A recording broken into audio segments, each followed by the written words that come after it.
Greetings, everyone, and welcome back to Destroyers 2 Until Dawn, PlayStation 5, Part 3.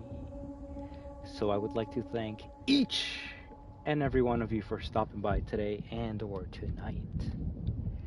And as always, remember that we are destruction.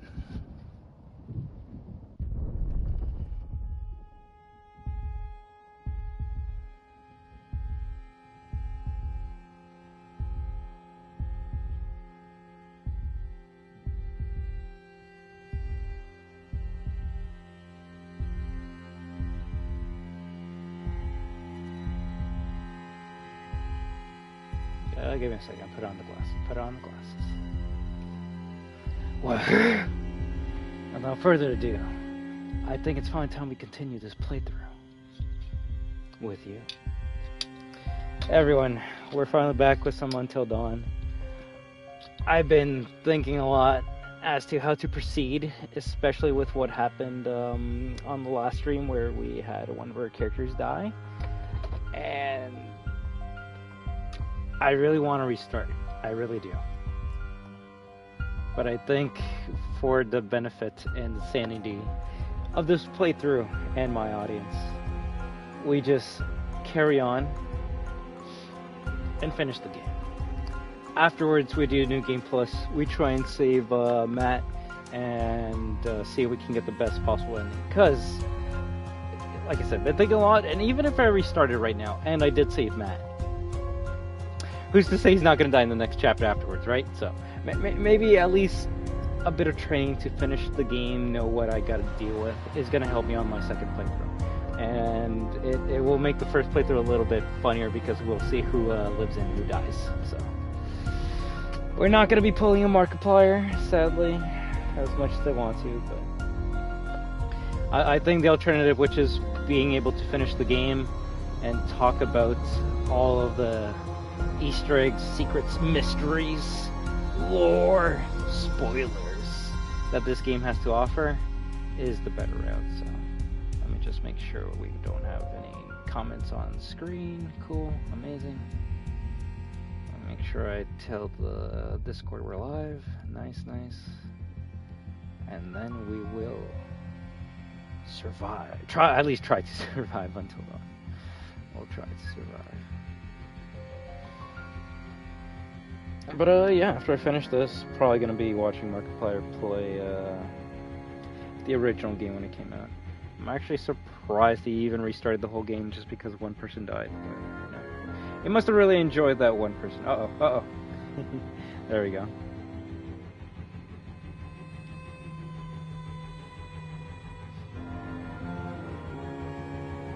Whoops. There we go. Okay, now I think we should be good to go. So, without further ado, it's time to say, well, here, we're gonna see how we do in Chapter 7. Violence. Hey there, Magic Guy. How you doing? Oh, probably should write no spoilers. Oh, nice, cool. No S.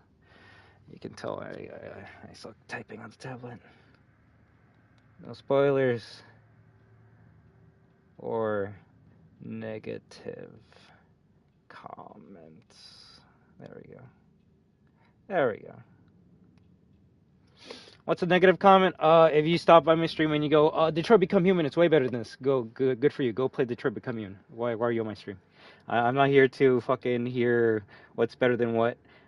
I'm just trying to play the game, and we'll see what's good about the game and what's bad about the game at the end. You know what? I actually like that. I like that. No negative riz.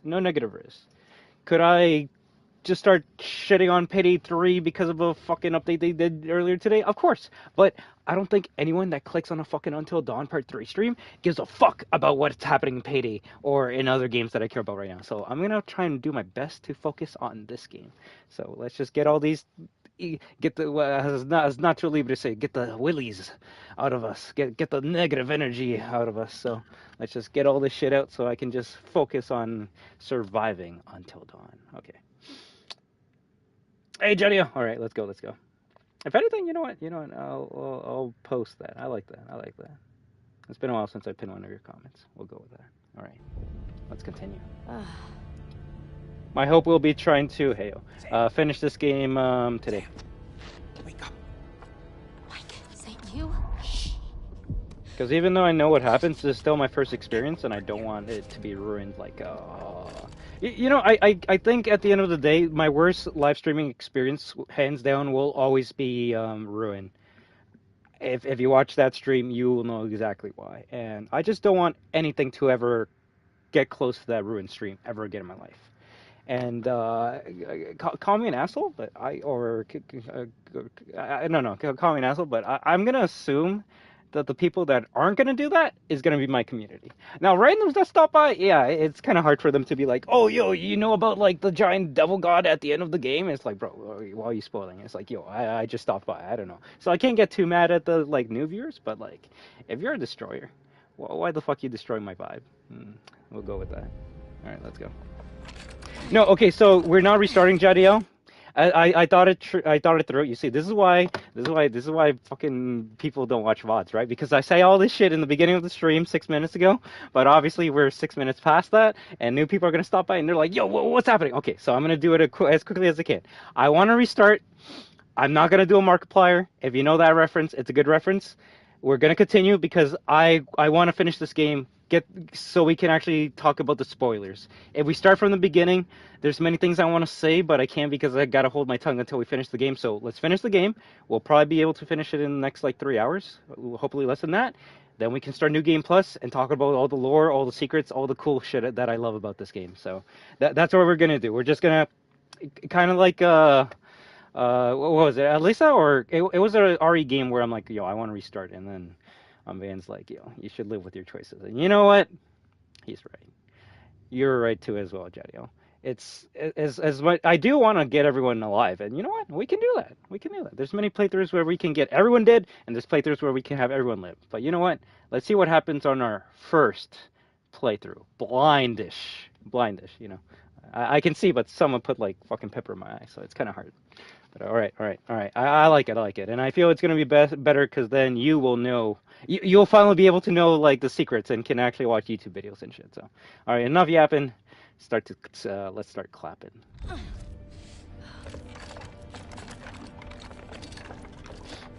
Even though I know some choices that can save certain characters. Don't worry, I'll talk about it later. Ooh, that would be hot.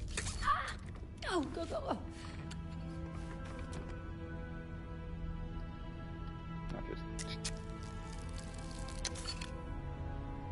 Can you use your like fucking claws to rip that shit off? Damn, those things were tight. Oh my, thank God you found me. Give her your jacket. You okay? Considering where's Jessica? Curious, how'd you get down here? Where's Jessica? She's not. Oh, I gotta switch. I gotta switch this, and I haven't been doing this because I guess to me I kind of don't really care, but it's a part of the game, so I should care even if I don't. Every time we pick a choice, some of the traits like grow and lessen, which I mean, like I said, I don't care, but you know, we should still acknowledge it. We should still enjoy it. So. Jessica's dead. What? He killed her, Sam. There's some maniac on the mountain who was trying to kill us, all of us, and I swear to God, when everyone is safe and accounted for, I am gonna hunt that fucker down and rip his nuts off one at a goddamn time. Wow. Damn. Listen, this guy who you're talking about, he attacked me. He showed me these videos too. And one of them showed Josh being killed. Just ripped apart by this huge fucking saw blade. Jesus Christ, what the fuck is going on around here? There's a door here. It won't open. Can you unlock it from your side?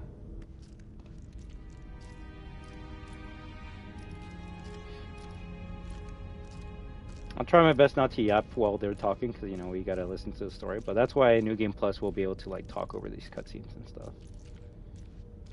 But one thing I did find out while watching like differences between the original game and the remake, the over-the-shoulder camera angle that was added in the remake, and yeah, I kind of said I didn't like that. So that's one thing the remake did that they probably should have not done.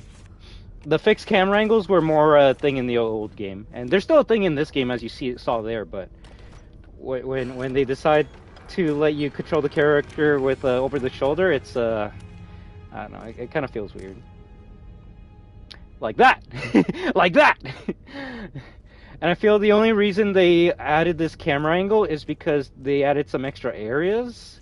So it's like, oh, all right, well now you can like inspect the area in better detail and maybe find one totem, because it's not like you're finding like Easter eggs or clues or shit. You're just finding totems and clues like that. Clue found. Video camera. A video camera on a tripod pointing at a chair. The psycho is collecting footage of what's going on.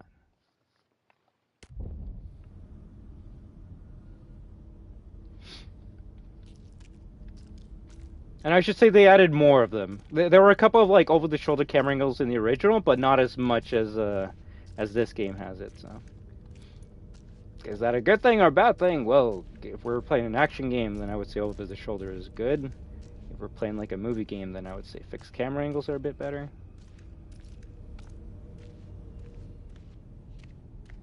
But hey, that's why we'll play both of them and see what happens, right?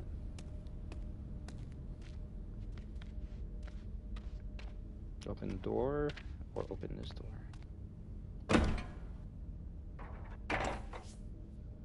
Probably can't until, see, that's not a bad camera angle. Until we get a mic.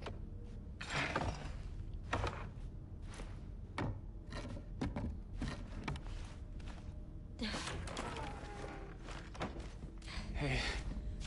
Jeez, you look like hell. Jacket. Nice to see you too.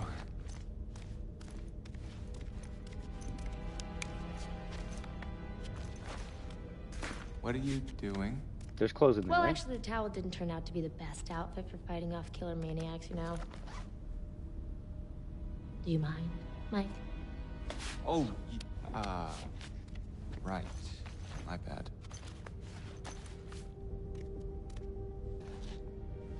If this was a David Cage game, you'd see all of that.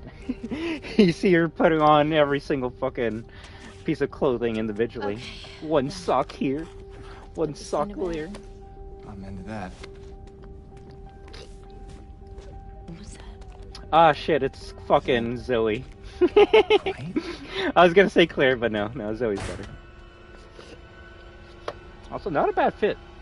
I at least for me with Sam, I think the fit we saw her in the beginning of the game is her best one, with like the hat and the coat.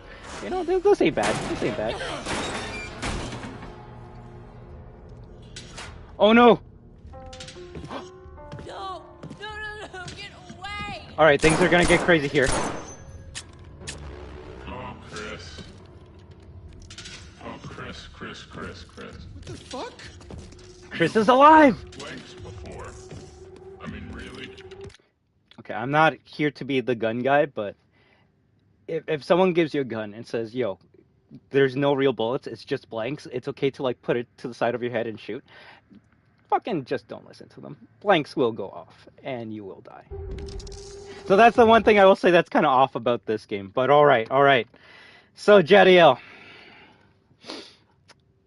and any of my new viewers, this is why I wanted to, like, not have no negative reviews, but why I'm trying to make it like a new playthrough experience. Because I know some of you know the twists and turns. I know some of you know the story. But the ones that don't, you are the real special ones in my heart right now. Because I want to see your reactions to some of the shit that happens in this game. And see just how wild you guys get. So, yeah. Oh, freaking heck. So, Jadiel, we're going to finally find out who's behind the mask, alright? And you tell me what you feel about this. Let's go. Let's do it. 3, 2, 1, destroy. Our host! See, that's why I had to continue. We need to continue so we can start talking about this. Oh, so Emily alive? What? Josh! Oh shit! Oh shit! Can you start to see why this might be an amazing game? Damn it!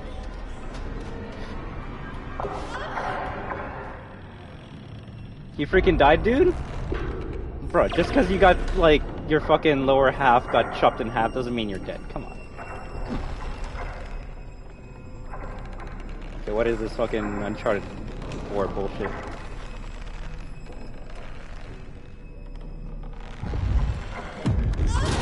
Oh shit, that was close.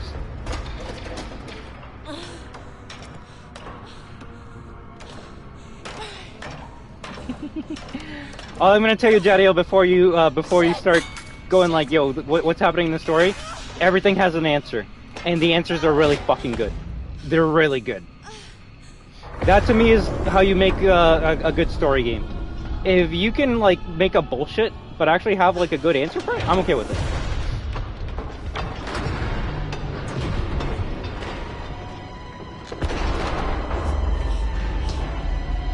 So the only question you have to ask yourself, Jadiel, right now is, what killed Matt? That's the only thing I want you to be thinking about, alright? If you see a character die, they dead? Bro, this ain't Call of Duty, alright? Actually, no, this is Call of Duty.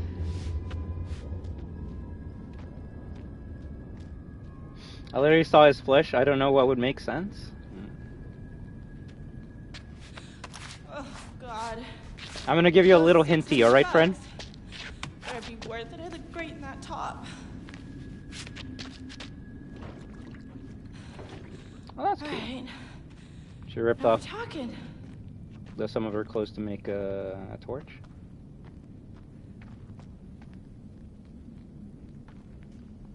This is the only hint I'm gonna give you, alright? Because we will be getting answers very, very soon.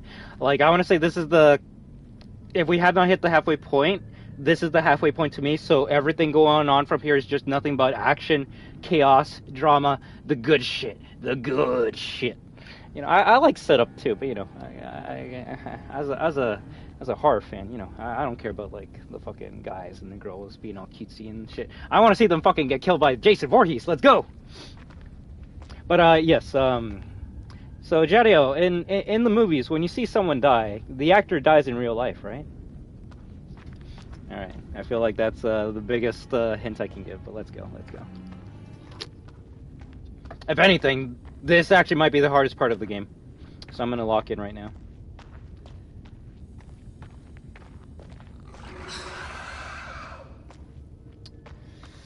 Here it comes, guys. Here it comes.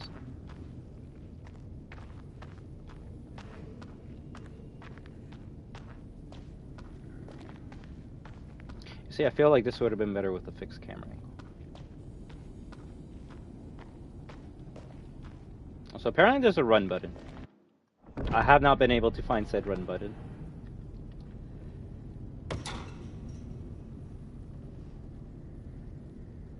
I guess we're gonna have to go down there.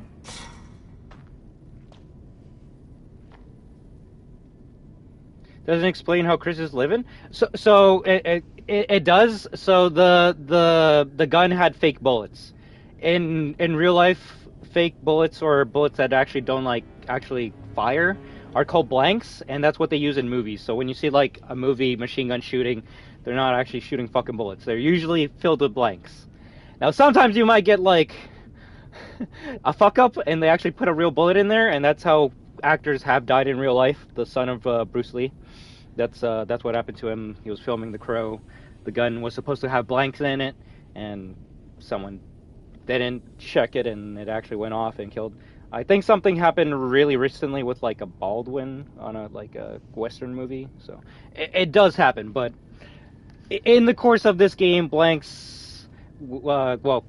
The gun was shooting blanks, so it wasn't actually firing. It wasn't firing. It will go off and make a pop, and you'll see the fire and shit come out of it, which is why if you put it up to your head, you will still die. But in this game's logic, he shot himself, but nothing happened. So you just gotta accept that.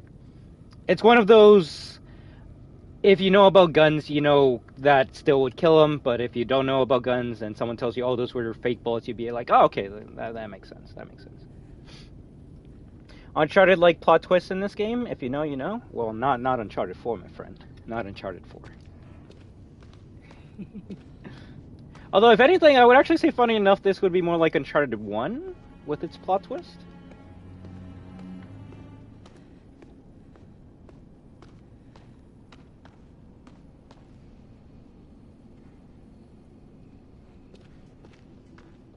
I actually can't wait to replay all the games again. Like I was kind of itching to play Uncharted 2. At least that's a good thing. We can just go into Uncharted 2. Don't have to replay 1 again.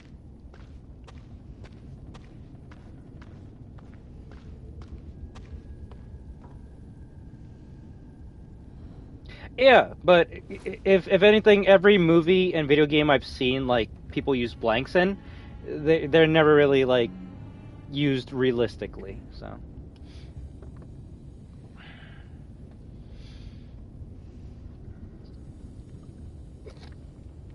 So if you pick the choice to like shoot Ashley, Ashley would not die because the gun does not have bullets.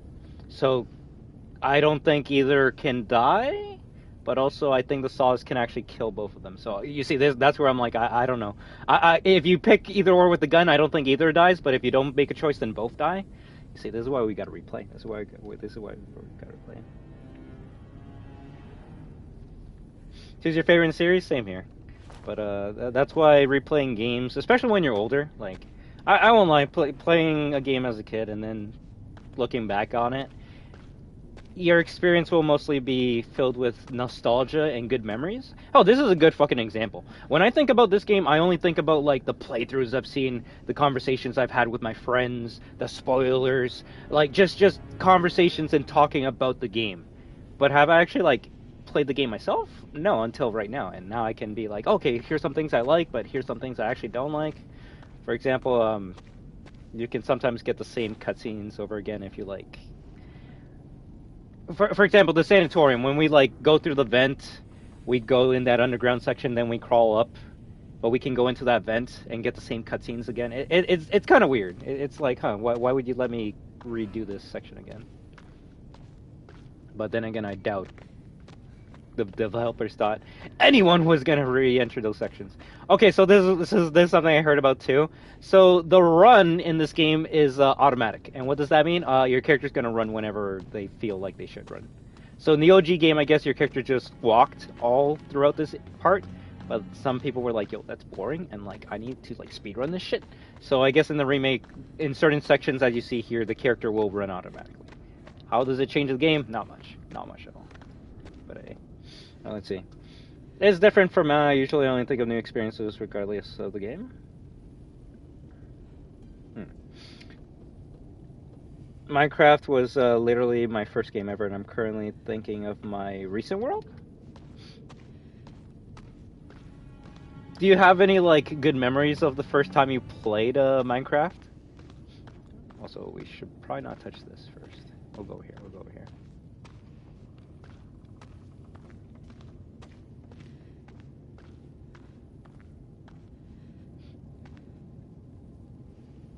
Like, when I played Uncharted 1 on the PS3, I'm like, yo, this is pretty good.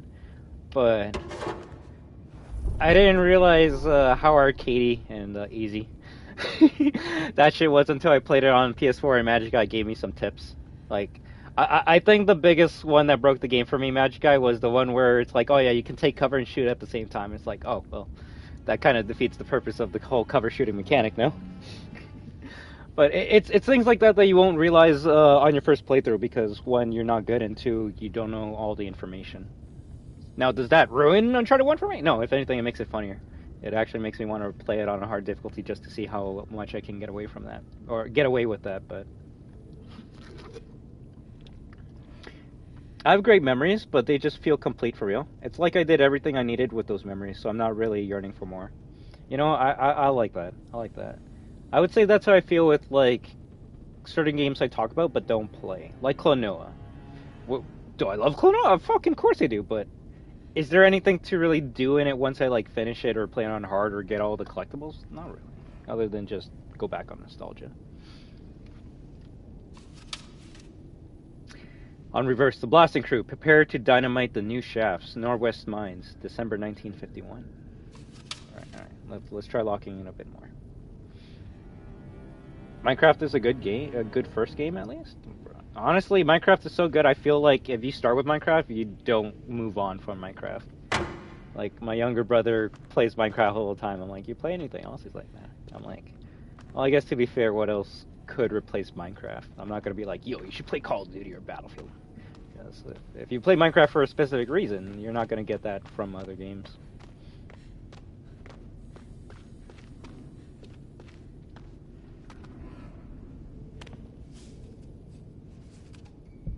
So apparently the old game, you would just pick this up and it would give you a vision. But now in the remake, you gotta like do this minigame, which is kind of funny.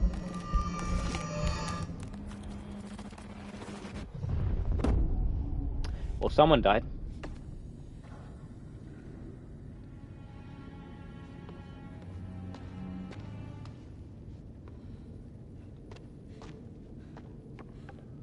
But hey, you gotta remember, guys, I'm weird. I see things in a very, dumb way.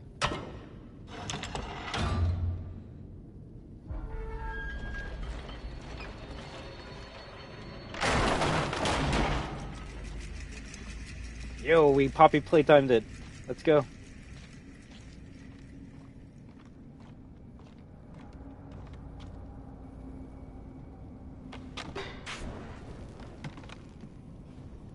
Fine.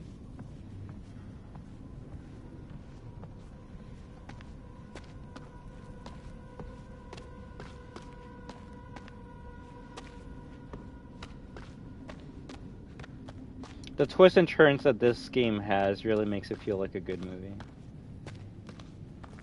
Granted, good movie is subjective, right? Someone that doesn't like horror will just never like anything that's in here. But I enjoy my horror. Wait, there's two ways we can go?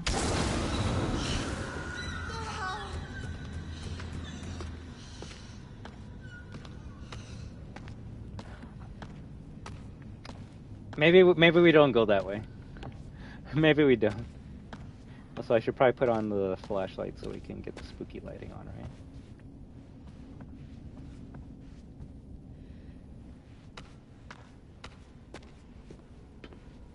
Horror and comedy are like top 3 for me. I don't know what the third one would be. Probably something boring like romance, but I'm gonna be a tough guy and say I like action. Yeah, that's the third one I would care about. Blackwood Mines. This area of the mine has recently suffered structural collapse. Please contact Foreman H. Tanner to map 4C8 for more details. Honestly, do you know how much it would fucking suck to be like trapped in a mine? You just don't know where to go. You'd think it'd be obvious, just like, oh yeah, follow the tunnels, but it's like, what happens when you reach a tunnel that's blocked off? Yeah.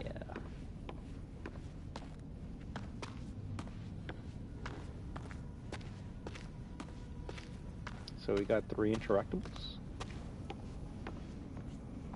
You see, I don't want to make the wrong mistake, which is what I always do, and pick the one that like takes me to the next location.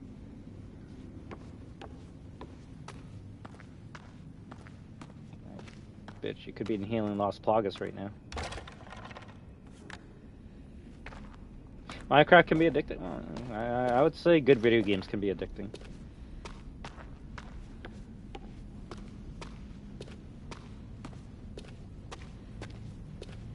Things that really scratch that itch. Clocking in machine.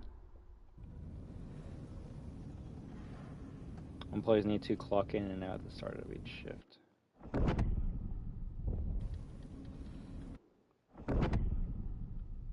I should probably be reading the new ones that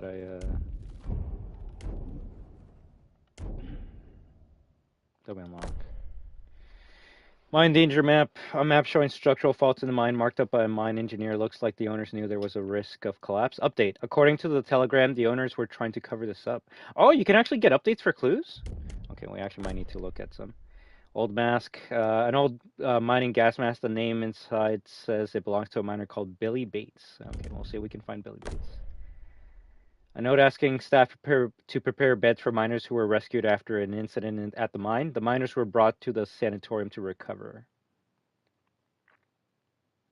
The press shall be in attendance tomorrow. We must be seen to be giving the miners the best possible care. Note the press visitors are not allowed into the psychiatric ward. Failure in this regard would reflect badly upon Mr. Bragg and the sanatorium as a whole, and shall result in the on-the-spot dismissal. Broken camera. The lens of this camera is smashed. It looks like someone did this on purpose. Update. This must be the camera mentioned in the newspaper article. Someone really didn't want these pictures getting out. Medical notes. Miners rescued from the mine were healthier than expected, although some exhibited reintegration problems. Update. The report mentions 12 miners, but there were 30 clocking in cards retrieved from the mine. There is no indication of what happened to the other 18 miners. Okay, so there's 30 of these fucks in total. Okay, cool. Yeah, so you see that's the beauty of this game, Jadiel. And if okay, well, I'll be honest. If you were to ask me, Victor, did you pick Ashley over Josh because you knew about what happens to Josh? 100%. And if you want to be like, yo, that's cheating, I said at the beginning of the stream so many times, I know this story, I know some of the choices, I'm going to do my best to, like, play my way, but I also am probably going to do some of the right choices, because I'm not getting Ashley fucking killed in the first hour of the game, just to pretend, oh, I didn't know this was going to happen, because, yeah, I do believe Ashley fucking dies if you pick Josh. And now that you know what you know, I doubt you want to rescue the fucking guy. Now, trust. The thing is, it's actually beautiful and cute because I'm with you. I'm with you up to the fucking point you realize Josh is the killer. Because I'm like, yo, you feel bad for him. Everything that's happened to him, you actually do feel bad for him. And then this twist happens and you get fucking slapped in the face and you're like, oh shit. Am I retarded for feeling bad for this guy? It's like, no, he just fucking tricked you. He fucking did a good prank on you. He fucking schemed against you. And you go, if my friend schemed against me, would I still be his friend? But these are things I want to talk about further down in the line, right? But I hope you're starting to see why I enjoy this game and why many people fucking praise it as much as they do. Because I could be wrong here, but if the second game, well, the second games they did were the Dark Pictures anthology, right? But if the closest game we can compare this to would be the Quarry, I don't think the Quarry did the twist as good as this game. And, like, is this the greatest fucking pick-your-own-adventure game of all time? No. But when the games that come after haven't really been able to top the things that this game has done, it really makes you go, okay, it might not be the best, but shit, it's at least up there. It's up there. So let me continue with these lore bits, and then I'll read up chat. All right. So you guys yap with what you want, and I'll reply as soon as I can. All right. Let's see. Is there anything interesting here? At minutes, on the receipt of the 12 patients at the sanatorium medical facility, we had fully expected to find emaciated shells of men, starved and confused. Thankfully, the miners appeared cognate and relatively healthy, attributed to their apparent discovery of emergency food supplies in the mine. Inhibited respiratory function was detected in a few of the older men, as predicted, as well as symptoms of pneumonia. Psychologically, after being trapped for 23 days, the shock of reintegration has been difficult for some of the group. Though their outward health is better than expected, they do seem affected by their time in the mine.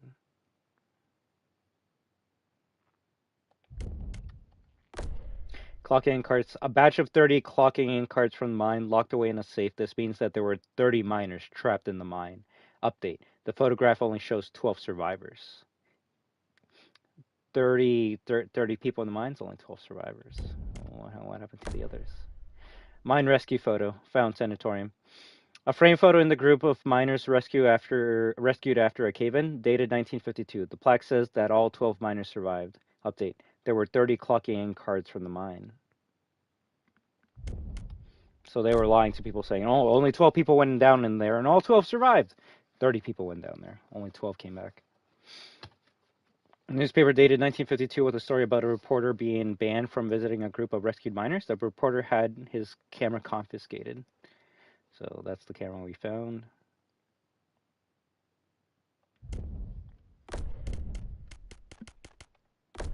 Restraining chair, a chair with leather straps to restrain the patient. There's blood on it. It looks like it was used as part of a weird experiment. Telegram about miners. A telegram warning about press interest in survivors brought to the sanatorium. The mine owners were trying to cover something up. Name tag. A mortuary tag. The name on it reads Nicholas Bowen. Description: attacked by inmate. Fatal lacerations to throat. Strange skull. A disfigured human head suspended in formaldehyde. Death certificate. A hastily written death certificate dated 24 February 1952. It describes the body as partially eaten. Fuck. This goddamn Resident Evil note. Name of deceased, Sarah Smith, February 24th, 1952. I hereby certify that I attend deceased from blah blah blah. Severe lacerations to the abdomen, intra-abdominal injuries, subsequent blood loss. Body was not discovered until 6 to 8 hours after death. Sections of the intestine and kidneys were apparently eaten by the attacker. I don't think I read that bottom part because it says on reverse, so I forgot to like inspect it on the back to read that part. Yo, that's an important part. Clocking in machine, found mine. This is how mine supervisors knew how many men were down in the mine. The cards in the in section are missing. Update. The cards have been removed and locked away in a safe in the sanatorium. Oh, so that's why they were mine. Okay. And I think we found those cards with Mike, and he was like, what do these mean? And Emily finds out what they mean. So it's kind of funny, in a way, like, one character will not find the whole story of something, but us, the player, because we play as multiple characters, we can piece the story together with the clues that all the characters find. The twist for the Corey was real obvious, in my opinion. Yeah. Now, the thing is, sadly, on your second playthrough, now you're gonna see like Buddy being like very like fucking creepy and like crazy, and you're gonna be like, oh yeah, it's obvious he's the fucking killer and shit, right? But you never would think that on your first playthrough, and that is the beauty of this game. Now, if someone like came on their first playthrough and they went, oh yeah, that guy's the fucking killer, then you know what? This game is bad. It could have done a better job at hiding the mystery, and people wouldn't be praising this game as much as as they did. But this ain't Heavy Rain where we can fucking tell who the killer is based off the fucking box art. So, yeah. Let me read what you guys been saying though, so I can catch up. Minecraft's really all you need if you need creative. Hell yeah. That minecart is finished. Hard's a top 10 genre for me. Trapped in with no equipment. What if everywhere's a dead end? Then I guess you die. You'll have to claw your way out for many years. Uh-oh. If I knew any better, Jadiel, well, I would say that you already know what's going to happen next. Uh-oh. Maybe you're smarter than you think. Josh, though, really? It makes so much sense. The writers are straight wizards. I was defending him like crazy. Everyone was defending him. Trust, when I saw him die the first time, I'm like, oh, fuck, man, Mike, why you pick her? Just because she has, like, just because you want to have sex with her? Come on, bro. Like, he was your friend. Like, your traits say you're, like, bros. Why you pick her over him? And then I'm like, oh fuck, Buddy, make me feel like shit. You know what? Next time I'm always gonna fucking pick you get Sawblade, even if I know you don't die. I want to see you fucking be in misery. Now it's good not to pretend for. Well, that's why I'm gonna give you guys the facts, and I'm gonna be like, oh, this section's a new section to me, or this section, like I already know what's happening. But yeah, I with the choice. So the two choices that I knew about were the Saw one, so that's how I kept Ashley alive, and the gun one. I knew that gun was empty, although I'm not gonna lie, it did kind of scare me when like he started shooting a bit and I saw like sparks hit the blade. I'm like, oh wait, is it not empty? So I knew that the gun were blank, so that's why I picked myself, and I didn't like get sad or anything. But I'm not gonna tell you that until it actually happens in the game, right? And there's one coming up that I know about, and I will make sure I don't fuck up. But the one that's coming up is the one that really made me love this game, and I'll talk for a good like fucking 20 minutes why when we get to it. Now I'm thinking they could pull a double twist and have Sam join Josh in getting revenge. This game's wicked. Yeah, and if you guys have questions, please, I'll do my best to answer them. Right? One will ask the question, the other will find the answer without context. Exactly, and that's kind of cute. It's cool. But all I'm gonna say, Jadiel, just to keep this exciting for y'all, who says that Josh is the only twist in this game? All right, let's go. A photo of a group of miners called the blasting crew taken at Northwest Mine. Oh yeah, give me a second. I was gonna put on the spooky cam or the spooky lighting. It's been a while since I had it. Don't know where I put the charger. Cool.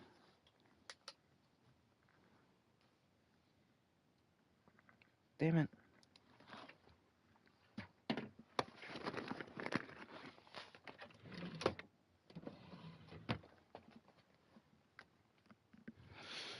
Huh.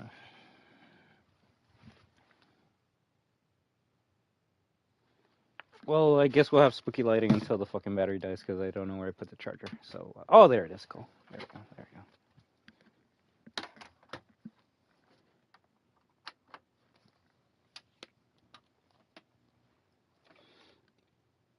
But yeah, you can see why I wanted to continue the game and not start from the beginning, because not gonna lie, Jadiel, I don't think I could have taken like, oh, fucking poor Josh. Meanwhile, I know in the background like, no, fuck Josh. The thing is, it's not 100% fuck Josh. Just wait until we get more. Just wait until we get more. I'm calling it out. Chris is a part of this. Chris or Sam? That would be upsetting, especially if it was Sammy. Okay, that's everything for that. So let's see about the twins. An award for a movie that Josh's dad directed. I'm just gonna read this one more time for you, all right? Film trophy, clue 1, found Washington Lodge. An award for a movie that Josh's dad directed. Winner, Best Horror Film 2009. Der Bob Washington Blood Monastery. Huh. So the Washingtons are in the film business and know how to make horror films. It's almost like everything has a fucking goddamn like reason for it to be in the game, huh? It's almost like there's an answer to everything. Beach photo found Washington Lodge. A photo of Josh, Hannah, and Beth on the beach. It was taken the summer before they disappeared. August 13, Cape Cod. Josh with his lovely sisters, Hannah plus Beth. Great looking, great guys. Prom night photo. Photo of Sam, Hannah, Sam, Mike, and Emily at the high school prom, 2013. Portrait of the Washington family. Hannah is wearing a distinctive locket. Tattoo card. Hannah had an appointment to get a tattoo. She chose a butterfly design. Screwed up magazine quiz. It looks like Hannah wasn't happy with the answer she got. It's an indication of her emotional state on the night of the twins' disappearance. Portrait photo. A portrait of the Washington twins. This must have been taken a few months before they disappeared. A glasses case with Hannah's initials on the back. Hannah was wearing her glasses on the day she went missing. A missing person poster for Hannah Washington and mentions her tattoo and glasses. Beth's poster. A missing poster for Beth Washington and mentions her pink coat and her beanie hat.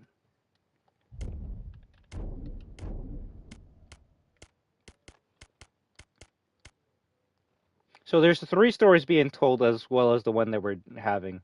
So the story of like the twin sisters, the mining expedition of 1952, and this fucking mystery man that's like roaming around the fucking mountain with a gas mask on. Or was that Josh? You see? We'll find out if the mystery man was actually this guy. A wall-mounted holder that should contain an axe, but the axe is missing. Update: Matt and Emily found the axe down at the cable car station. What was it doing down there? Cigar stub, found mine. A stubbed-out cigar butt. It looks like it was left recently. There must be someone else up on the mountain.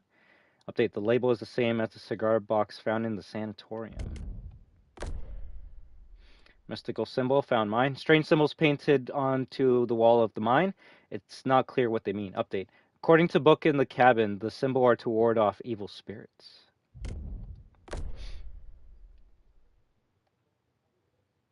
There is a section showing symbols which the Native Americans used to keep evil spirits away. Postcard. An invitation for a Halloween party with a creepy picture of a scarecrow on the other side. Message from local police officer about a convict being released from jail. It sounds like a warning. This report covers a court case related to Blackwood Pines. An old janitor tried to burn the place down. And the doc, he swore revenge on the Washington family. Victor Milgram, 52, was yesterday sentenced to 16 years in prison for aggravated arson committed on Blackwood Pines.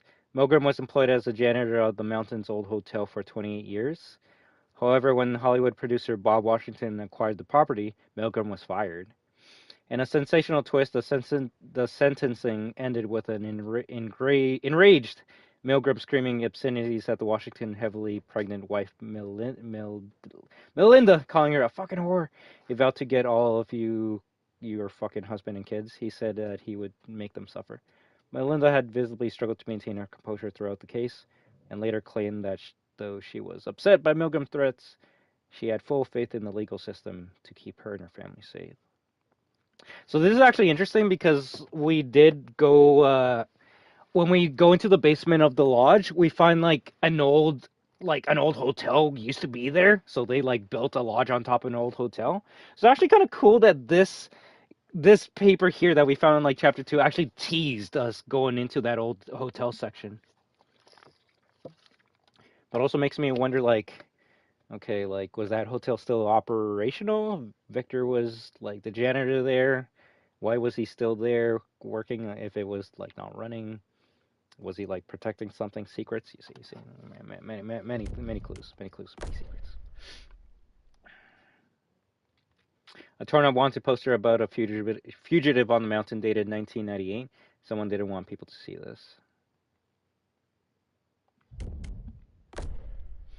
Threatening letter found lodge library. A creepy note written to the Washington family threatening to exact revenge on Hannah and Beth. I will take them and bleed them like pigs and rip their fucking white skin off. Fucking 16 years. 16 years I waited for pretty little Hannah and Beth. Okay, maybe this is the person that killed Hannah and Beth. Light from below. There's a light shining from the room below. What room is that? Cigar box. A wooden cigar box. Only a single cigar is left. It has a distinctive brand label. Clippings wall. A map of the mountain with sightings and recent disappearances marked with dates. It looks like the work of an obsessive mind. An order for saws and cutting blades from an arbitor supply business. It's not what you expect to be delivered to a remote mountain lodge. Why would someone want saw blades being delivered to the mountain lodge? That's kind of weird. A pig's head dumped on the mountain. It's fresh and there's blood splattered all over it. The axe of the door. A video camera hidden between some boxes. A packet of old newspapers with a story about Blackwood Pines, but the date of postage suggests that they were printed recently. Light bulb catalog. A specialist light bulb catalog. The circled light bulb is for a specific type of projector. Update. This bulb is the right type of for the projector found in the old hotel. Batteries and timers. Batteries and switches and timers wired up together. It looks like they're used to control electronic devices remotely. Dead pig. A pig's carcass hanging from the ceiling. It's recently been gutted. Oh, I know what this is. I'm not going to say until later, but this kind of explains the question that you have. A pig that's recently been gutted? Why would someone why would someone want the insides of a pig? You know, why would someone want like the heart, the spleen, the intestines? Why would someone want the organs of a pig? That's kind of weird, right? Photos of friends, photos taken with a telephoto lens. The psycho has been watching for a long time. Hooks and chains? Oh, you see, what's the recurring theme here, Jadio? Everything has an answer. Hooks and chains. Bloody chains and hooks. This looks like equipment from a slaughterhouse. Video camera. A video camera on a tripod pointing at a chair. The psycho is collecting footage of what's going on. The pig flesh was for the fake Josh? I like it when my audience is smart. It makes me proud of them. Makes me go, yeah, you see? You see? You guys just need a little hint, and then you guys can get to the fucking conclusion before the game even tells you. But that's the shit I love from this game. They didn't explain it, and they're like, oh yeah, just movie magic. It's like, come on, guys, come on. You need a little bit more than that, but no, it's like, yeah, I bought like this fucking giant-ass pig, so then I can have a bunch of guts, so then when the saw blade cuts me up, oh my guts! Fucking good, it's fucking good. Don't worry, I'm almost done with this bullshit. Welcome back note. Okay, cool. I think we read all of that. Any new butterfly effects? Motherfucker. Updated? Matt sided with Emily during the fight with Jessica. Emily was sympathetic to Matt.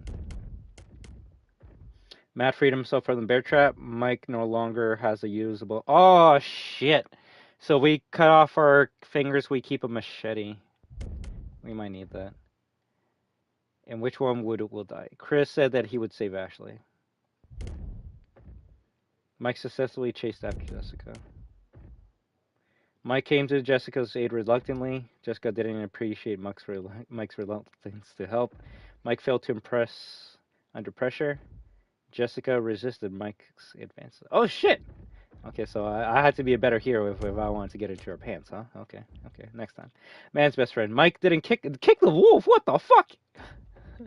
Yeah. Let's kick a wolf, because first of all, that's obviously just not gonna make everyone fucking dislike the video, right? And second of all, the wolf's just instantly not gonna rip our fucking throat out. Oh, whatever. Mike made a friend. Yeah, let's go. On the same page, Mike supported Emily's plan to go to the tower and get help. Run or hide. Sam got herself caught. I fucked up. Chris and Ashley found Sam. Sam needed to be rescued by Mike. In self-defense, Matt walked calmly through the herd. Matt and Emily escaped the threat unscathed. Who gets the gun? Emily kept the flare gun. Matt had no defense against the attack. Fuck you. Fuck you. Maybe if you didn't change the fucking totem. Save yourself. Matt tried to save Emily. Matt fell into the mine, was attacked. Matt was killed. Forewarned is forearmed. Ashley took the scissors. Ashley stabbed the psycho. The psycho gave Ashley a black eye. Oh, well, fuck. Stick together. Ashley split up from Chris. Ashley saw the psycho in his workshop. Chris scared Ashley with a dummy in Sam's clothes. Chris didn't shoot Ashley. And that's all we have right now. Okay, how am I supposed to know which one's like a new one? Oh, okay, well, we'll start with death, so. Found on the mountain. Well, I guess at least we prevented Matt from being pushed off by fucking deer and dying, right? Found on the mountain by Chris. I actually don't even know who that fucking person is. Guidance. So that's... Guidance are the ones that are supposed to help you, like, do the right decision, right? So with that one, it's like, yeah, don't hit the bird. I didn't even get that, so I guess I was supposed to run underneath the elevator. I didn't get that. I didn't get that yet. We got that. We got that. And then we're missing one. And we gotta push that. Okay. Lost are characters that I believe have to die. Fuck no. Okay, no. No. So these are characters that can die, and I guess we can prevent that from happening? Danger. So those are the deer that we prevented from getting pushed off the cliff. I guess that was telling us to get ready while we're being chased by the killer.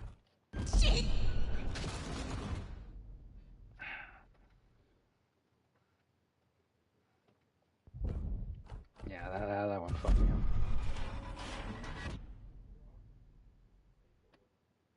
So that one basically shows that what's her name? Jessica's alive? Jessica might still be alive. Oh, now it says which one's are new, right? Fuck you. Yeah, we're not getting that one. We're not getting that one. That's not happening in our playthrough. Unless he's gonna do some movie magic like fucking Josh. Yeah, Matt's dead. Matt's 100% dead.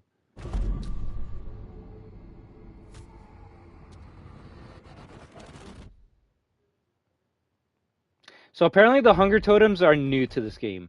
This was only added to this game, and I can't explain what they mean until I get to a part of the game. If I tell you what they mean, it spoils the second half of the game right now. If you know the second half of the game, then you kind of know what this is. So I'm just going to say that right now.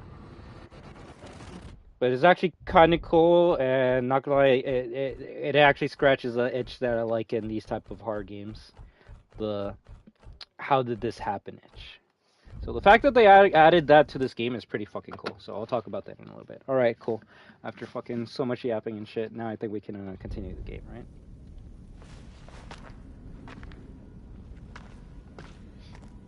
But I'm having a great fucking time. Not gonna lie. I'm just nothing but smiles and wonder for the future. What's gonna happen? Are we gonna live? Are we gonna die? Is cool shit gonna happen? We'll find out. The only character I fully trust right now is Ashley? Don't go up.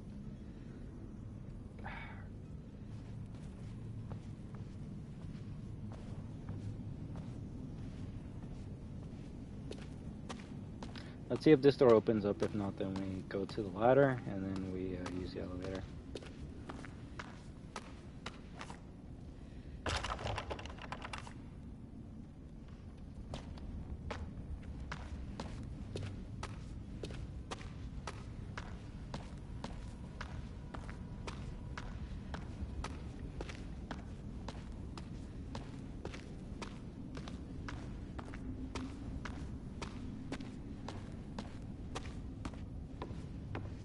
You see, I doubt that elevator even works.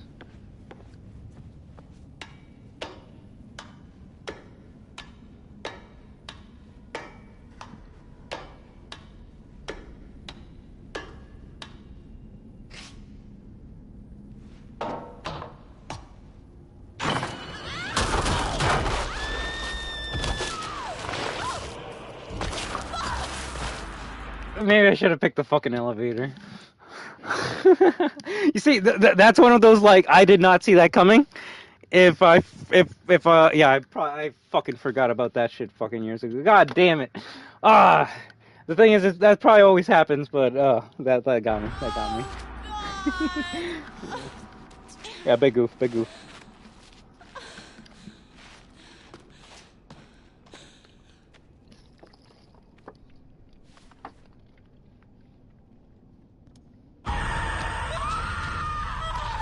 Yeah.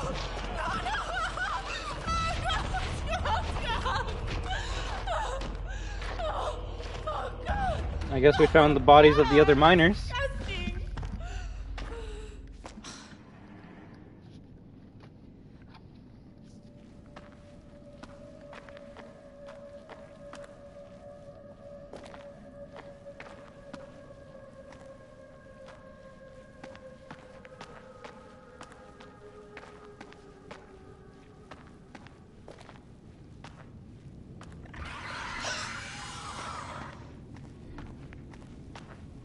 Matt.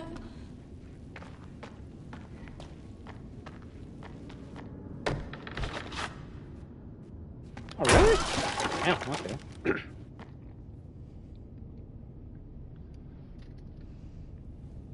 Yeah, we can get up there. Probably, no, real shit, this is the only time I, like... People, if you want to say she's annoying, no, I'd probably be more scared than she is right now, if I was in this situation.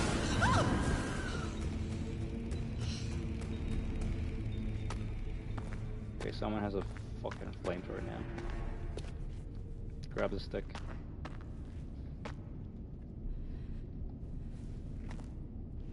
Okay, that's a ladder. Ooh, a box.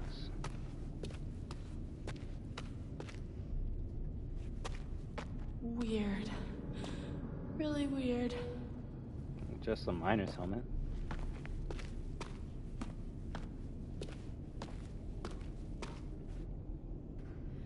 That is the most obvious trap I've ever seen in my fucking life.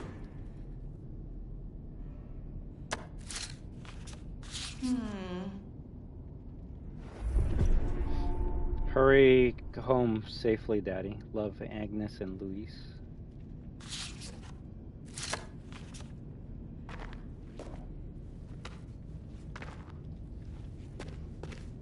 No, like, you can like whichever characters you like. Fuck. If, from what I remember, the most hated character back in the day was this character because of how she treated Josh. Or, how she treated, Matt. And something that, what's the best way to say this? So that chapter where Matt and Emily are, like, going back down to the car to, like, get her purse, that was not in the original game. You only got to play that chapter if you pre-ordered the game, so you got like a pre-order chapter, but it was exclusive to that pre-order. So if you like bought the game afterwards, you just could never play that at all. It was like the rarest fucking section in the game, and if you actually like rate it, it's not even that important because it's early in the game, not much action happens, no one can die in it, but the relationship lore you get from that chapter alone made me like... It's literally the reason why I wanted Matt and Emily to stay alive. If you remove that chapter, then yeah, no, Emily's a fucking bitch to Matt the entire time. But that chapter saves their relationship. And that's something they made in the remake, that it's like, no, that pre-order chapter is mandatory in the remake. It's not like an exclusive where you can't play it.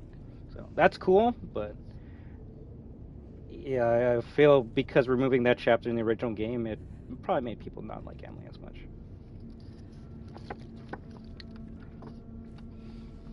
I don't know, I hear many things. I hear like people don't like Mike, people don't like Emily, people don't like Ashley.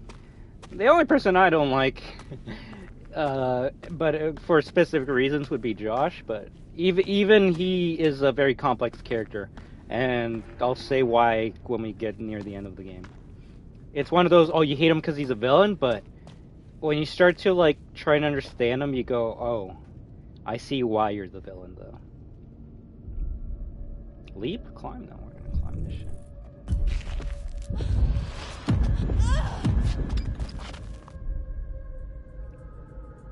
Ah, we can leap.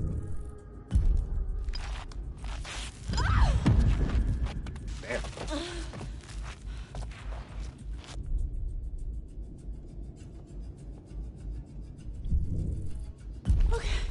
I don't know, it's like when you watch an old school horror movie and there's that like annoying character, and over the course of the movie they actually become like competent and become a badass by the end of the movie.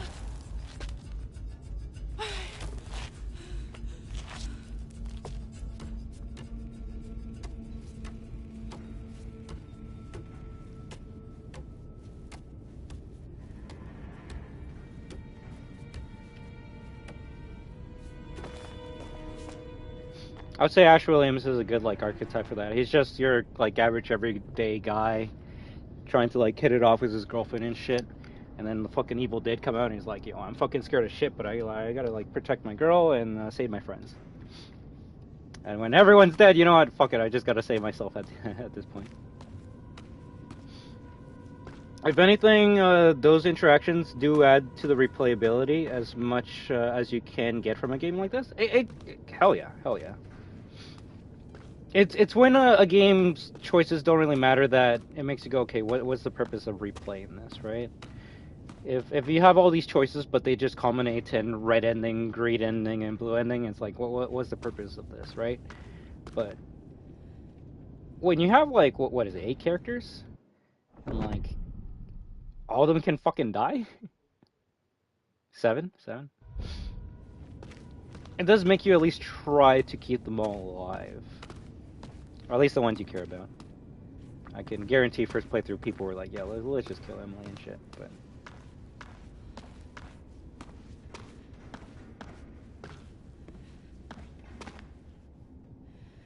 I'm only human, or at least I try to act like one. So, as complex creatures, all I can say is there's gonna be some humans you like, and there's gonna be some that you really fucking hate. And if someone makes a movie story game where there's a bunch of human characters, and they all have distinct personalities, and you don't go, oh, I like them all, because they're not all bland as shit. And you know, that tells me the writing is actually good, if not realistic, where, you know, like, I don't like this person because they're annoying me, but I like this person because they're funny, but I kind of like these people because I want to see them, like, get together as a couple, but I don't want to see these people get together as a couple because I think they're toxic. Like, that's just good writing, if you feel this way to all these different characters.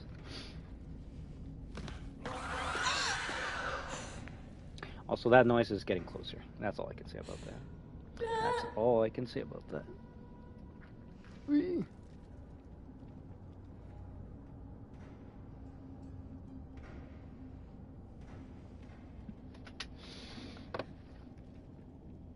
Complex game of choice has to have complex endings. I actually don't know how many endings this game has. This game could probably have like... I'll say this. If anything, funny enough, I think Heavy Rain might still have more endings than this game. And that's a good thing. But the way this game does its like credits, I've never seen another game do it. Well, when the game came out, but then other asymmetrical, or no, I keep on saying asymmetrical, pick your own adventure games started doing it after this game came out. I'm not gonna say it until we get to the ending, but if you've seen the core Jedi, then it's basically the same ending, but a bit more better. And by a bit, I mean a lot more better. Also, we got a left path and a right path. Yeah, I freaking can't stand Azula, but also want more from her character. You see, now Azula, that's like 100%. 100% you're right about that. I like seeing Azula because she's like way better than fucking Zuko and shit, but story-wise, by the end of the show, you actually feel so fucking bad for her. Even after everything that she's done.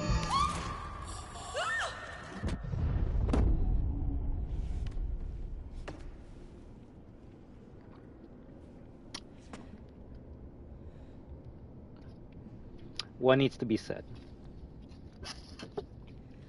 What needs to be said? Alright, just give me a second. Just give me a second.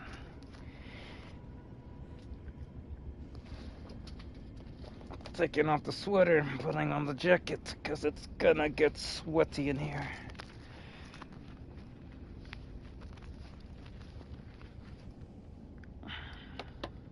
The funny thing is, I don't even think we're gonna get to that fucking vision.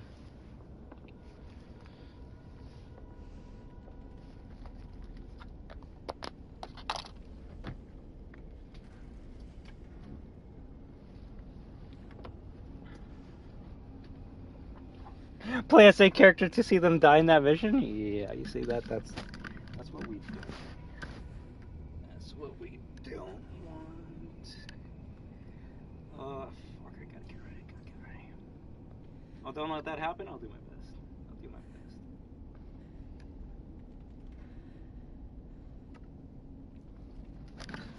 best.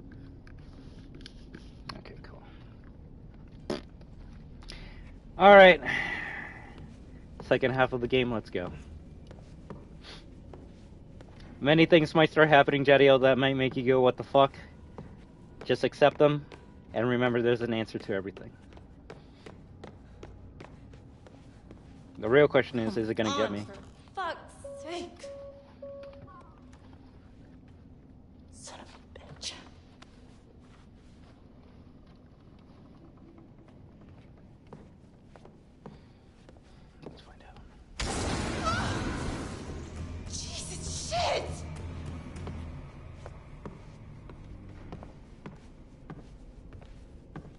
Yeah, I fucking hate it.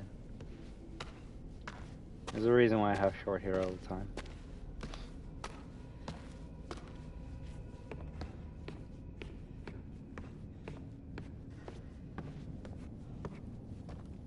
Bro, only nerds bring backup batteries like me. I used to have like 2 extra phone batteries that I bought from like eBay. So anytime I would be out and like my battery would be at 0%, I'd be like reload it.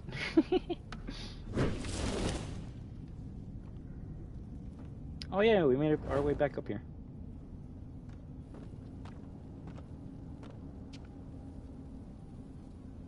Why? Oh, power? Oh my god, finally something works. Okay, that's probably the most unrealistic part of this video game, not gonna lie.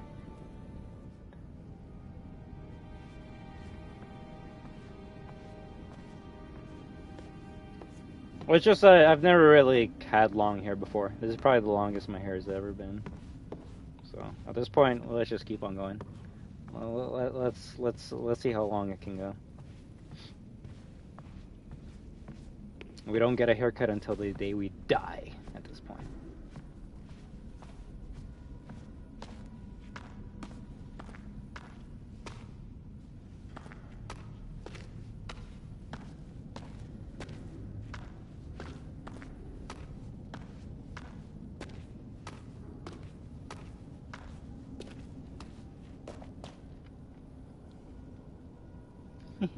No, I don't think I ever want to.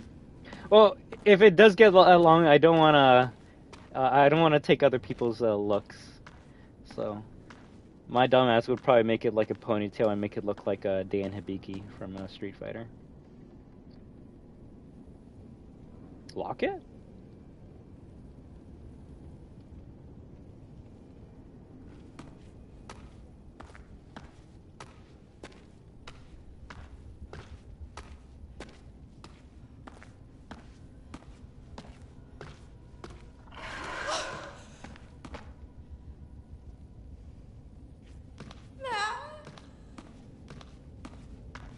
I'm actually gonna be so sad when she finds Matt's dead body, if it's even in this area.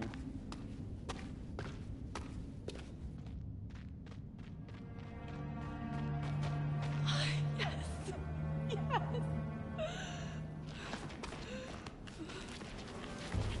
Shit.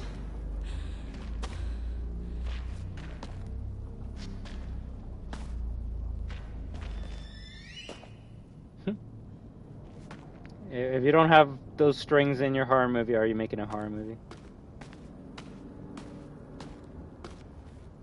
Lovely. Danger is my middle fucking name.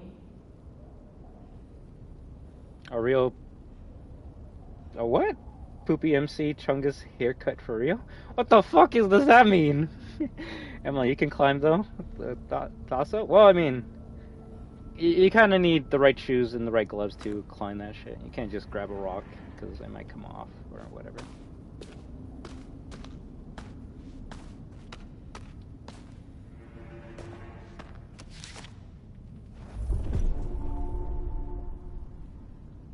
What's a picture of Hannah doing down here? When are you getting yours, Beth?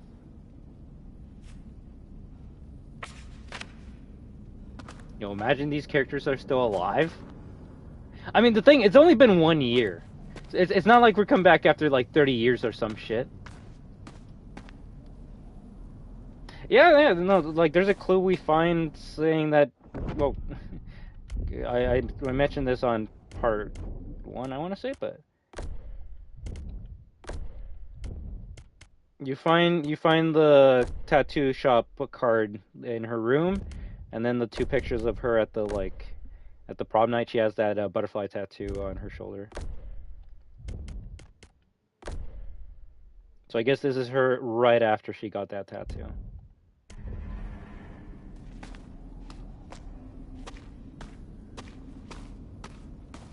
Why is it important other than it's a butterfly?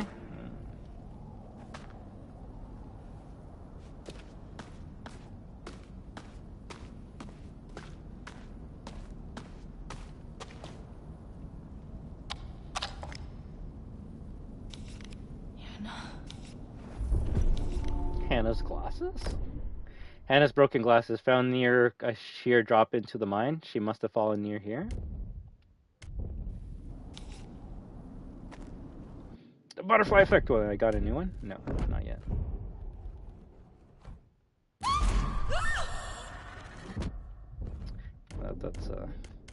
That's one we don't want, right?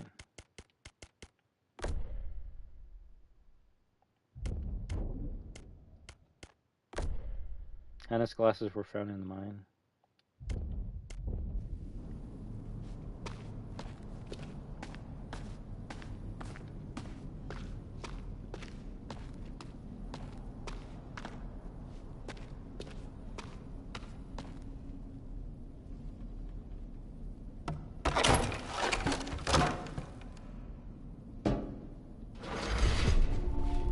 That's exactly a year ago.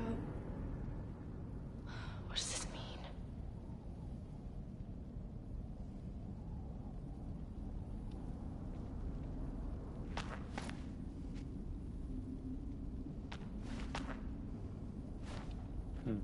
Usually they say something extra if you inspect again.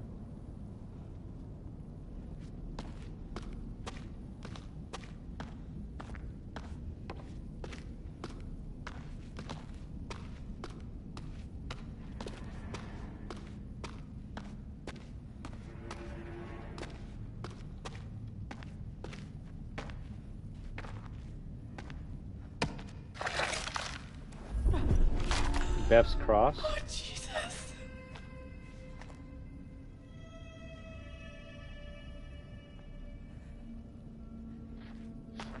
So Beth is dead, but Hannah could still be alive. Yeah, like who buried Beth? That's you see? More questions. It's funny how as soon as we get answers to like, oh, who's doing all this crazy shit on the mountain? It's like, oh, we got the answers, Josh. And now we got all these other questions like, okay, but is Josh the one that buried the sister as well?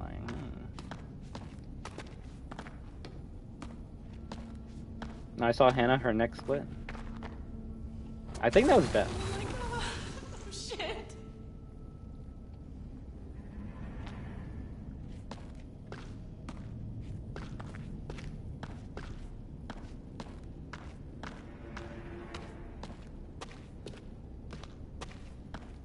I'm assuming that's where we go.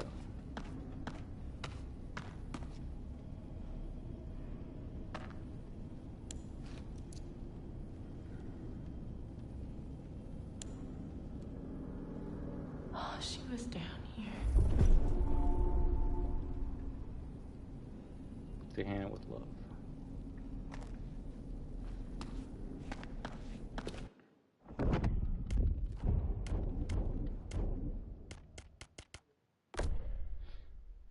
This is the same locket that was found in the mine.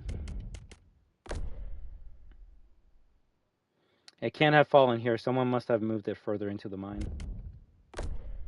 The scratch marks show the date of Hannah and Beth's disappearance and a tally of days. Someone was alive down here for a long time. A simple wooden cross with Beth's name scratched on it.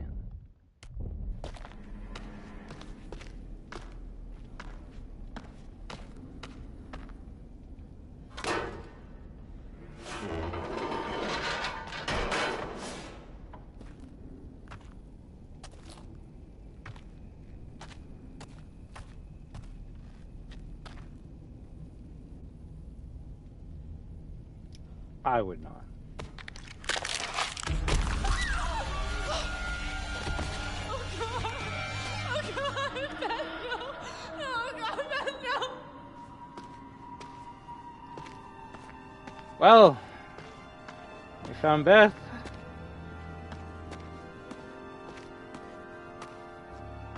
Beth.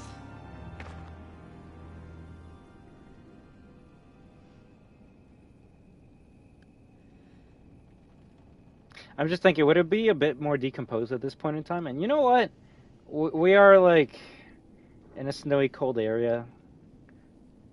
Well, I think a critter would probably start eating it more. I don't know. Well, either way, fuck. Rip Beth. She's now one with the rocks. Yeah, but where's the rest of her body? Like, why is it just the head? Why is it just the head? That's the question we should be asking ourselves. It's like, it's not, hey, we found Beth. It's, why did we only find Beth's head? That's the real question. She's seen better days?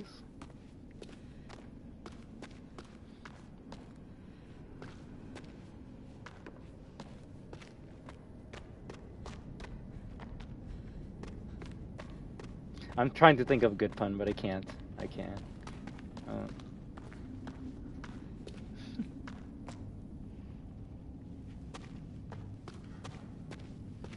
was gonna say something like, she's got a rocky future ahead of her now.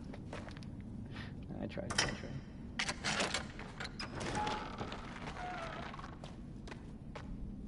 Oh, nice. I love doing a circle. Oh, I know this circle had to be done for the power. Oh, is it starting? It might be starting, guys.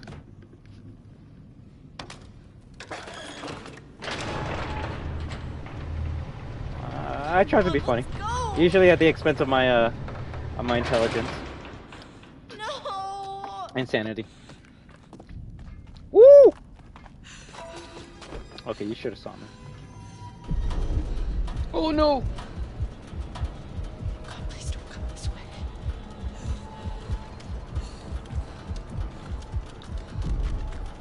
Somehow I got it. Also, I found another video that said the vibration fucks this shit up, so it was not just me, alright, motherfuckers? It was not just me. Other people complain about the vibration. Oh no! I was blocking it. I might have to move the camera.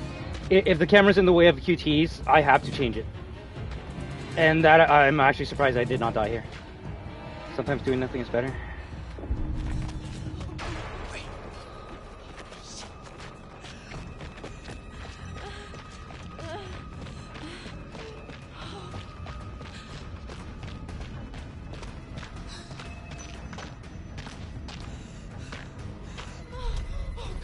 I turn back.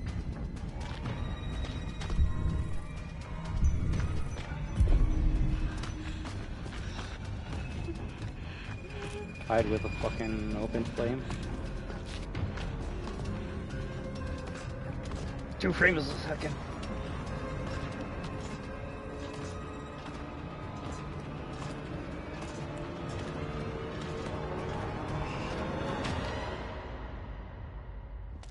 Well, that was a shitty job hiding. I wonder what happens if you turn back. I'm assuming if you light the oil on the ground, it makes the flamethrower killer man stop chasing you. So, but it was either hide and he finds us, which he did, or turn back and he's there.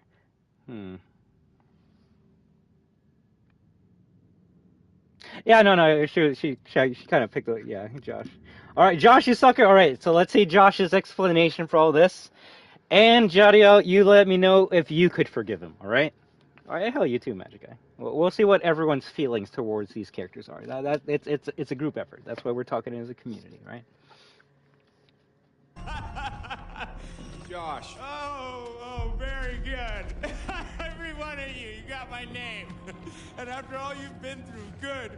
I mean, how does that feel, right? How does it feel? Do you enjoy feeling terrorized, humiliated? I mean, panicked? All those emotions that my sisters got to feel 1 year ago? Only guess what? They didn't get to laugh it off. No, they're gone. I don't know if you noticed this, Josh, but none of us are laughing. Oh, come. Why the long faces? Come on. It's good to get the heart racing every now and then, right? And race, they did. I mean, every one of you just pitter-pat. I hope you appreciated my little phantasmagorical spectacle. I mean, no detail too small, no opportunity missed. It was such a delight to play the puppet master to all of your Pavlovian panic. and all that gore. I mean, gore. There was gore galore. Fake bodies. I mean, God, that shit was expensive. And no retakes. Nope. Only double takes. Oh, you should have seen your faces. Hook, line, and sinker for every little stinker. Josh, why are you doing this? Yeah, don't even ask this squirrely little runt. He's got no clue. He's out of his fucking tree. He's definitely off his meds. Oh, come on, you guys. Revenge is the best medicine. You're done. If you're evil, yeah. Sick. What? Come on, you guys are all gonna thank me when you guys become internet sensations. Wait, what? Oh, you better believe this little puppy's going viral, ladies and germs. I mean, we got unrequited love. We got blood. I don't think there's enough hard drives in China to count all the views we're gonna get, you guys. What are you talking about, you asshat? Jessica's fucking dead. What? Did you hear me? Jessica is dead. And you are gonna fucking pay, dick!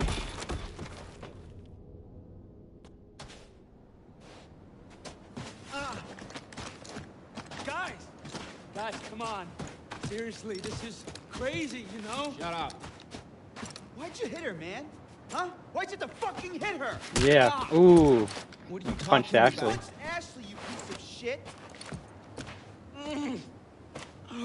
Even if she stabbed you with I got scissors. so mad. You don't hit a girl. You just don't. Dude, Chris, bro. And I'm not your bro. Where are we going? Where are you guys taking me? Locking you up, bro. What? You can't do anything stupid before we call the police in the morning. Come on. I didn't do anything. Are you serious, bro? Goddamn murderer is what you are. I didn't do it. Michael, please, just listen to me, man. I did not hurt Jessica. Dismiss, shut up. Scold, you deserve this. Shut up. You know what, man? You need to shut up. Chris, hey, come on, Coachies. We're partners. Stop. Don't say that. Oh, fine. Be a dick.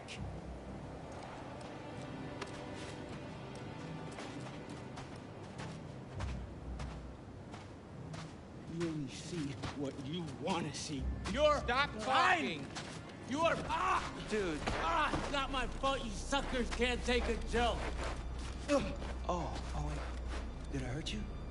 Did you feel a little bit of pain? Right now, I am so sorry. Stop it! Jesus, dude. Stop! Michael, I'm sorry, man.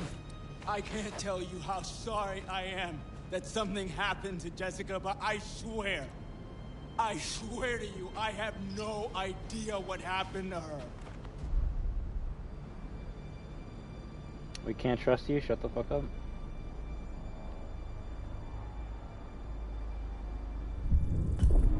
Shut the fuck up! Yeah, I was gonna say I think Josh's meter is gonna start going down from this point forward. I don't think Mike's gonna be as funny or charitable as much anymore. Josh, you can't talk your way out of this one. Do you believe him? Can't we all just get along? Damn it!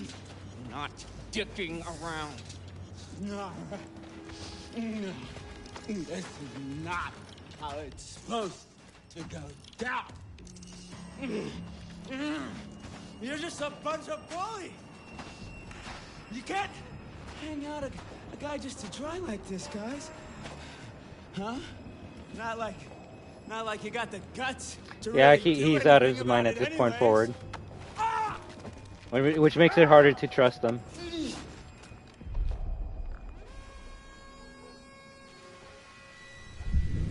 Oh, stuff it. Honest? Damn, went up. You're the biggest coward there is. Uh-huh. I did something. I made you believe in the world I created.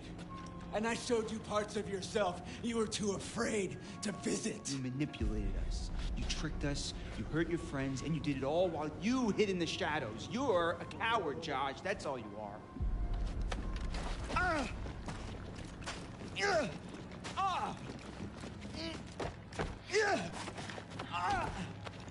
Okay, tie me up now, okay? Stay still, Right, man.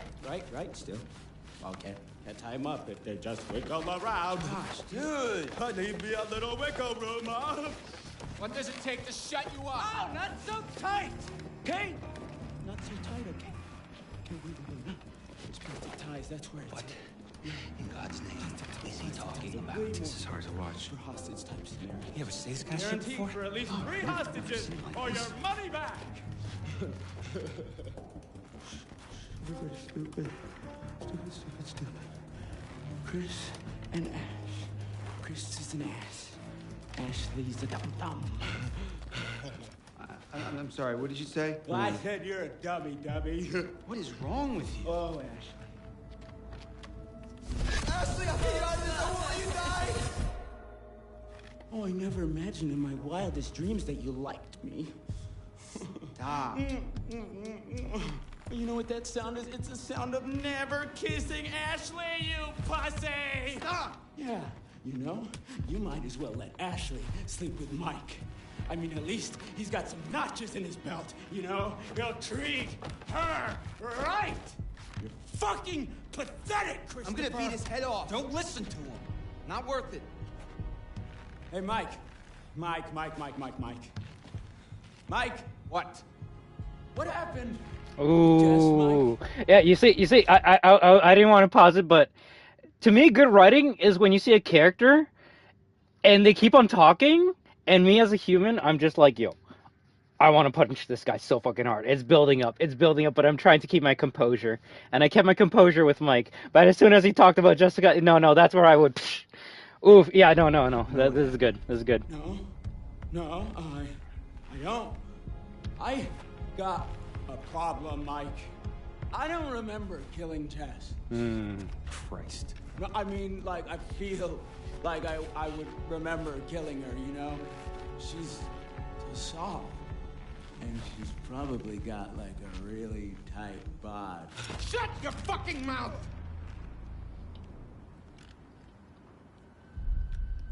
Hit Josh, disarm Mike.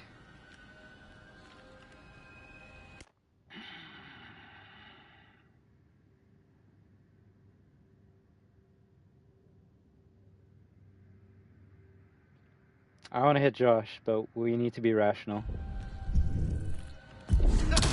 Bro, okay.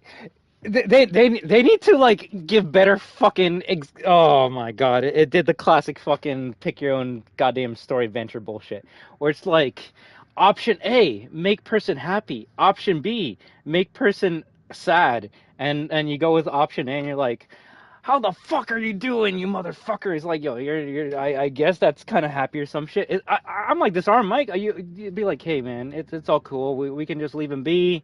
I'm gonna put my hand on your, like, gun and put it down. Let's just calm down. What is this, like, fucking smacking it out of his fucking hand? This is bad. That was bad. Yeah, that's one way to do it. Seriously? Literally. Did you think I was gonna shoot him? No. Come on, Chris. You know me better than that. Yeah, Chris, you know me better than that. Yeah. Well, just next time, give me a heads up, all right? Oh, you poor little piggies. You can't even get your good cop, bad cop routine to work. Leave it to the pros, bros. Why don't you go back to the lodge? Make sure everything's all right. I'll stay here with this lunatic until the morning. Oh, sleepover.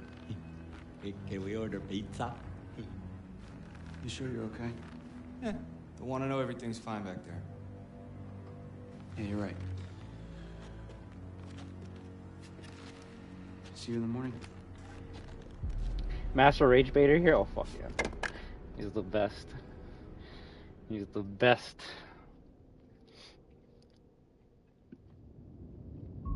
Chapter 8. Revelation. 3 hours until dawn. Stranger. Uh-oh. The stranger. Stranger. Please don't kill me. He's gonna kill us with the flamethrower, guys.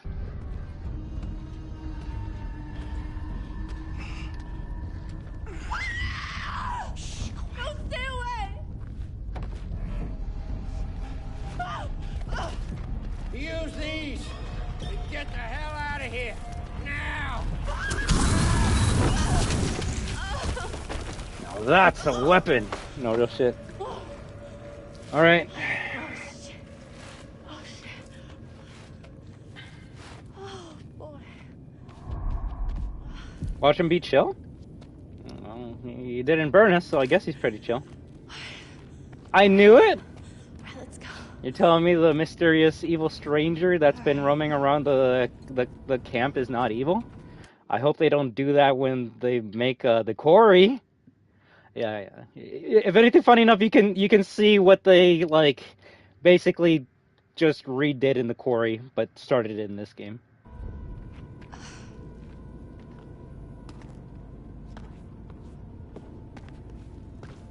I don't know, like I love the quarry, or I should say I like it. But everything I like about the quarry, Until Dawn did infinitely so much better. Maybe, if anything, I could say maybe the comedy in the quarry is a bit better, but that's because it's more modern comedy. But then again, comedy subjective, so. Greetings from Calgary. Ooh. On reverse, Billy Bates, blasting crew, Northwest Alberta mines. Hey Billy, I had a great time. Look me up if you're ever in Calgary. Loretta.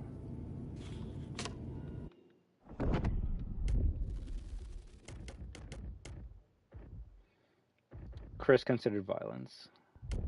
I considered it. I didn't want to do it on my friend, though. Chris hit Josh because the psycho gave Ashley a black eye.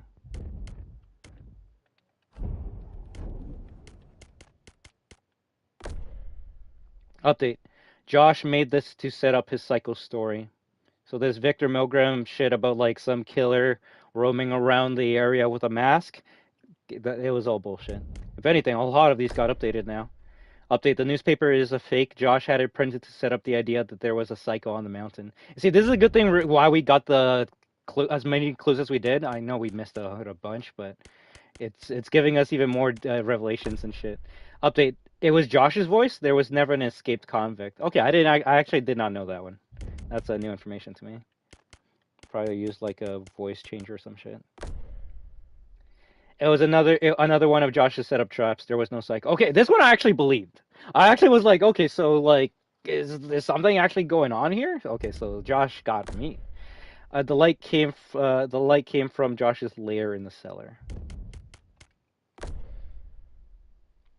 An order for saws and cutting blades from an abattoir supply business is not what you expect to be delivered to a remote mountain lodge. Update. So that's where Josh got all that gear. And that's the thing. Once you know the story, once you replay it, you can see clues before the game tells you. Like, I believe we got this card in like chapter 2 or 3, like one chapter after the saw blade incident.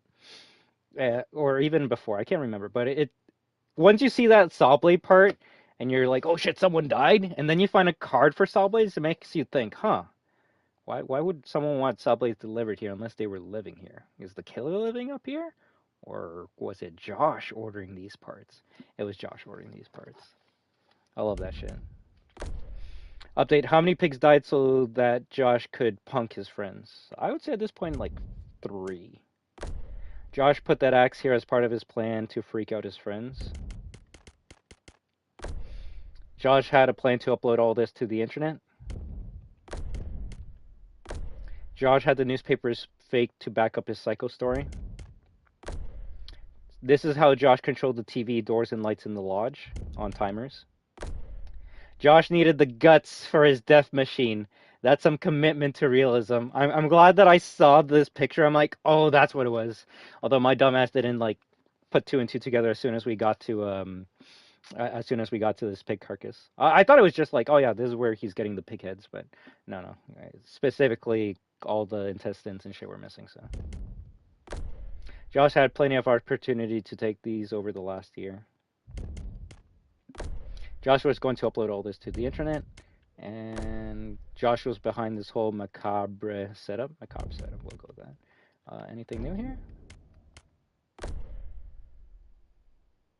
A postcard of Calgary with a romantic message on the back. Billy was part of the crew that blasted new tunnels deep in the mines.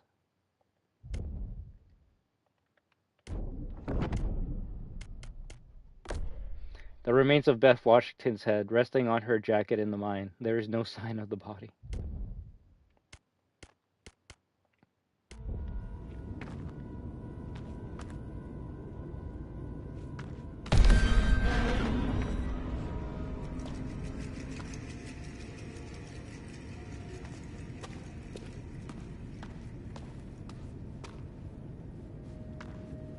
Also, the music is 100% different from the remake to the original, so I do want to play the original to hear what the original soundtrack was at. Who is that? Yeah. It's Josh, obviously.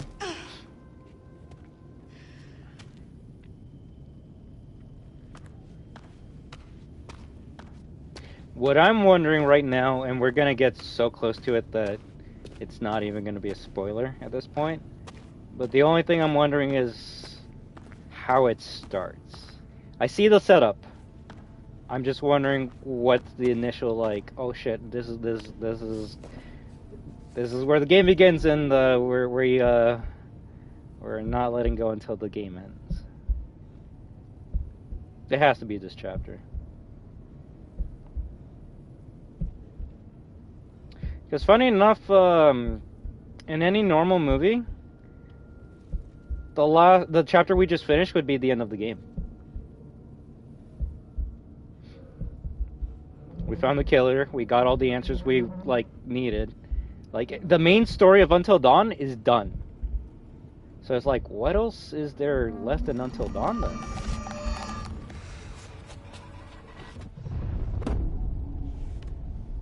I guess everyone getting back to the lodge and calling the police, right? So I'm not falling for the old trick. Josh is tied up. Maybe Josh can have clothes.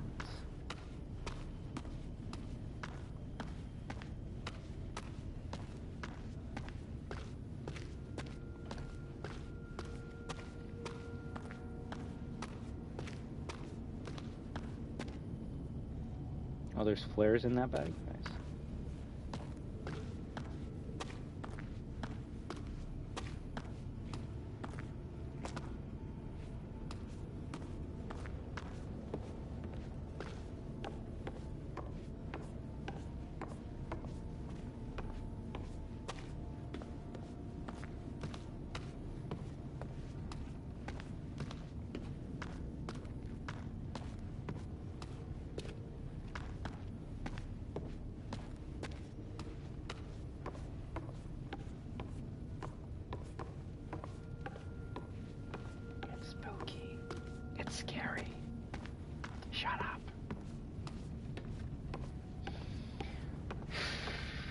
Alright.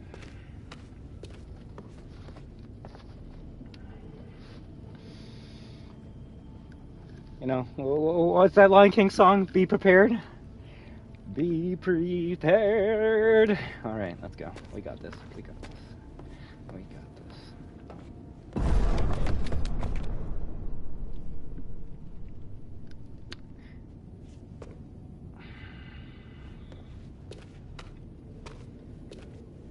You see, the thing is, guys, this is gonna be a new experience for me. I don't think I've ever played a game with this entity before. And that's what's scary to me. That's the fear.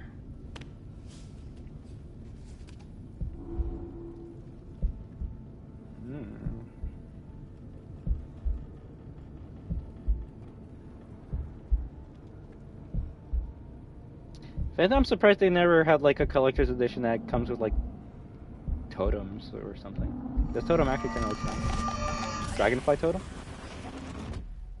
Okay, we use the flare and then we go through. Real shit, I don't think the TMP would do anything to these guys.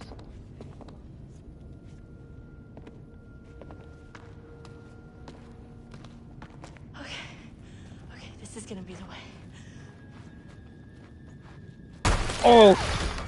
That got me. That actually got me. Alright, it's starting, guys. Alright, let's go. Real game starts now. Let's do it. Don't grab it, just go! When everyone got to this part and they're like, the fuck is that? The fuck is that? Oh shit, go right! Ah! Wrong way, wrong way!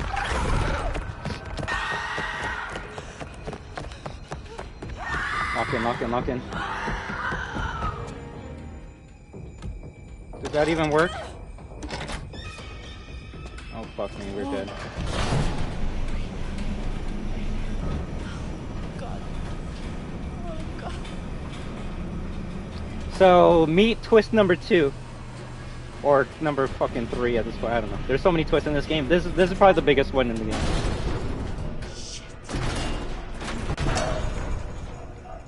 Stay still. Oh fuck.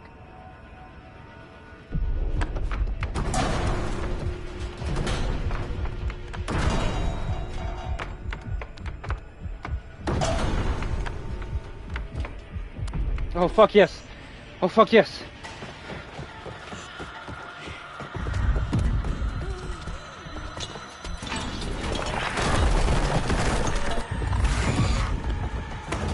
Oh, so now we know what was given that thermal vision. Smart. This is probably also when most people started going, you know what, Emily badass. Like everything before this point, Emily annoying bitch. This part, Emily badass. She's turned into a Resident Evil fucking survivor. Leap off, stay on. Oh fuck, oh fuck, oh fuck, oh fuck, oh fuck, oh fuck, oh fuck, oh fuck, oh fuck, oh fuck, oh fuck!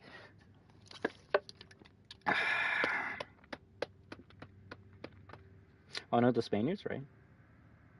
Now we know what killed Matt, exactly. That's what killed Matt. And that's exactly why we need to survive. Yeah, we have a brain, we need to use it, but also don't know what to fucking do here. You know what, I'm just gonna jump off. I'm just gonna drop. Pausing is cheating? Fuck you.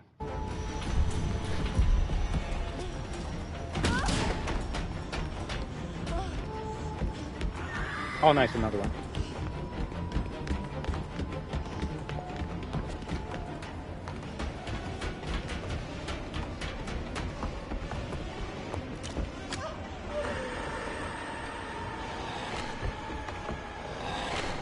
Get fucked! Headshot! Yo, let's go! Okay. Just breathe. Alright, nice. Close it! Close it! Why are you taking so long? Butterfly effect? I guess we use the flare, right? Emily used the flare gun as defense. I'm assuming if you don't, you just die. Emily escaped unscathed?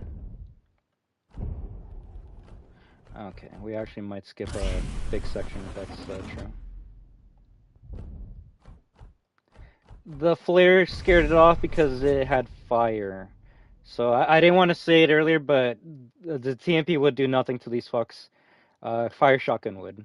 So if you had like a fire TMP, probably, but that's not a thing, so. Inconsistent? What do you mean, inconsistent? TMP is bullets. Flare is fire. Fire equals burn equals ouch, I'm hot, I'm fucking melting, I'm dying. Bullets are like, oh wow, this is bouncing off of me because I'm a fucking goddamn monster. One is gonna be a bit more effective on the other. Fire is what killed the dinosaurs. They can kill anything. Oh shit! No! I'm so glad I pressed fucking triangle. I'm so glad I pressed triangle. I assumed there was triangle and I got it right. Oh, that's gonna... Yeah, you're... Ooh.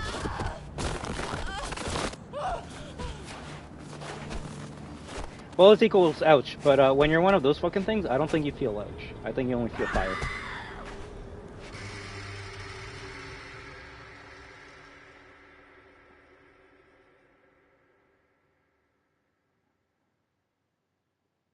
So, sadly, something didn't happen that I kind of wanted to happen, but it's okay. I'll talk about it on second playthrough.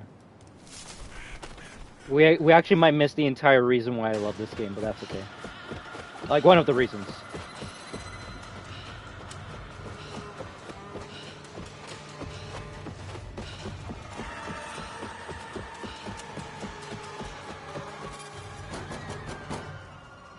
Crap. What now?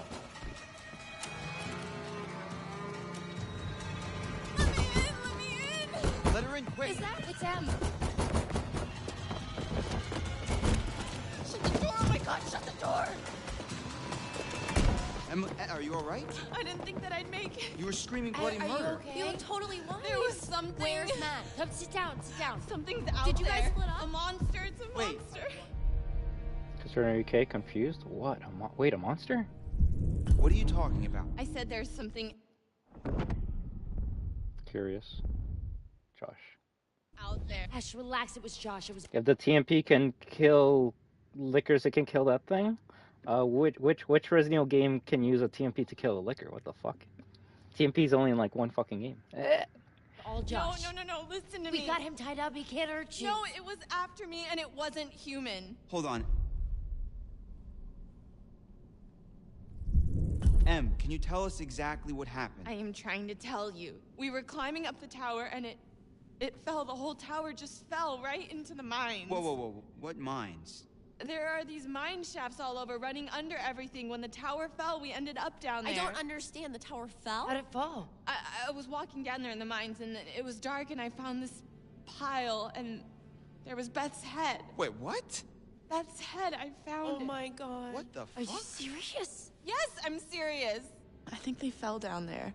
Oh, Jesus Christ. But the worst part is I don't think that Hannah died, like, from the fall, not right away. Wait, what do you mean?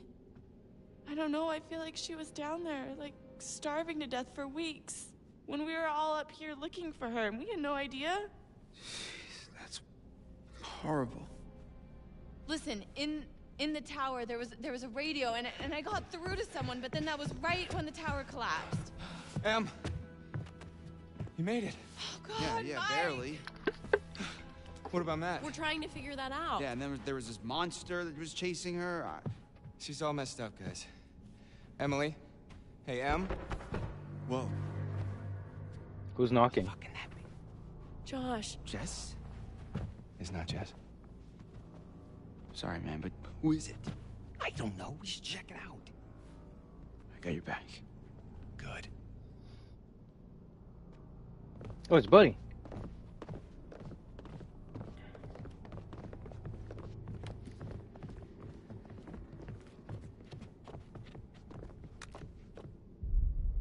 So just I'll cover the door. Demand, give me the pistol.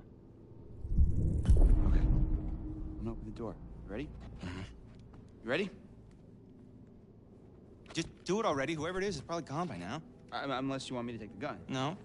I think that's less good. You do the door. I got the gun. No, that's for the replacer. He'll sell us Black Ops 7 later. If anything's kind of strange, we haven't seen him in a bit.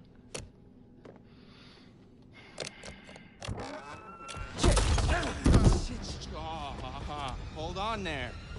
Hold on there, mister. Freeze. Ow!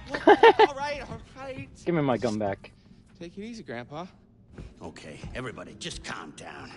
Now, just move over there. Go on, move. Let me say what I came to say. I'm here to tell you what you're up against being back on this mountain. Lore time. You should never have returned. I don't know why you did after what happened last year. You mean with Hannah and Beth? Yeah, how could you know without being involved? That's Oh, scary. responsible. You hold on to your horses. I don't take kindly to you kids coming up here to my mountain. Your mountain. Huh. I'm sure the Washingtons would be very surprised to hear that. Well, the mountain don't belong to me, it's true. But it don't belong to the Washingtons. This mountain belongs to the Wendigo. Wendigo? Who? What's he talking about? The hell's a Wendigo? Let's hear him out. Not like we have a choice. Now, I'm only gonna tell you this once. It doesn't matter to me if you believe it or not. I got reasons I want to get it off my chest. See? I told you. He's guilty as shit. Guilty as something. Shut up, Mike. There is a curse that dwells in these mountains. Should any man or woman resort to cannibalism in these woods, the spirit of the Wendigo shall be unleashed. Oh, crap.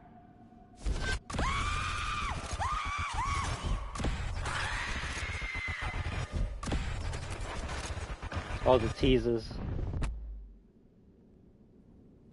You're gonna need to find somewhere safe. The basement might be okay. Okay, get down there now, all of you, and wait. What? Why? For how long? Until dawn. Guys, I ran off and left Josh when I heard screaming. Where did you leave him? In the shed. Your friend will already be dead. No, he can't be. We were just with him. A lot can happen quickly on this mountain. No. I'm gonna go get him. You can't go out there, Chris. I'm supposed to be his best friend, and I let him down. No, he let you down, Chris. He let all of us down. I don't care. I'm going to get him. Then I'll go with you. I don't need your help. You're going alone, is suicide. Fine. The rest of you, get down to the basement. Be safe. And don't go outside again until we're back. You don't seem to understand the magnitude of the situation. Well, I'm going to get Josh, aren't I? No, I'm going to get Josh. You're going to help me. Do you understand? Yeah, I think so. You need to follow me and do everything I tell you.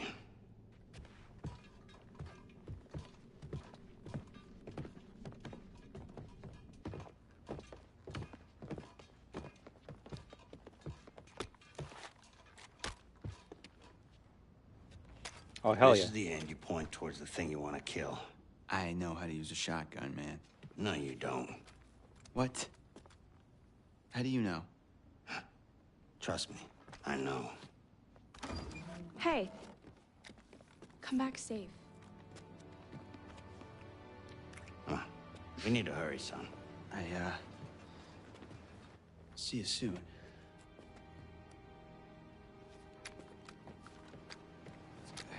So tell me, you're the expert on these things. What's the guy gotta know? You just be careful. You follow my lead. I like this game. It does a lot. So, how many times do I have to shoot it with the shotgun before it's dead? Well, you'll be shooting it a long time. Oh, what's that? So a shotgun to a Wendigo, you would be shooting it a long time, huh? So you know, shotgun buckshot, very powerful, close range, fucking just blow up a body part. So let's trade it for a 9mm fucking TMP. Yeah, I think you would go through a trillion fucking rounds before maybe you like shoot off its finger. So TMP would not fucking do anything to it. Now, yeah, if you want to be like, but Leon, yeah, fucking Leon, they also send one fucking like goddamn Secret Service agent to rescue the president's daughter. I don't think Resident Evil works on like realistic fucking logic.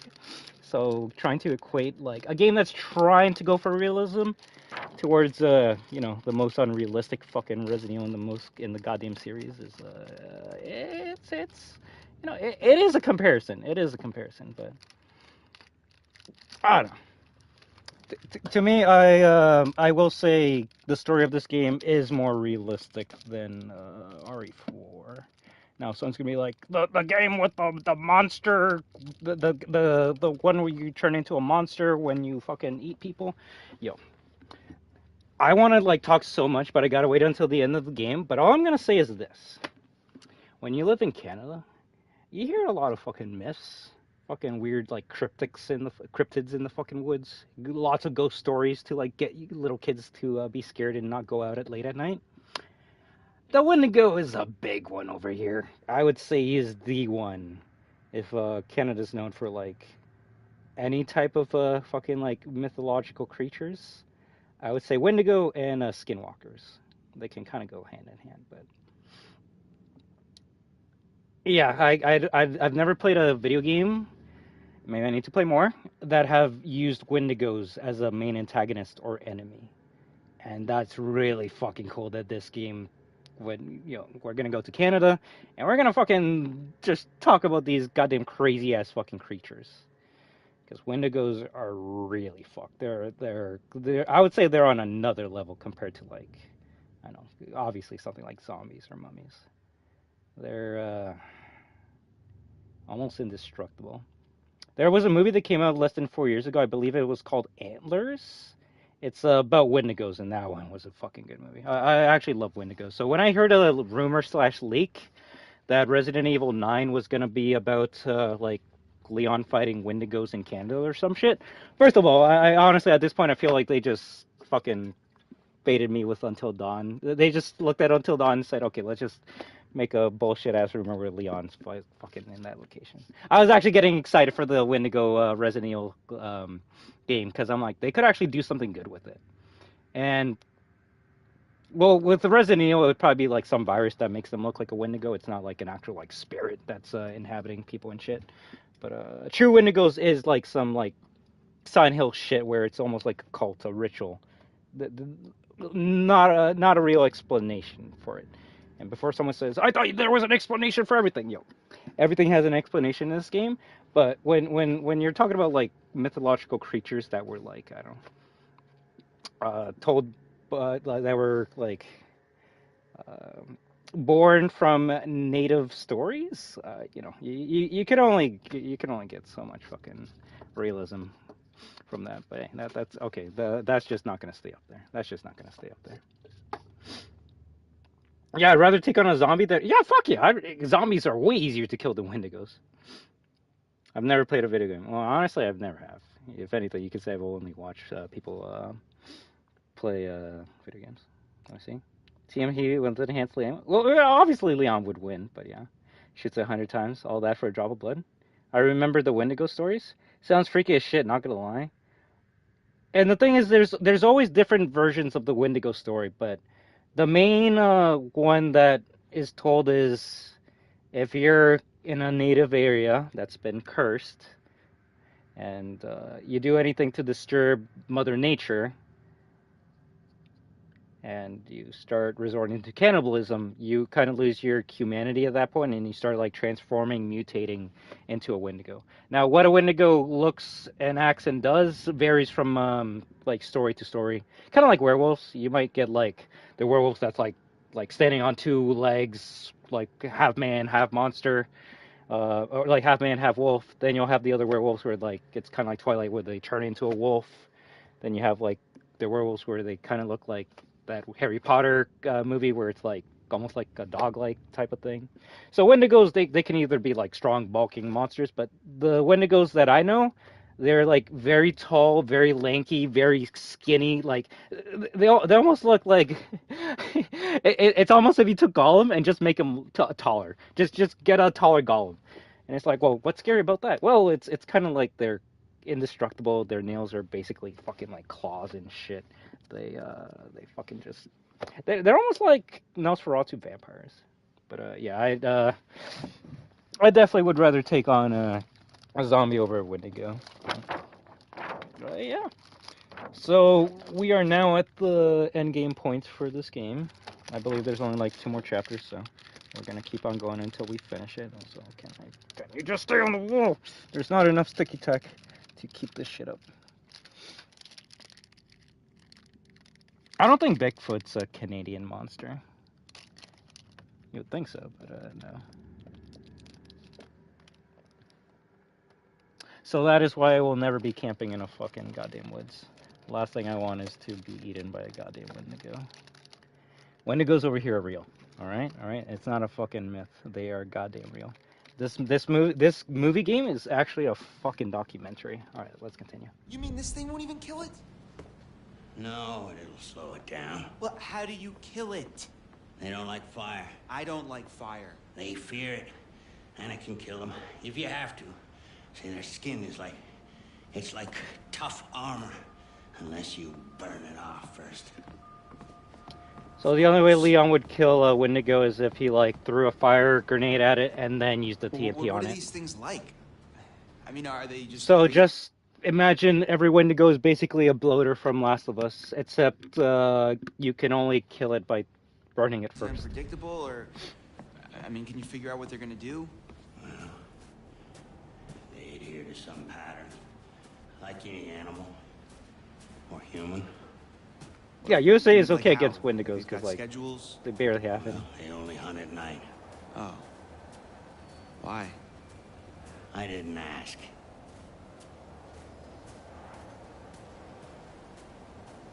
Any, pro Wendigo tips? Like if I rub garlic all over me, they won't be able to smell me or something? They'll still smell you. Anything like that? They can't see you if you're standing still. It's like toads. Sight is based on changes of movement in their field of vision. So if I don't move, I'm basically invisible. Yeah. Well, I wouldn't recommend testing it out. Unless you have no other choice. You would think the Wendigo would grab his head. Ah, crap. But you see, now I'm actually glad that we're at this point because I can say the W word now. Do you know how hard it was to talk about this game without fucking saying the word Wendigo? Wendigos. they still have some aspect of humanity in them? Well, they retain certain things. I mean, is it really right to kill them? Maybe they could be cured, or... They surrender human rights the moment they eat one another. There's no cure, there's no redemption. I mean, if they're still human, I don't know if it's right to hurt them. When you're staring one in the face, it's them or you. You feel free to take the high road. You won't be on it for long. Oh.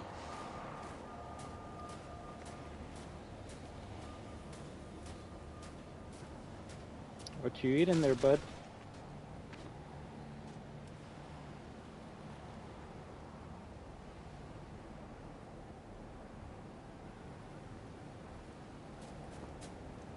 So is the bird gonna turn into a Wendigo now? It's eating another bird. That's cannibalism, right?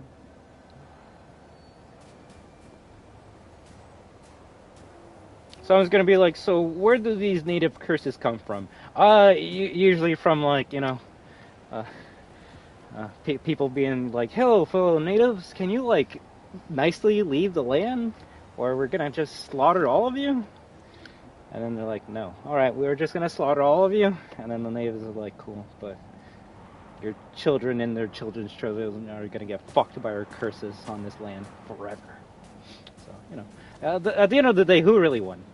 The people that settled on this mountain, or the natives that are turning everyone into fucking Wendigos? I don't know. I think it's an eternal struggle.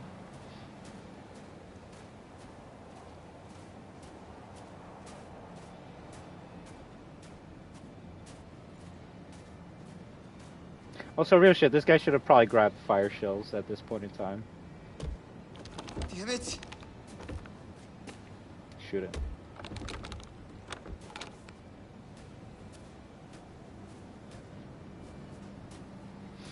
Just like Ganados, they're dead when the Plaga has taken full form?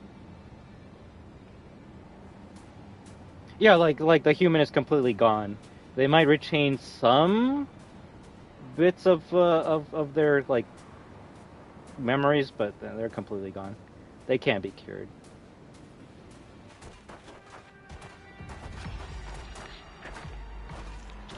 Well, Josh is dead. Damn it, what happened?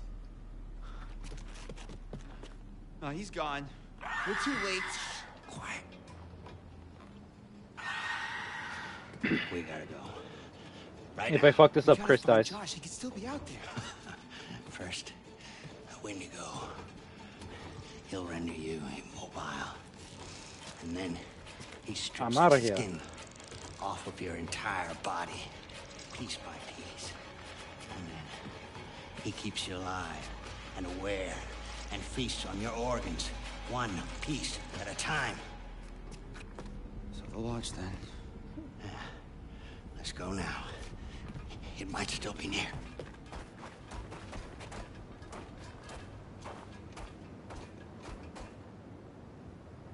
Oh, why does the fucking vision change? Okay. Listen to a stranger? Oh, fuck you. But also, let's go back in for a little quick second.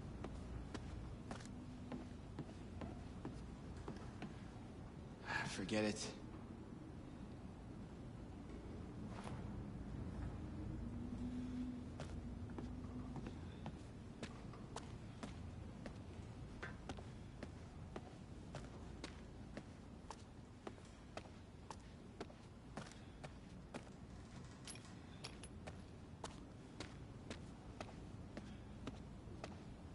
I'd rather fight a werewolf than a Wendigo. Jeez. Real shit. Werewolves, you got so many, like, ways to repel a werewolf. You got 0 ways to repel a fucking Wendigo.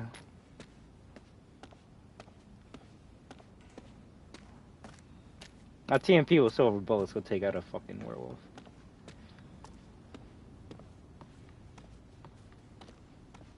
So nothing to inspect other than the saw blade?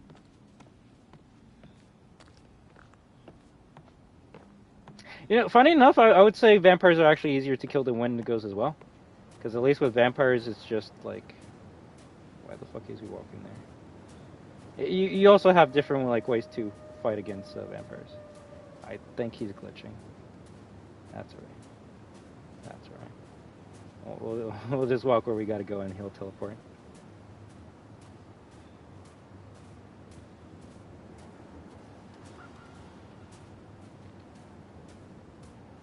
You could probably have like a necklace of wolf's bane flowers to prevent yourself from being attacked from a werewolf. Like there's many like. Wait. Oh, shit. Don't move. It's over. It's over. It's over. Very quiet.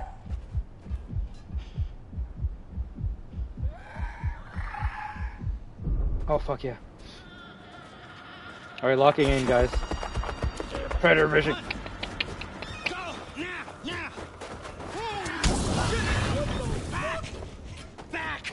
God damn! I was right out in the open. You gotta get out of here. Oh! Oh my god, oh my god, oh my god, oh my god!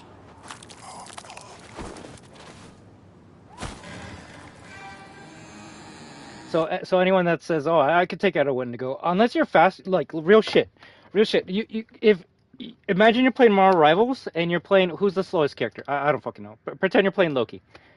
If you're playing Loki and you tell me you could take out a BP on your own, you're bullshitting everyone. That's basically what you're saying when you're sort of like, "Oh, I can fight a Wendigo." Wendigo, did you see that? Fast, just it's one slash, your head's gone. Like it's basically Black Panther just fucking take out everyone in just one slash. Can you say werewolves can do that too? Sure, but you know, werewolves, they're usually like, "Oh, I'm Monster Man. I'm gonna like rip apart and like infect you and do all this shit." They're not in for a quick kill. Wendigos, that's all they do. Shit. Yeah, oh shit is right. Oh no! Nice. Why would you shoot left? Why would you shoot left? Did you pump it? How many shots we got? 6? That was cute. Oh, please! That actually knocked him pretty bad. Far back. Don't fuck up your ankle. Come on, you're almost there. Nice!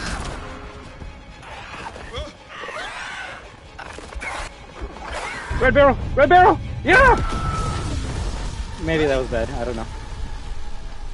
It's fire. They don't like fire. They're probably gonna be away for a bit. Shit. Ash! Oh, thank God, please, let me in quick. Let's go. We saved them. Chris! Oh my god, what happened? We gotta go. That thing was like right behind us. Go!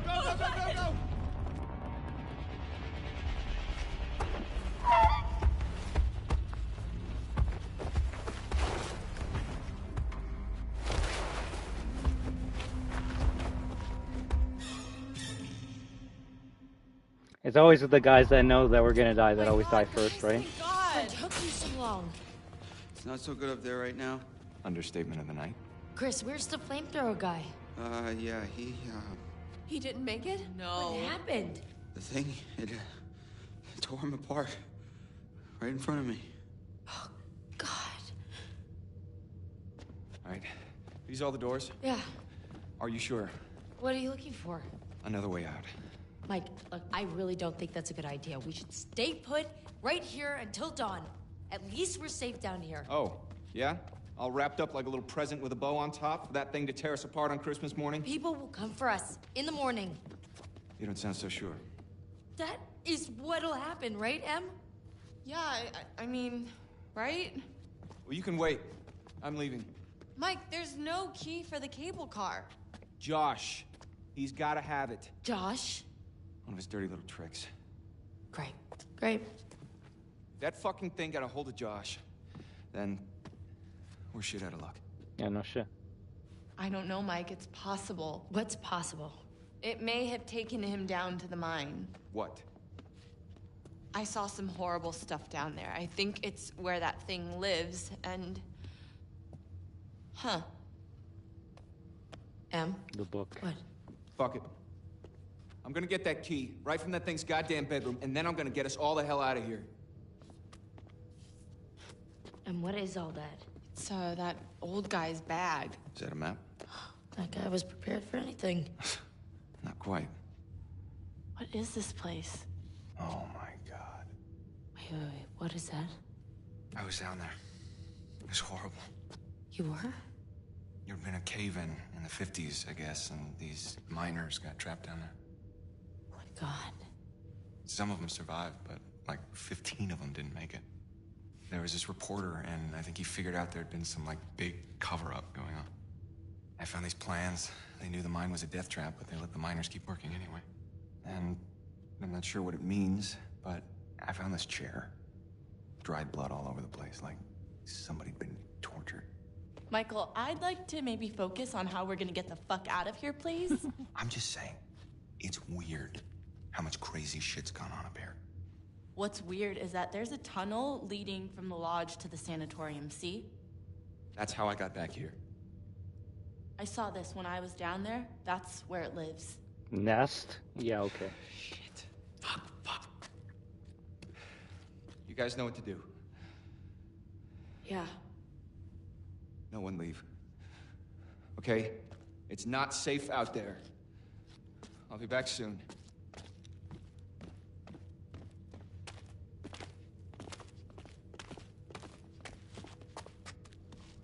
So there's an important scene that happens here that we're not going to get on our playthrough, but I'm going to do my best to get on the second one. If you know, you know, and that's actually my favorite scene in the whole fucking game.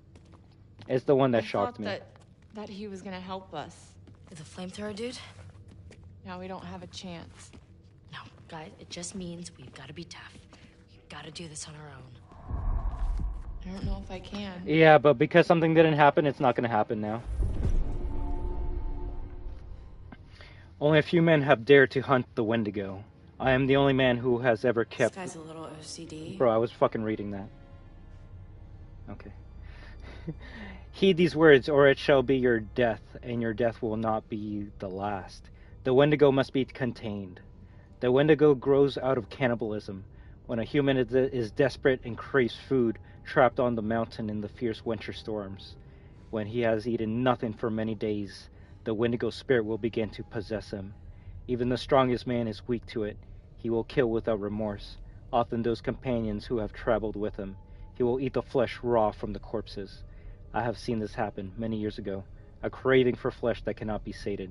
And then the change begins. The eyes turn first and become milky and white. Then the teeth become longer like fangs. The creature grows and the skin is pulled taut across the bones. Holy shit.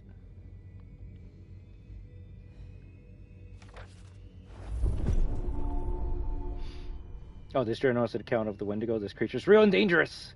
If you're reading this, you will have questions, but I do not have all the answers. This is all evidence and stories of my own experience.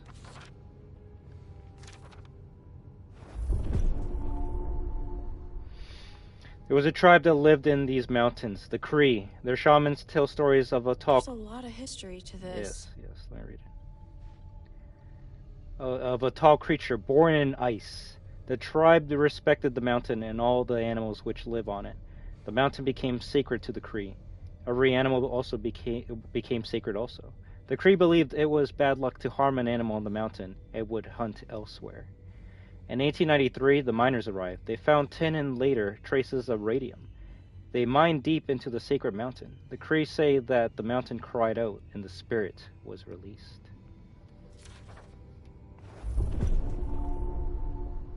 If anything, did I get like the first fucking page? Oh, okay, I got it.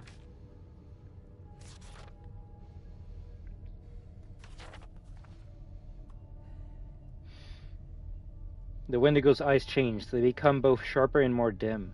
The Wendigo sees movement. This says that because the Wendigos are mutated from humans, when they hunt us, they know how to perfectly mimic their prey. That's another thing too that's scary. That's actually the scariest thing about Wendigos, and I don't think they actually do that in this game. So, let's say you're like, I don't know, with your friend in the woods, and then they fucking go missing, or they die or some shit. You're like, oh, I'm gonna come back a year later to, like, you know, pay my respects. And then you hear your friend's voice, and you're like, yo, what the fuck? I thought he, like, died or went missing. Why is my friend's voice clearly saying, come help me!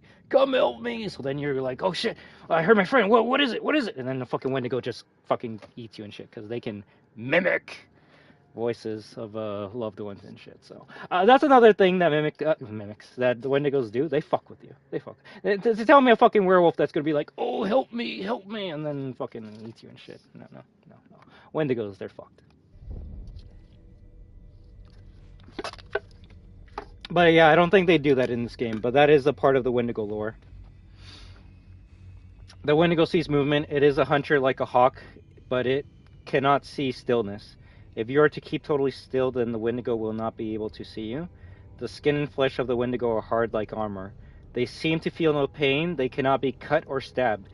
Bullets will not pierce their skin. So TMP is not doing anything to that motherfucker, my friend. Alright? Okay. Now we got that cleared up. Guns will not do anything to these fucks.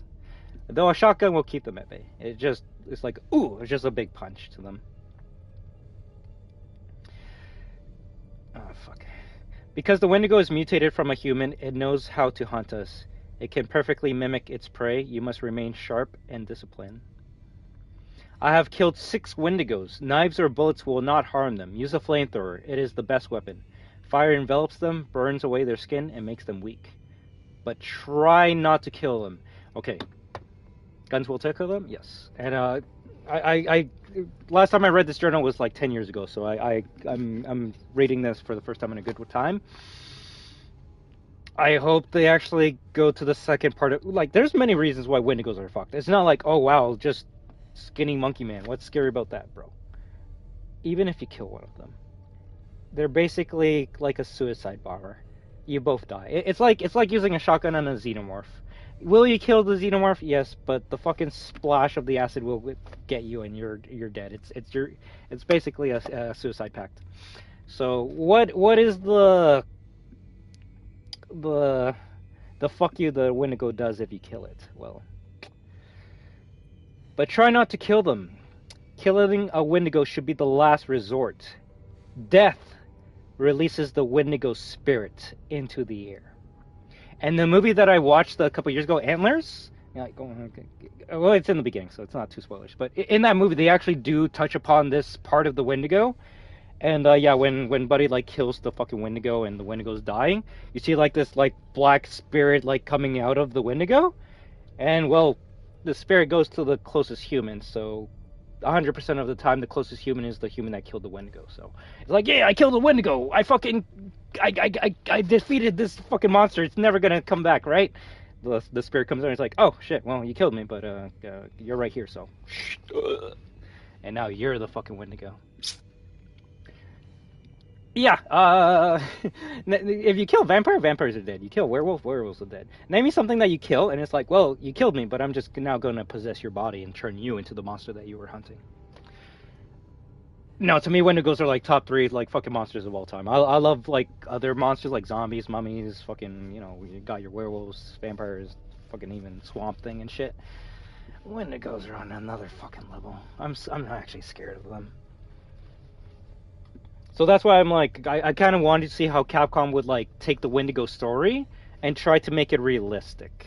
Because they took the werewolf story in RE8 and made it realistic, right? It's not like an actual wolf bite you and turning into a werewolf, it's a virus, so. I'm like, they could probably do something similar with Wendigos. I don't think they could do the whole like spirit releasing and going to another body, unless like, it's kind of like a parasite, where when you kill a Resident Evil Wendigo, a parasite comes out and then tries to get onto you. That would be similar to the Wendigo mythology, but you know, I'm still gonna hold my breath for Capcom making a Wendigo story. I guess I gotta wait until RE10. That's okay. But yeah, if you see a Wendigo, don't kill it. Just run away, or fucking pray to God or some shit. So real shit. No. In your story, Jadiel, Leon TMP kills Wendigo. Leon goes, ha. Bingo. And then the Wendigo spirit infects Leon, and now he's turning into a Wendigo, and then he dies. So that's actually what would happen.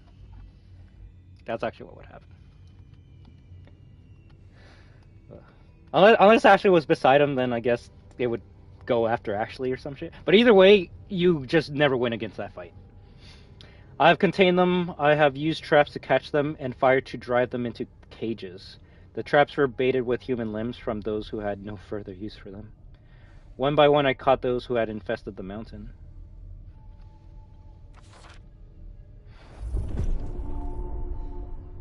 There may be defenses shamans wrote of rituals. I have found native artifacts on the mountain and copied them. Totems, bunches of herbs and feathers. I copied the designs. I've tested them on the mountain. They work. They keep the Wendigo at bay. Oh, fuck.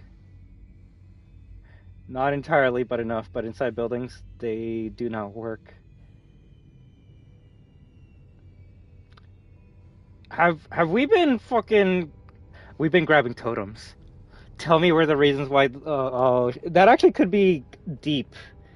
If the totems we're grabbing have been, like, breaking the fucking, like, the fence around the mountain, and it's kind of our fault for that. I found native artifacts on the mountain and copied them. Totems, bunches of herbs and feathers. Yo, that actually would be some, like, cool shit if it's actually our fault why the Wendigos are as populated as they are now, because we've been grabbing these fucking totems. Oh shit. Oh shit. I get it. Weaken Wendigo, then chain them up with 99 iron chain. No, that real shit. That's actually how you win against Wendigo. You gotta, like, keep it alive and locked up and just... Kind of like RE1 Remake, just have that zombie locked up and just never open it up. Never open it up. That's how you take care of it. Oh, no. What? No. What is it? What does it say? Let me see that. Shit. Let's talk about the spirit part? We've got to get to Mike. Like, now.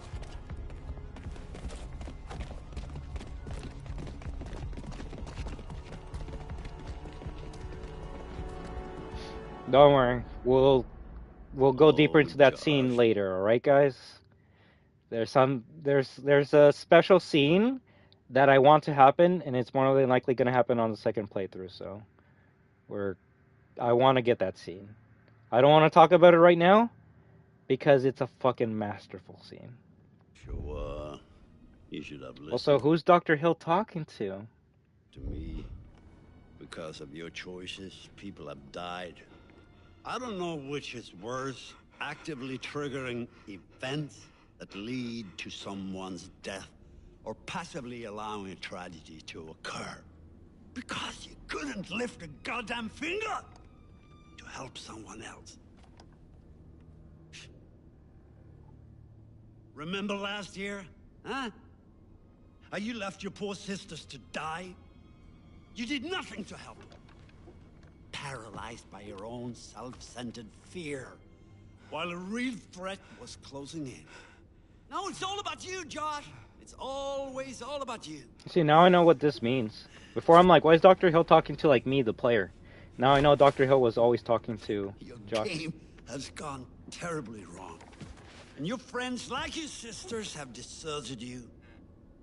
You're all alone. Can you feel how cold your loneliness has become? Huh? Why did you hurt them? Joshua, why did you hurt them? You actually made me laugh, Jadiel. Dr. Hill, help us do a Naruto morph into a super mega wing to go and gain control. Do that, and then I'll buy Black Ops. Holy fuck. Alright, I didn't hurt anyone. They hurt me. But they didn't hurt you, Joshua. Not intentionally. They made a stupid mistake, and a terrible tragedy befell your sisters. They did not intend for that to happen. It just did. And they were sorry, at least, until you subjected them to your night of horrific torture. It was just a game. They need to change. Let's hope that it's not too late for a time. Butterfly effect.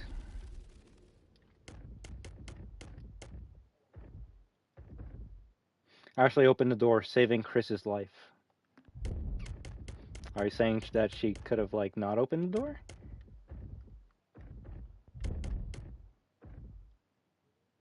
Josh was not remorseful about his actions? Okay. Why is this yellow now? A map with the mountain of a map of the mountain with sightings and recent disappearances marked with dates. It looks like the work of an obsessive mind. These must have been Wendigo sightings the mysterious guy was collecting.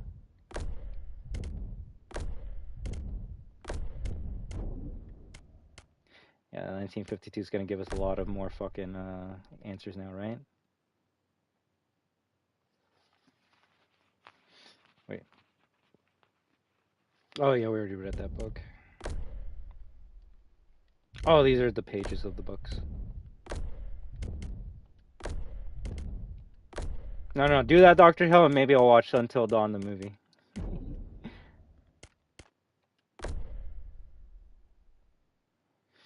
Updated. Josh learned about special effects from his dad's movie experience. So it's like, how did Josh knew how to make like a perfect horror film? Well, his dad fucking was making horror movies, so that's how they have all the props and technical know-how to put things on like dollies and timers. And that your friends, if they still are your friends, can save you from this terrible isolation. The Alien Isolation?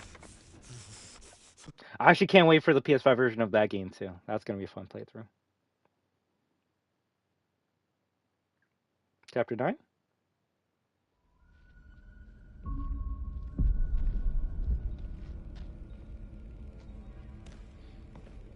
I believe there's only 10 chapters in this game, so we're basically at the end of it.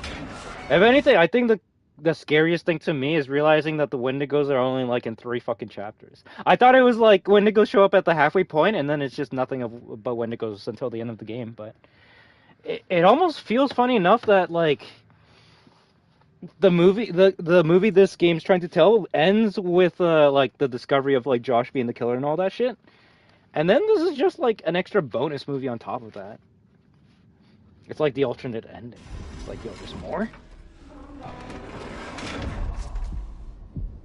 But also, this is why I compare this game to Cabin in the Woods. If you've seen that movie, it's basically the same thing. Not the whole Wendigo part, but like, you think it's gonna be one thing, and then halfway through the movie, it changes entirely, and you're like, oh shit, this is cool. I want to see more.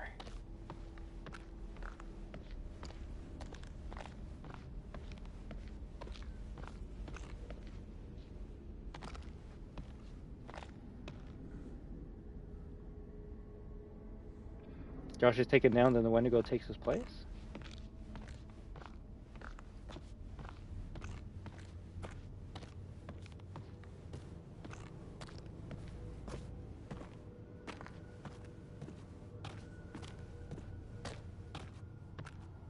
Like, do you mean, Wendigo takes Josh to the nest, and then, like, they switch bodies, and then, Wendigo's pretending to be Josh or something?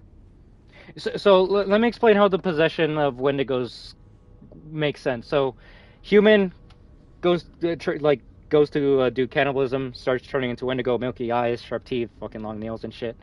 When they are full Wendigo, and you manage to kill one of them, the spirit comes out like pretending it's like a dark cloud, right?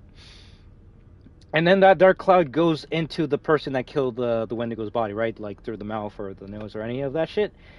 It's not that like, oh, the Wendigo's controlling my body, so now it's like Victor possessed by Wendigo. Oh, no, it's the spirit's in you, so now you're slowly gonna start turning into a Wendigo. It's not like the Wendigo is like controlling you like a puppet. It's Wendigo's in your body, and now you're gonna turn into Wendigo. So. Good luck. Like, funny enough, I've actually tried. I think about dumb things, you know, like what if like I got infected by this thing? How would I like deal with it? And in real shit, I actually don't have an answer as to how you would deal with Wendigo possession. Because the darkest thing you could think of is like, you know, take yourself out, right? But that's not gonna get rid of the Wendigo spirit. The Wendigo spirit's gonna go to someone else then. So I guess you would have to like be alone and then like take yourself out. And even then, Wendigo Spirit's not gonna let you do that, so you're just fucked. You're just fucked. If anything, well, the book didn't really say anything about like procreation or that the Wendigos want a mass of numbers, so more than likely took Josh down there to like feed on him.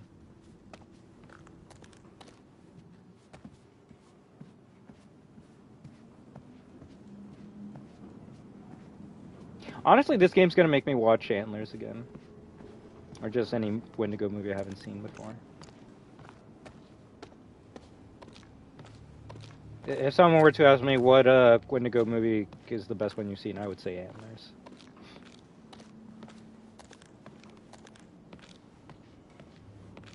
You could say the Until Dawn movie, but I'll still pick Antlers.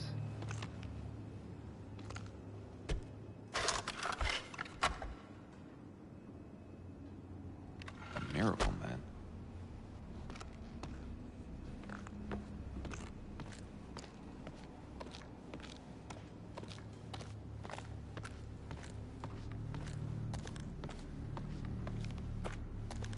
I don't know, it's cool when a game talks about a creature or a cryptid that isn't really talked about as much.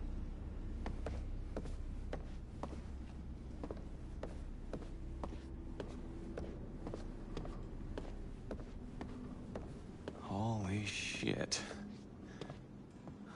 Oh, we're back here again. Huh. What happened to the wolves? Right?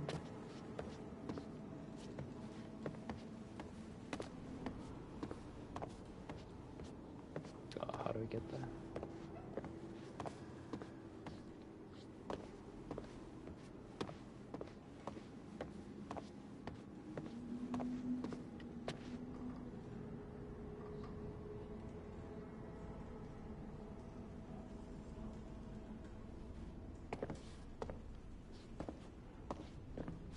If anything, I guess the people that thought they saw Bigfoot in the woods was actually Wendigo sightings.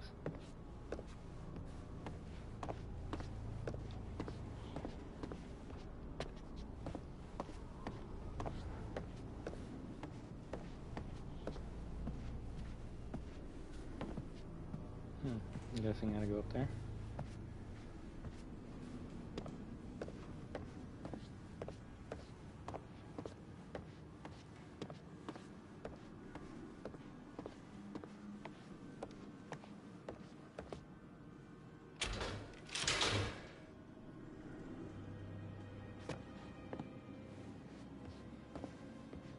If Heavy Rain is known for the amount of fucking like toilet breaks you can have, this game to me is known for the amount of fucking like door animations you go through that oh my god, no.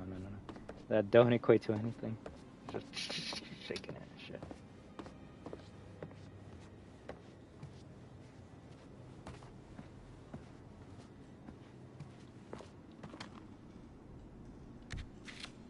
You gonna take that for yourself?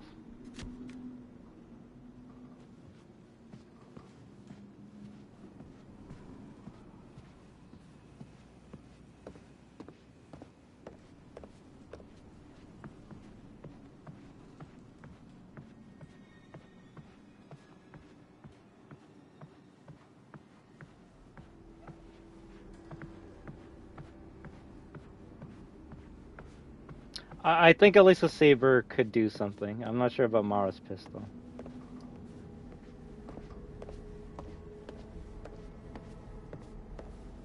I might need to remember the lore of that game again. Mara was a interesting character.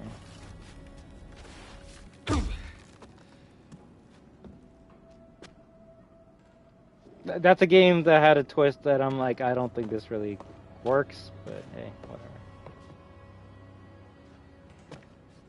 Is that a fucking double barrel shotgun?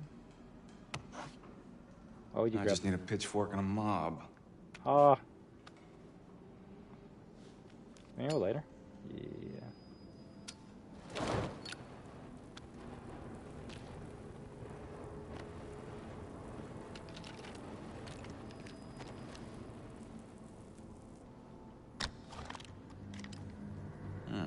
Good enough.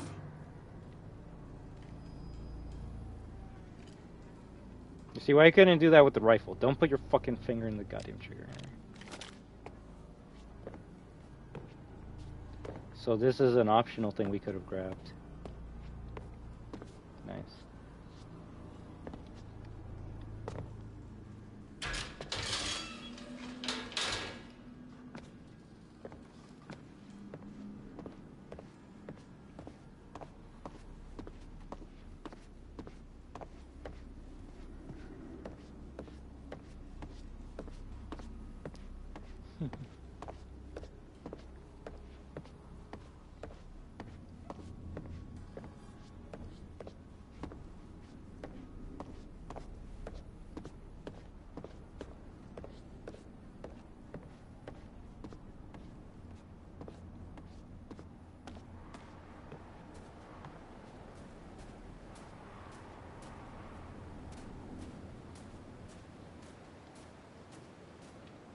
Holy hell. All the crosses bear the same date, 24th February 1952. What happened to make so many people die on the same day? Update, another death that occurred on the 24th February 1952. There must have been a massacre. Dr. Barron was killed on the same day as those buried in the makeshift graveyard.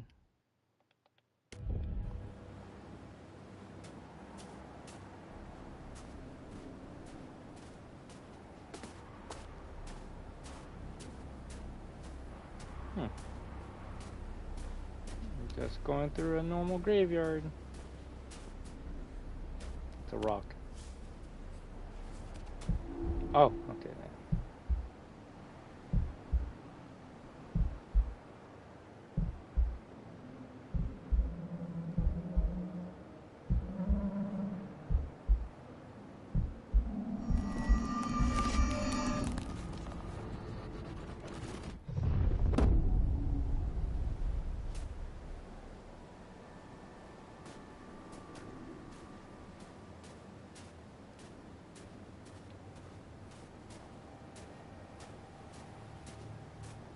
I guess that's not the right way?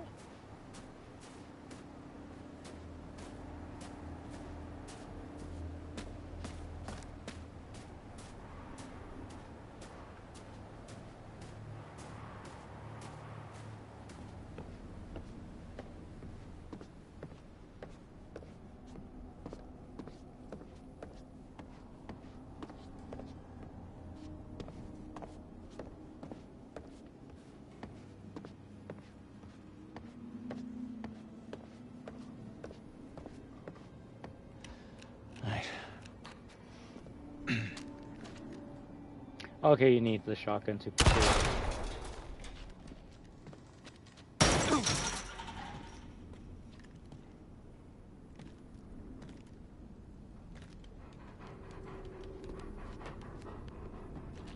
Hey, guy? I'm assuming if we kicked it, it would try to fight us or kill Hey. us right now. I was hoping I'd run into you again. Alright. Good boy. Alright, pal. Coming with me. Alright. Here's the plan. I happen to see a map of this place, so we're not flying blind. There should be a way through the psychiatric wing that'll take us right outside the mine. Think you can handle that? Couldn't have said it better myself. Attaboy.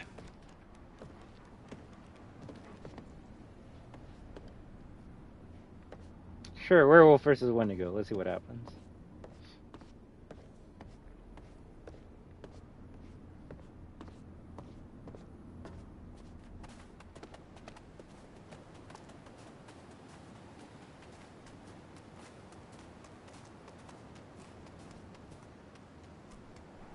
Okay, only humans leave fucking footprints in the goddamn snow, right? They don't got Last of Us money that can put in like the fucking bunny prints in the snow before Ellie snipes it out. Okie dokie, boy, calm down.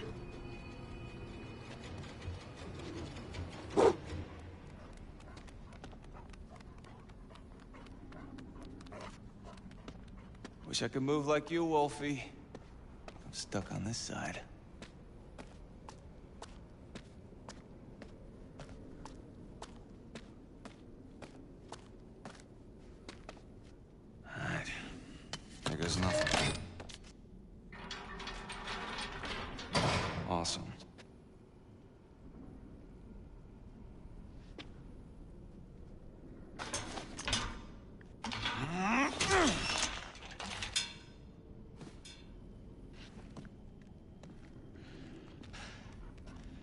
See that? I do got moves. Don't I, Wolfie?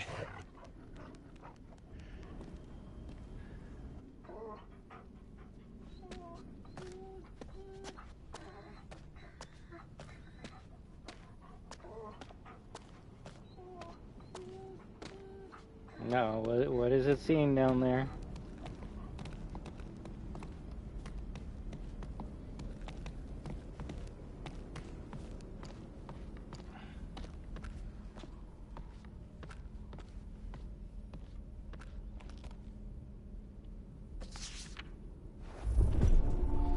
Reporting physician Dr. W.B.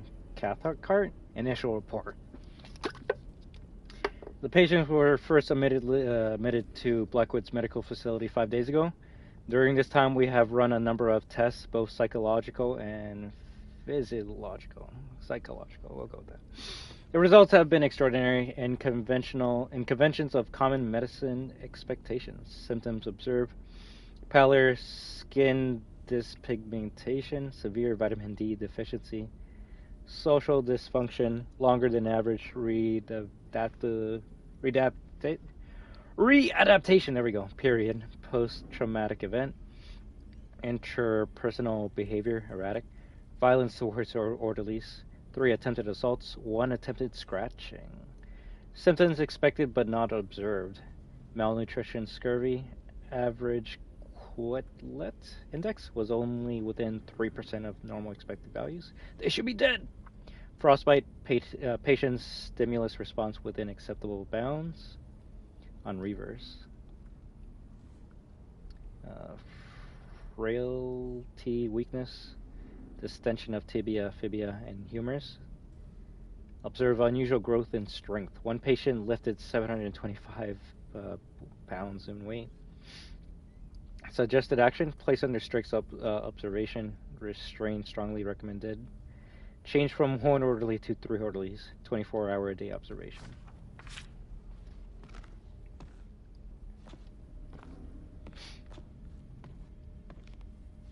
So you see this to me, this sanatorium was basically Umbrella. And that's why, like I always say, if you want me to like your game, just fucking make it Resident Evil. How is Umbrella? Well, it's like, well, the sanatorium saved the fuck. Well, they took in the miners that were rescued, right? And now you can see why they were like, yo, just make sure the press doesn't see any of them, and we keep them locked back in like the fucking asylum section, because they were running tests on them. They're like, yo, I mean, these how the fuck did they survive? How are they better? How are they stronger? Oh shit, this one's mutating. Let's fucking like do research and tests on them. That's why there was like a jar of one of the patients turning into like a Wendigo in the storage room. So evil company doing evil shit. Love it. I fucking love it. Oh fuck. I don't love that.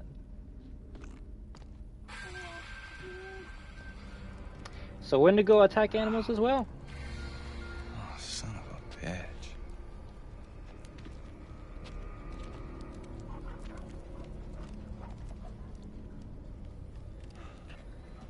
Jesus Christ. What the fuck have I got myself into?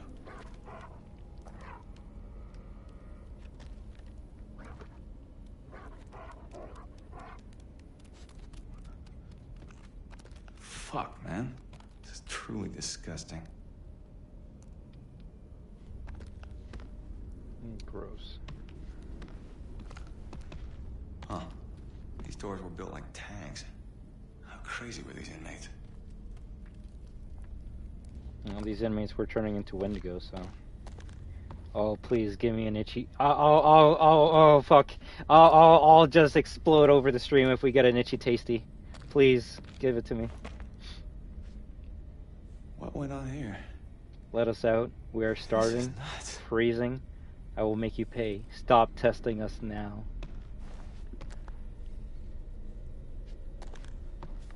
It's always so fucking creepy seeing the mind of someone losing their sanity and turning into a monster.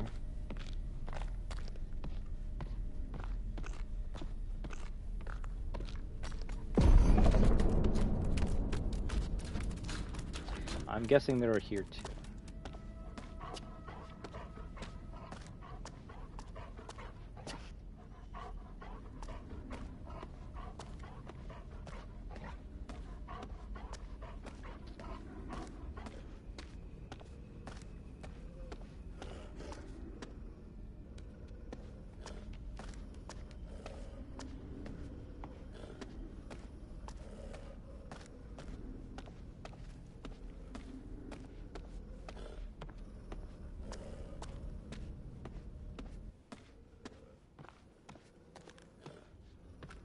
See, this is where it should just only be fixed camera angles. Now, I did hear there's a prequel to this game. I haven't seen anything about it, so maybe after I finish this stream, I'll take a look into it. But it's basically a VR game where, like, you're playing as one of the doctors, and you're helping the patients that came out of the fucking mine. And I'm assuming over the course of the game, you see them like slowly turning into like Wendigos or monsters or some shit.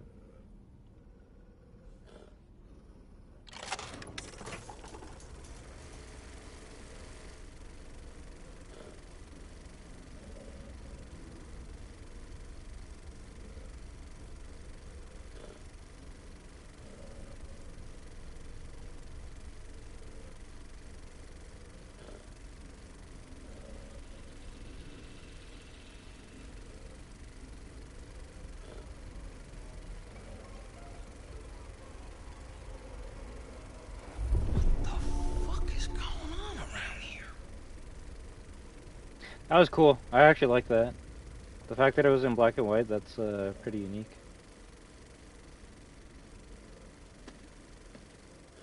Definitely Uncharted 1 vibes with that.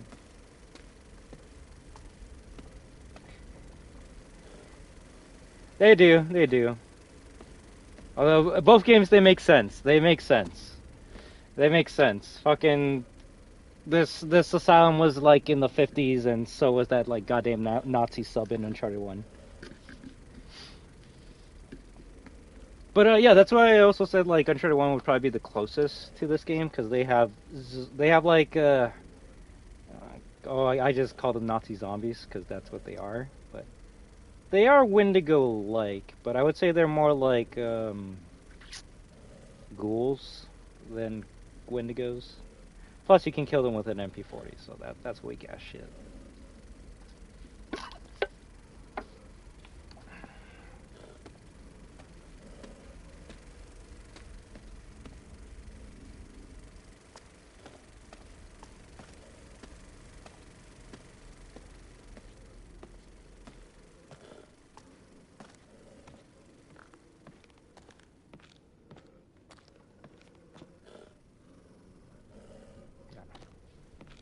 I was gonna say, is that a reference to the Blair Witch Project?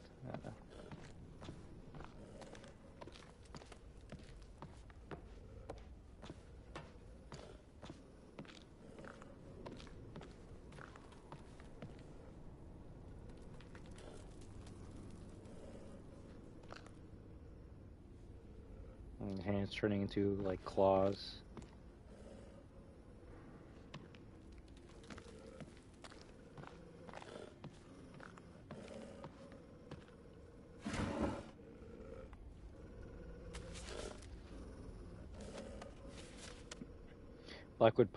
Blackwood Sanatorium. Medical examination. Patient number 9. Progression of skeletal hyperostosis. Yeah, we'll go with that. Confidential. 1952, September 1st, day 4. Epidermal dyspigmentation expected after time underground. Severe curvature of thoracic region. Post-traumatic kyphosis. Corneal dystrophy, cool, and clouding. QT 2160. Day 9. Chronic kyphosis, scarring of cool. Pointing of teeth.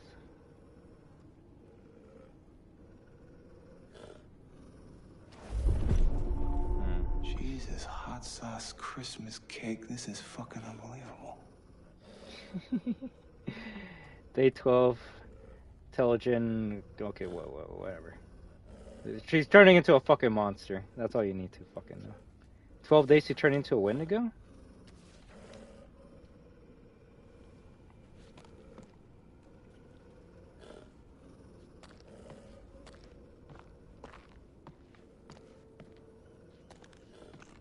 I'm assuming I gotta go where the wolf is.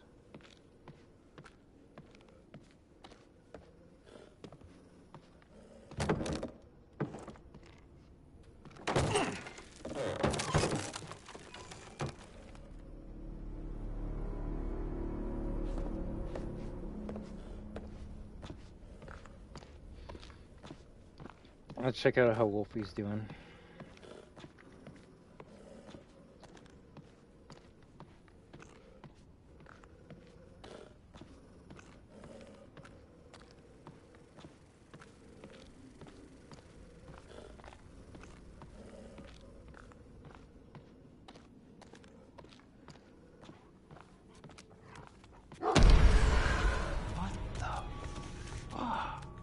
You know what? Maybe we don't check out how Wolfie's doing. We clean up and then we go there.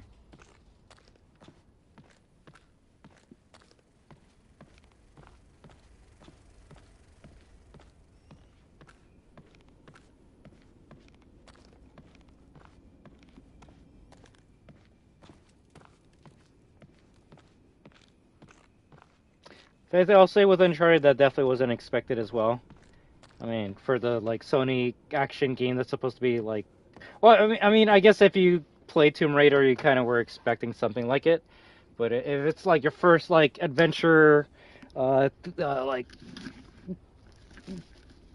guy stealing treasure type of game, then you're not really expecting the twist that happens in Uncharted to happen. And that's what makes Uncharted amazing to me. Those crazy ass twists. If the Uncharted series was just about like Nathan Drake killing like hundreds of fucking guys, that actually would be boring as shit. Not gonna lie. But it's the halfway twist that makes the series memorable for me. Whether it's the fucking Nazi zombies in the first game or the other shit that happens in the other ones, I'll talk about it when we get to it.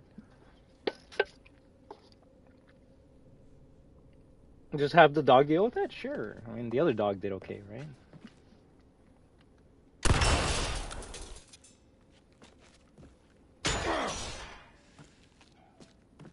Holy shit. Who is this guy? Old Man Jenkins. Sorry, Uncle. To whom it may concern. The Fateful Descent? The group found all the clues from the 1952 clue line? Yay! They are dying outside. I hear them screaming and crying. This hell is my only legacy. God's punishment for my mistakes. No escaping my fate. Death awaits me now. Jefferson Bragg. So my assumption is they were doing their umbrella shit, you know, researching the fucking people turning into Wendigos. And the Wendigos broke out. And then everyone died. And then it basically became the Spencer estate where you have like a fucking mansion full of zombies and monsters just roaming around waiting for someone to enter and get fucked up. So Wendigos broke out of the sanatorium and then probably retreated underground and yeah, everyone just died. And no one came to the sanatorium to check on what was happening? Question mark? That's the only thing I guess I'm wondering myself right now. Like, cool, everyone died, but then like the police just never came to check this area, or they had to I don't know, maybe it was just a restricted area and no one could go there and people think that this place is still up and running.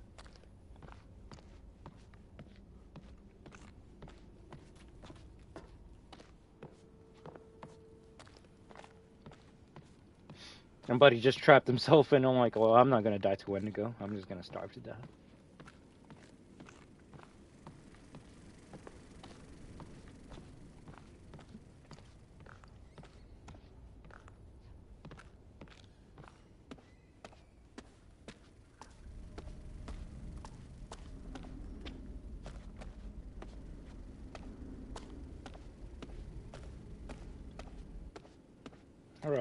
I love some creepy pasta writing, and if this game can have something similar to Resident Evil 1's story of a guy slowly turning into a zombie, that'd be really fucking cool.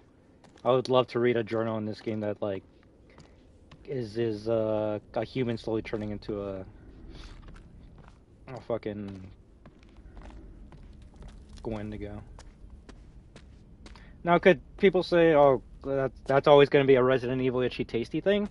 Sure, but like the whole like person writing as they're turning into something, that's been in fucking novels even before Resident Evil or video games were a thing. The amount of fucking like werewolf books you have where like they're describing in excruciating detail how like they're slowly turning into a monster or some shit. Edgy Tasty is just the #1 in video game history. It's kind of hard to top that.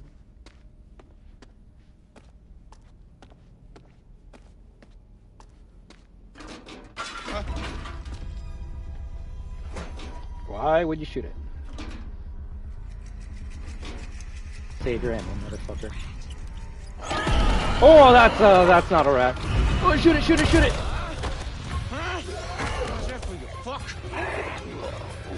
That was a good. That jump scare gets everyone on the first playthrough.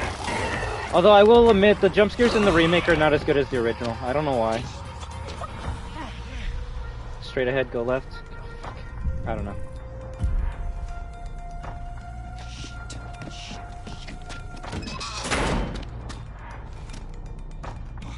Where's Doggo? God damn it! No!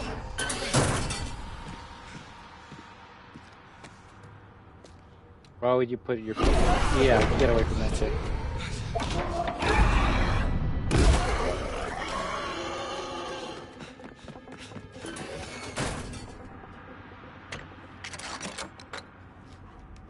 Oh, there you are.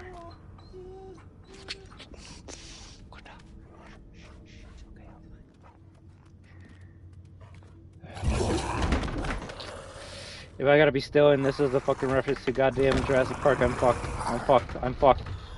It's Jurassic Park, isn't it? It's Jurassic Park! Fuck!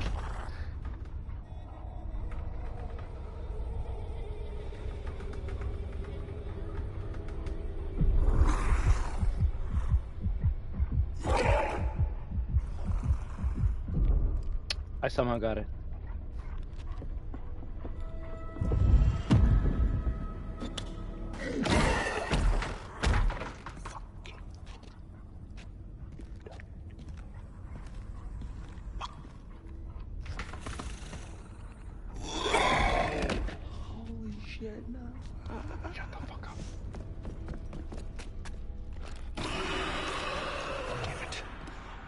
Trying to thank good doggo for being quiet. Come on, you son of a bitch. Yeah, it's Mike. It's Mike. Although I'm actually concerned about Jessica. I don't know if she's actually alive or not.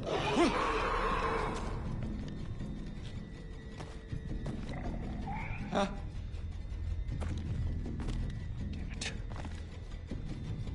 What the? What?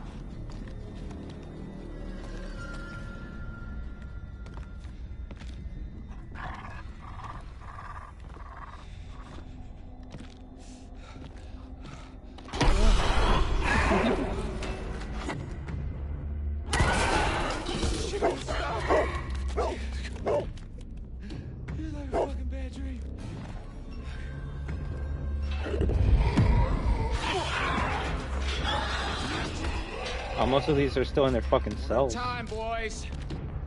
It's enough for me for all ya.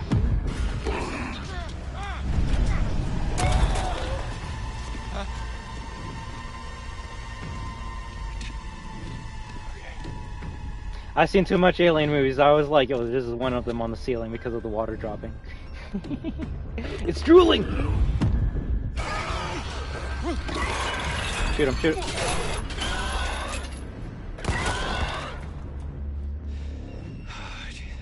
He looked like he only had like one claw hand.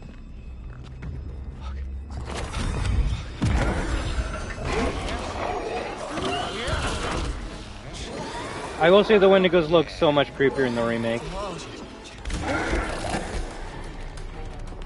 If the graphics did one thing better, it's making the Wendigos look more realistic. Not that they needed to.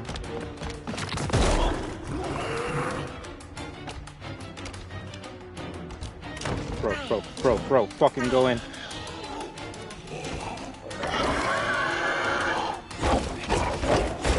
Look at that shit! Fucking... Honestly, you should not be able to hit any one of these with how fast they move. They are the fucking night. They are the wind. Oh my god.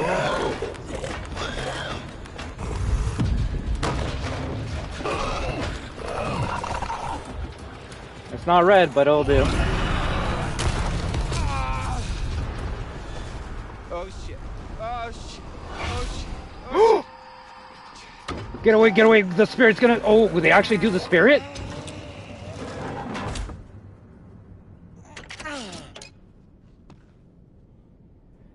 I've never seen that before in my life. I did not know this game actually included the spirit of the Wendigo.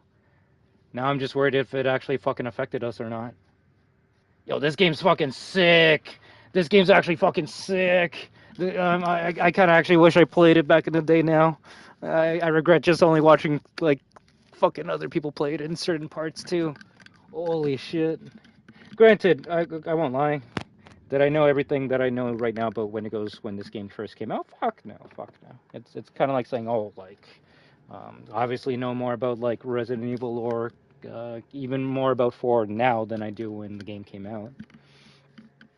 But still, would have been cool to play it when it did came out. That's cool, but I'm actually wondering where that spirit went. You saw that, the Wendigo spirit, like, going in the fire, and I'm just wondering where it went. Did it possess the dog? I hope not. Did it possess us? Maybe. Like, there's no one else that's alive that was near that fucking spirit. Now it's... Because I'm like, why did it give me a choice between shooting the 2 and the barrel? And I'm starting to think the barrel was the wrong choice because we killed 2 Wendigos. And now we might have actually got infected. Fuck! That's so cool. I did not know they actually included that in this game. It really makes me go, why didn't they go all the way with the quarry then? Like, that's another game I want to talk about the monster that's in there, but you know, spoilers. But I don't think they did as much as I would have loved with that creature in the quarry compared to the Wendigo.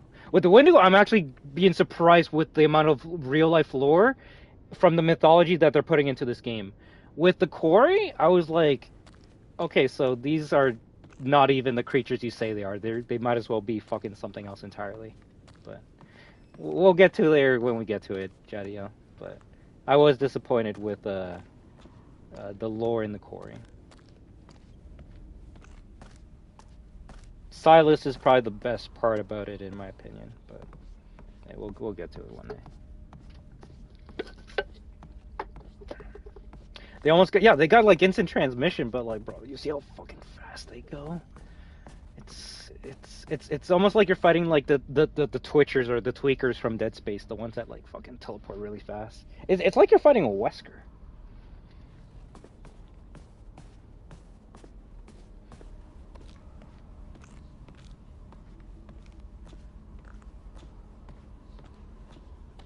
If you want to say this is a movie game, go ahead. If you don't want to call it a horror, go ahead. But to me, this is my favorite, like, fucking movie horror game of all time.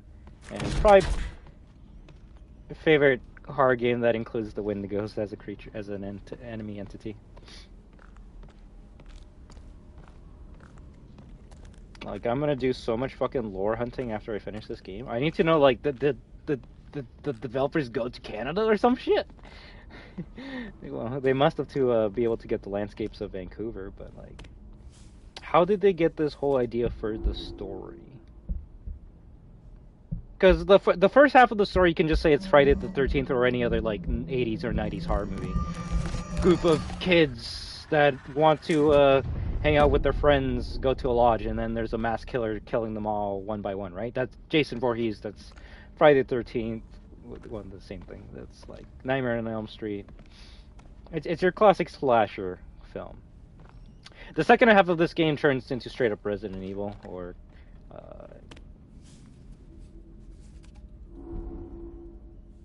a werewolf infection type of story where you're trying to survive against these monsters.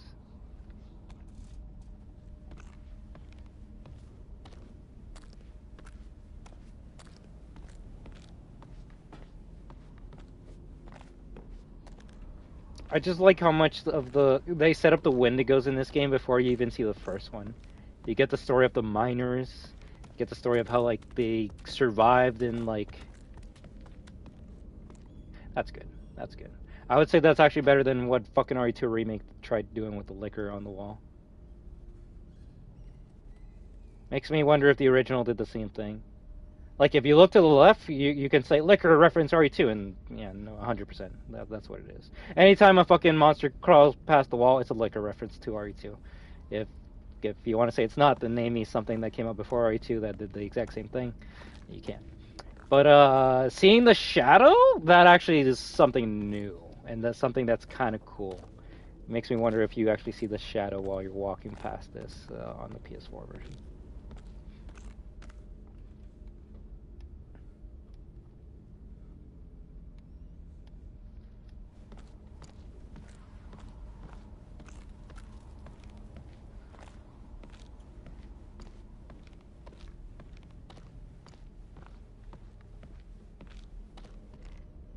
So, what have we here? Patience Cemetery. Mike picked up the odd figurine. Why would there be a trophy to pick this up? It's the most random fucking thing ever.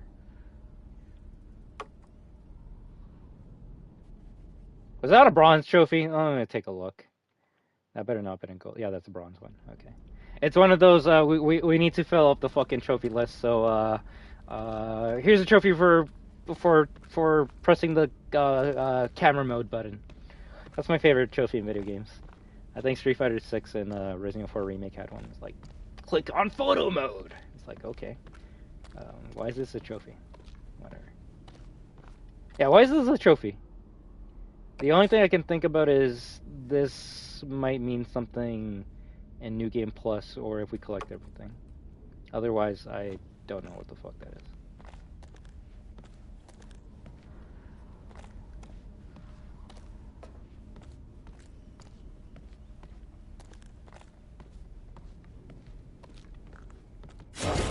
Oh shit.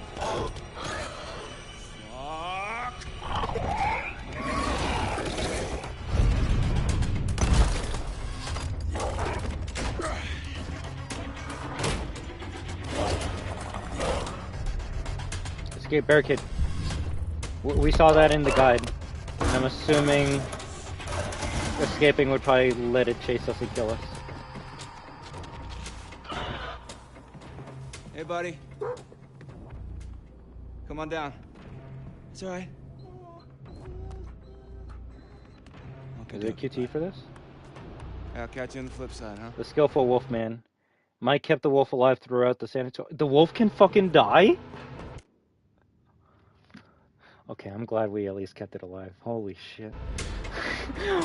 What is this game? Everything can just fucking die. The goddamn squirrel can get shot in the fucking beginning of the game. The fucking bird can be fucking, like, you can deck it with a goddamn snowball. You can fucking, like, axe the goddamn elk in the fucking neck.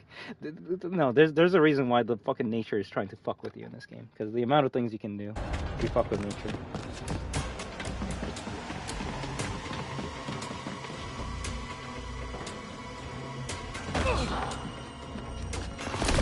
Oh shit. Yeah, we're dead. What do we do here? Oh fuck, oh fuck, oh fuck! You're right by a barrel. You're right by a barrel. You're right by a barrel. Oh no.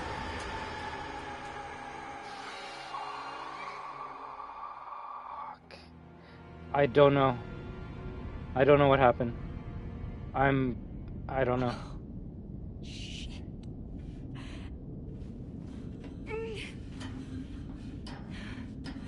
Also, we haven't seen her in such a long time. Let's go. I don't know. I honestly don't know. I've never seen it cut to black before, so it's basically a blue ball until we get to the next part.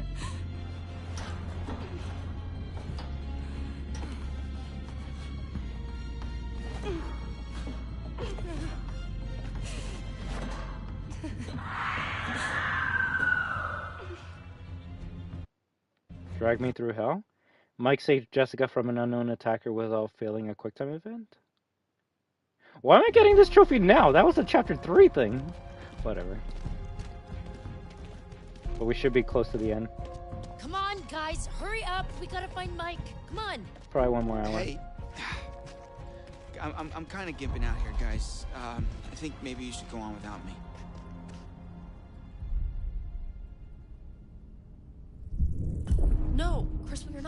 you, we're sticking together. You know, curious is all the way up. Wait, what? Mike will just have to wait. Butterfly effect? Mike's new friend survived. Let's go. You know what's gonna hurt? Doing the fucking playthrough where everything has to die. Ashley wouldn't leave Chris.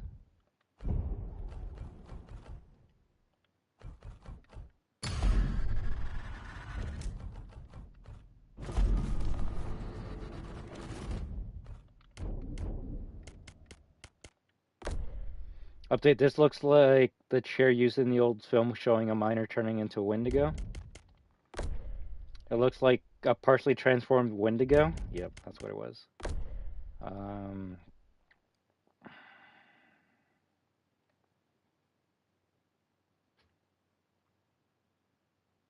The report by Dr. Bowers notes several serious irregularities in some recent patients. It appears that the patient were undergoing some sort of physical change. The Wendigos in the sanatorium must have killed all these people. But then who fucking buried the bodies then? This was one of the Wendigos caged up in the sanatorium. The Wendigos must have overrun the sanatorium. Bragg's body was never found. It looks like the restrained miner was turning into a Wendigo.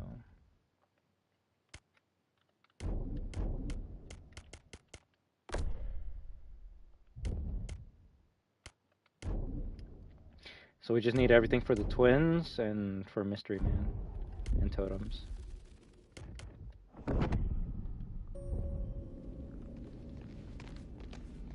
So we were supposed to leave Chris behind if we wanted to get a better relationship with him?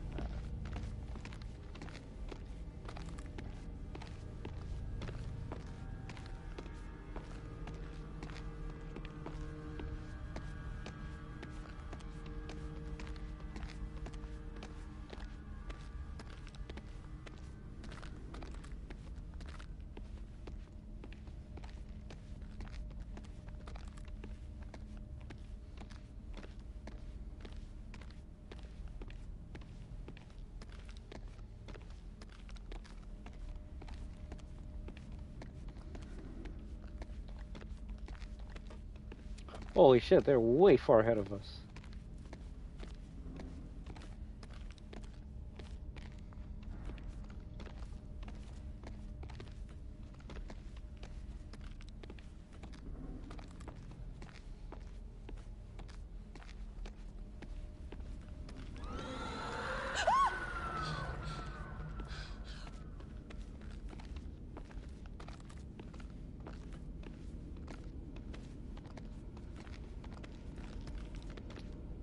I was gonna say maybe the Wendigo didn't kill Mike because the spirit is inside of Mike.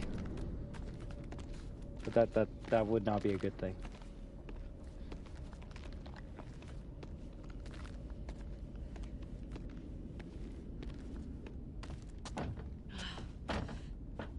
Also, I'm not gonna lie, guys. It's kind of hard to not look at her ass when they give her those fucking goddamn yoga pants. But whatever. They knew what they were doing with that.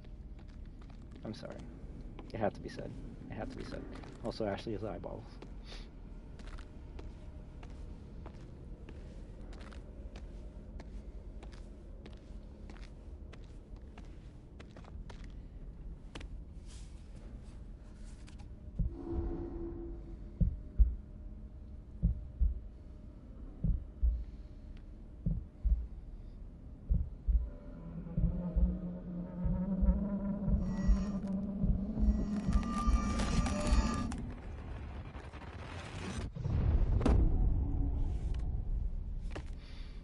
Go do Luigi's Mansion and suck it up. Honestly, Luigi probably would survive this with that vacuum of his.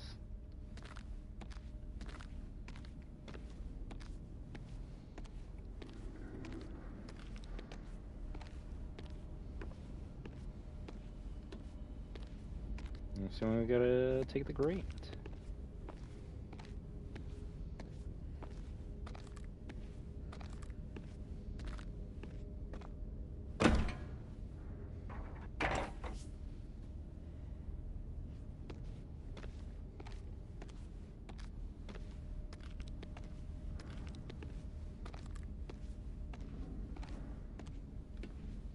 Wait. Hey, what about this? I mean, should we try it? Well, it's not like we got a whole lot of choices here.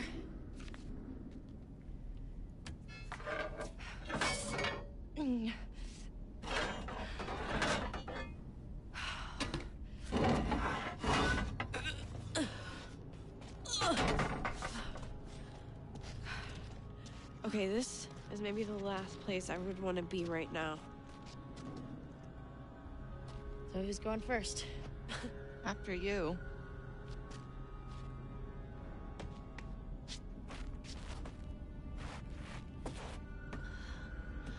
It's not so bad. You think this is the tunnel to the sanatorium? Of course it is. Where else would it go?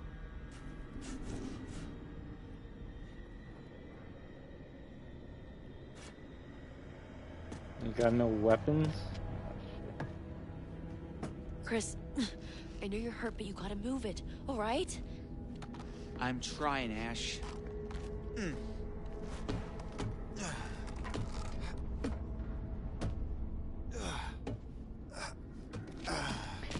His hand was clipping through the bar. It was funny as fuck.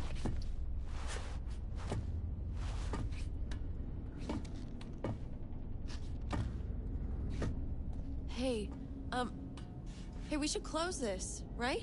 Huh? I mean, what if something's following us? Yes, fine, close it. But we gotta keep moving. Can you just catch up, please? Yeah. This is the chapter. This is the Markiplier chapter.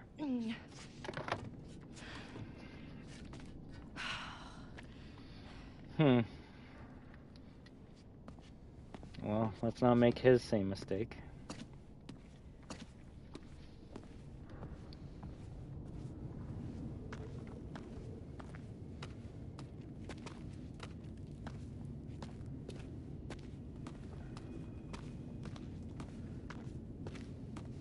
Yo, you guys, you just fucking left the whole entire tunnel? Okay, I guess.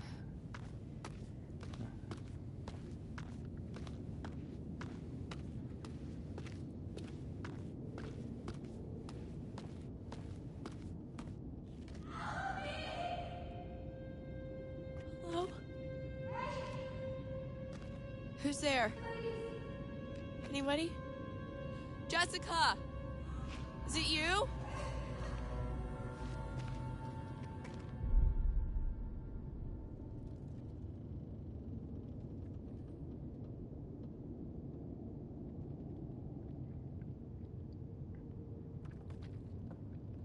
I kind of wish you didn't find the mimic note until after this section.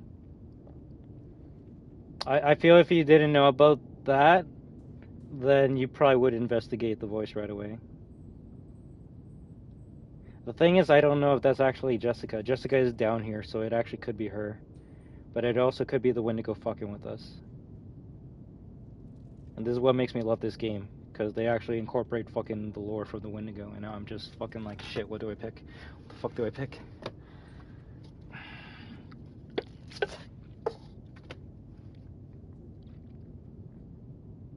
I feel like if I investigate voice, I'll die. But if I don't investigate the voice, then maybe Jessica can die. Shit.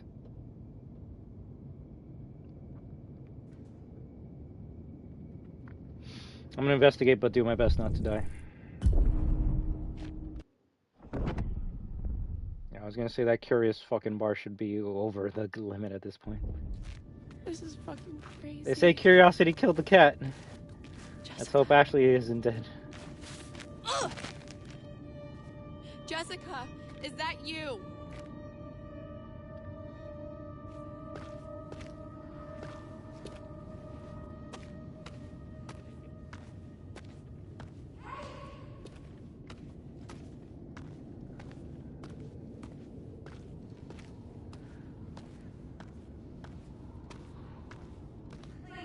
What is it?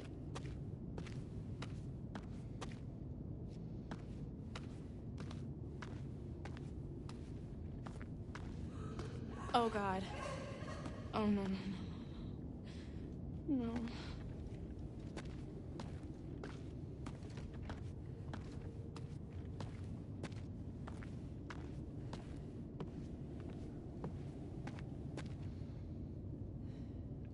Now she's the biggest cat here.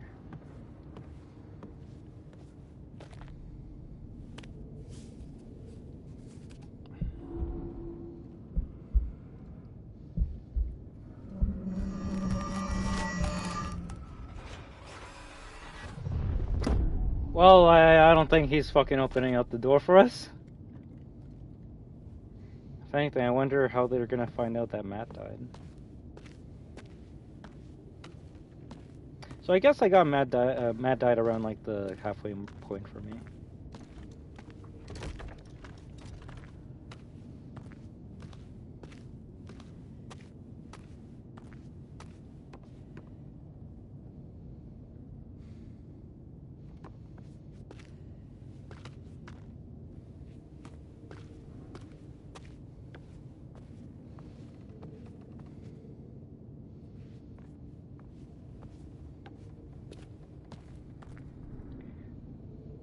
I don't know if I get another prompt if I press X. That's my only concern.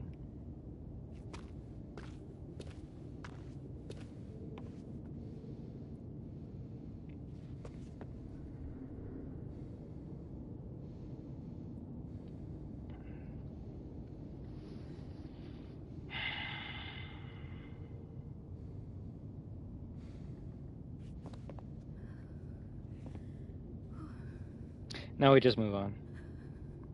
I want to press X, and then if it says like, "Are you sure?" then I was gonna press circle anyways. So we just move on.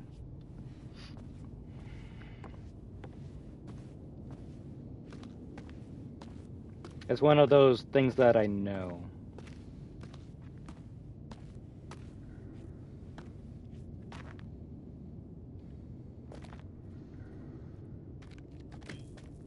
I'll say what happens at the end. Oh my god, I am so glad to see you. Glad you're safe. So that whole section was the Wendigo fucking with us. That's actually amazing. The only thing I'll say that's bad about that part is the fact that you read about the book before this part happens.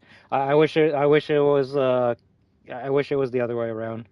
You hear the voice and then you find a book about Look that. there. Wow, great. The ladder's toast. We're never gonna make it up there. No, I think I can. I think I can do it.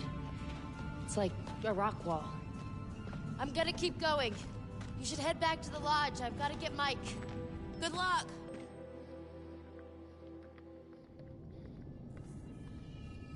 I'm assuming the reason they went with that route is so people wouldn't be like, "Yo, that was cheap. How was I supposed to know?" Even though the missable scene that we didn't get involving Emily and Ashley is exactly why I fucking love this game, because you're not supposed to know until after you the fuck up and then you go, "Oh shit." So I wish they should have kept that, but whatever. That's right.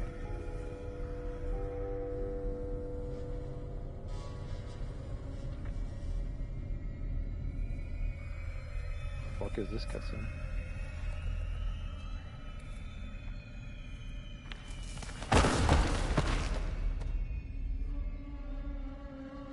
Is that Josh?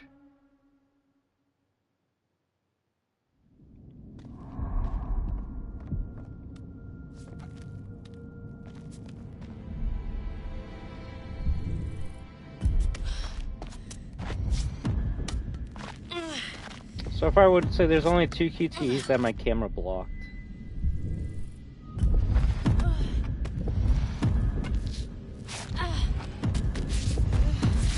Yeah, that's right.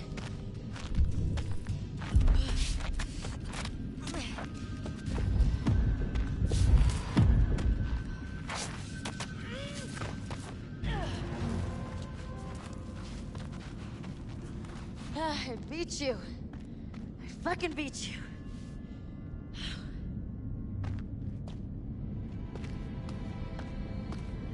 The realism, the dirt.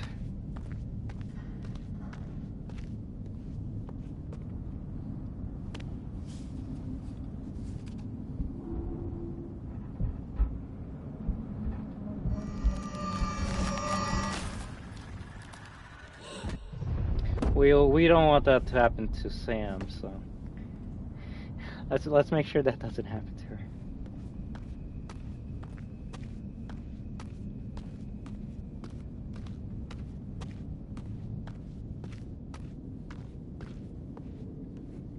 If I die looking in here, I'm gonna be so fucking pissed. Okay then. Cool. Fucking just hand reach out and rip out my fucking head. If Sam dies here, I'm having my Markiplier moment. Same here. Same here. Trust.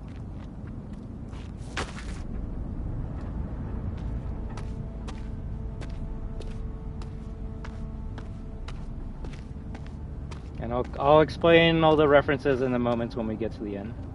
I don't want to talk about it now. We're pretty close to it. Although I'm actually surprised with how long this chapter is.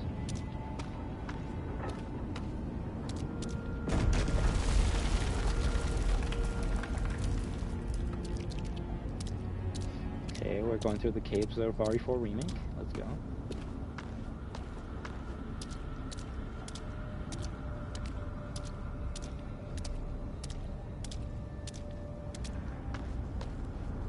I will say the Wendigo design and this section here does remind me of that, what is it? The movie The Descent? Although those were like ghouls, not really Wendigos, but they look pretty similar to these ones.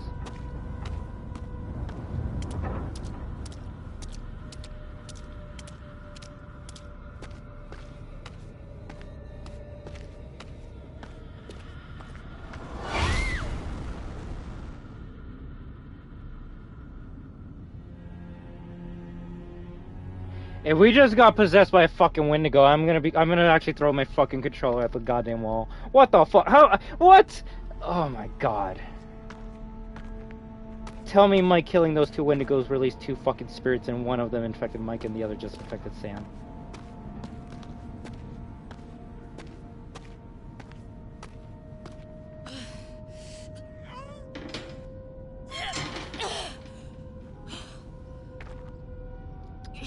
I'm gonna hope that's not what just happened, but that's what, like...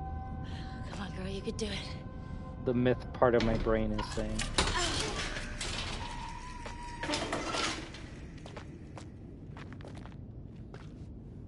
Oh, yeah, it's funny, compared to, like, other things, like, oh yeah, I'm not gonna get infected by, like, a vampire, or zombie, or a werewolf, because they actually gotta, like, bite me. Wendigos, they're a ghost. They just pass through you and you're fucked. It's like, oh, okay, I guess. Fuck me then. Can you say why, like, the Wendigos are, like, on a whole nother fucking level? You need, like, fucking goddamn libraries to figure out how to deal with this shit. Vampire, you just need garlic.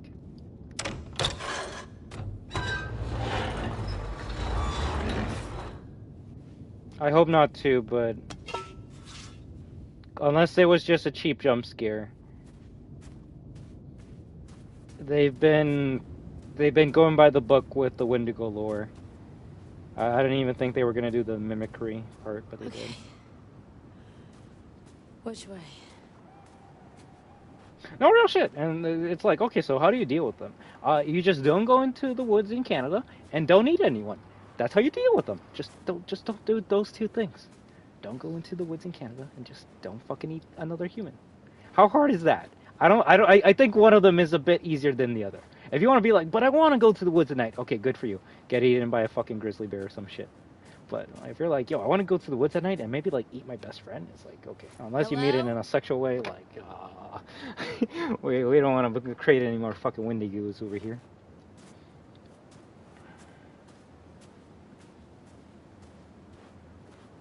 So we got a shovel.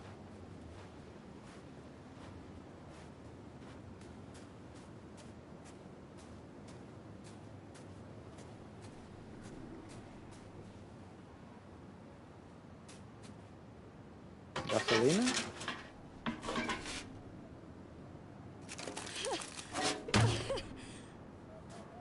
Yeah. I don't know if bugs would be any creepy at this point in time.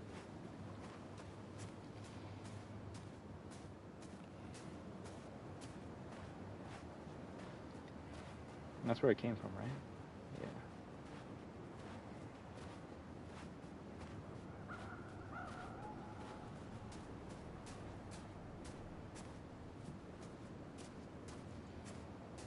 Yeah. No, it's a fucking ghost. It's some bullshit ass curse.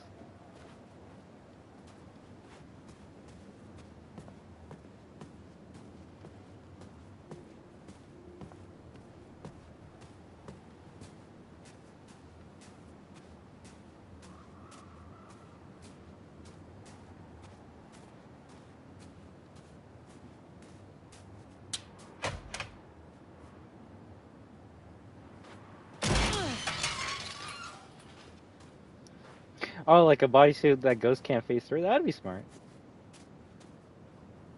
It's gotta be native approved, though.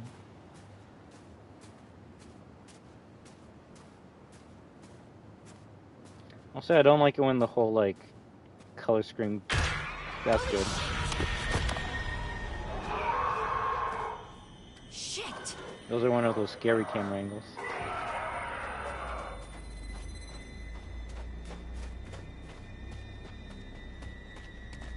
Tell me we open up the door right as soon as Mike's gonna get attacked and we save him. That's the only thing I can see happening here. Either that or we're gonna see Mike getting fucking eaten right now. Mike!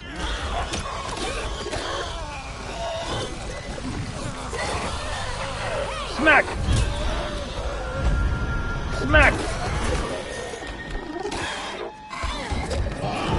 That's it. Come on, come on.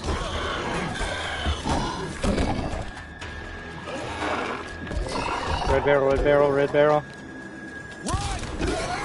Yeah, that's the thing. Okay, so maybe it's a good thing we didn't destroy that red barrel, because then we could do this right now. No, that was a W. That was a W. Oh fuck, oh fuck, oh fuck, oh fuck. Okay, that got me. That got me. That's okay. I'll turn into a Wendigo for you guys.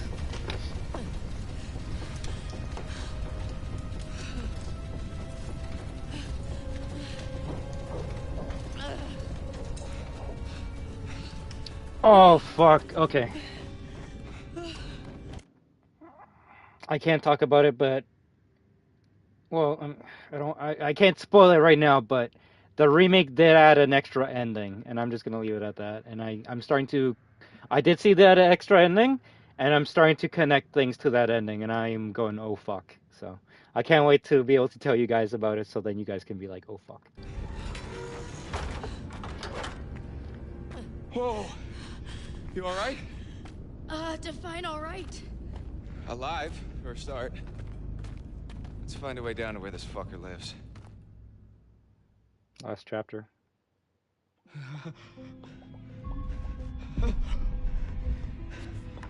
One hour. You know what the cute thing is? I'm starting to think that every fucking chapter is actually 1 hour long. I think every chapter is actually 1 hour long. So when it says like 6 hours until dawn, it's like a 6 hour game. And there's been people that actually started playing this game at like 12 at midnight and finish when it's dawn. It's kind of cute. I wonder how much these sessions are of any help to you now. Just won't listen to me, and things seems pretty fucked up. No shit. So I'm gonna leave you now, Josh. It's time you learn. There's more to be afraid of that can be dreamt up by the unhinged imagination of a self-indulgent, spoiled little brat. You had so many people who cared about you, who were willing to help. But at every turn, you choose to push them away. And now you're all alone. Yo, Dr. Hill, you're supposed to be talking about Josh and not talking about me, all right? This is getting a bit personal. Shut the fuck up. I'll do better. I'll do better. I'm sorry, friends. I'll do better. Won't be alone for long. No, you won't be alone for long. Deep breaths, Josh. Deep breath. Yo, if they actually added the replacer to Battlefield 6, I would buy him just to spite COD. No.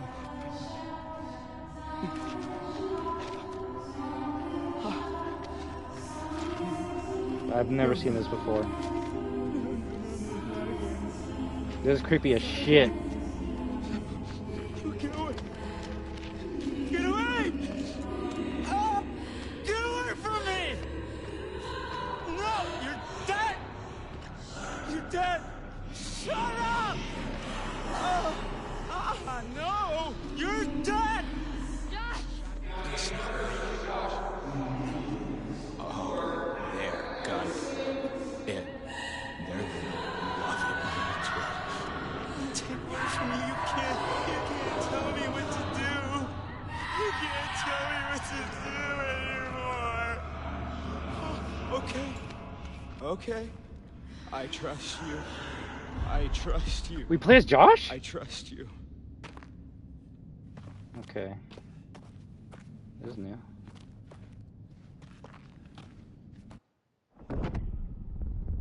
Search for a way out of the cave.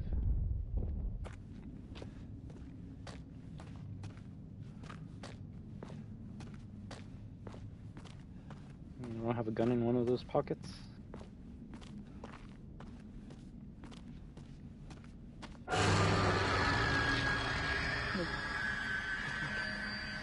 You're not real. You're all alone down there.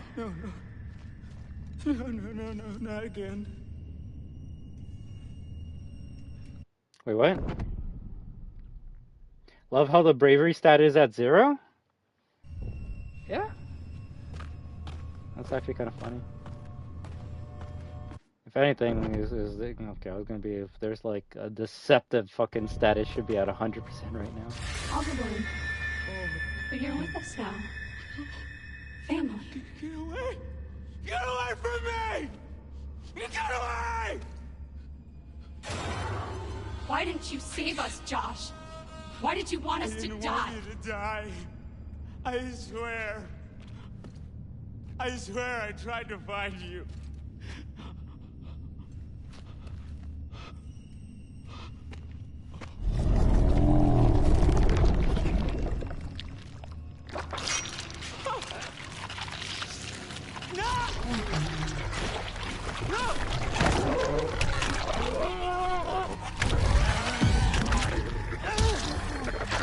This is some shit.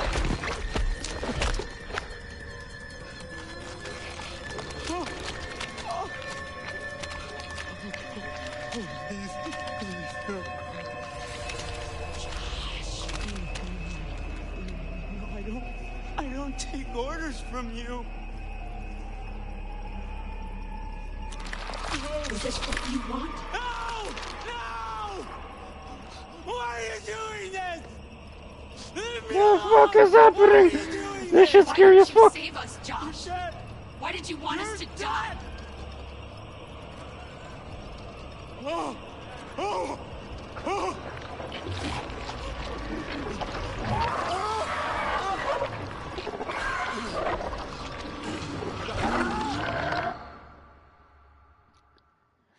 Josh is having a fucking day. Yeah. So, It just turned into psychological horror. No, real shit. It kind of reminded me of that section in RE8 that has the baby. Like, you can have psychological random bullshit happen in your realistic games. It just needs to make sense. It made sense in RE8, and it made sense in here, so I'm okay with that. It's if other people see that shit and it's like, oh yeah, that's actually happening. It's like, really? What? I went to go. It had a scar. So? I've seen it before. What are you talking about? I saw these old pictures of some guys with that scar, and he was transforming into a Wendigo. You're kidding. It was one of the miners who'd been trapped back in the 50s in the cave-in, which means that thing is 80 years old. At least. Shit. Spunky for an old-timer. They cleaned the place out. Killed a lot of people. They? You mean there are more of them? Oh, yeah. How many? Too many. Yeah, real shit. I stopped counting at I 30. think we're close to the lair. How can you tell? I don't know, I just feel really terrible all of a sudden. Did I?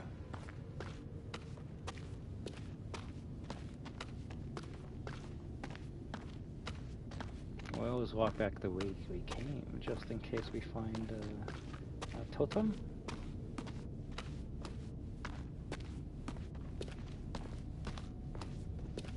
Nada. It said we're on chapter 10 though. Yeah, no, we're on chapter 10, so this is the last chapter. So within the hour, it will be not until dawn. It's fucking until goddamn midnight. And we'll then be able to just to talk about all the crazy shit that's happened. Now the things that didn't happen, I really don't want to go in there. Probably save for a new playthrough, but Mike, is that what I think it is? Shit. Looks like a grave.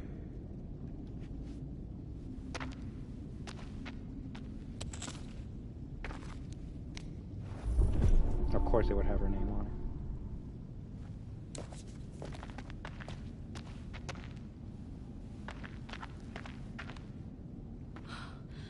Oh God, Mike, this is Beth. This is her watch. What? Let me see. Look, there was a cross here. So this is where she was buried. But who dug her up? Let's keep moving.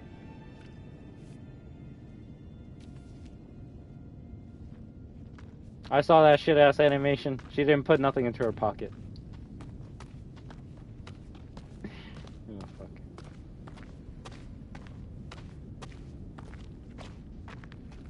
Excuse me, motherfucker.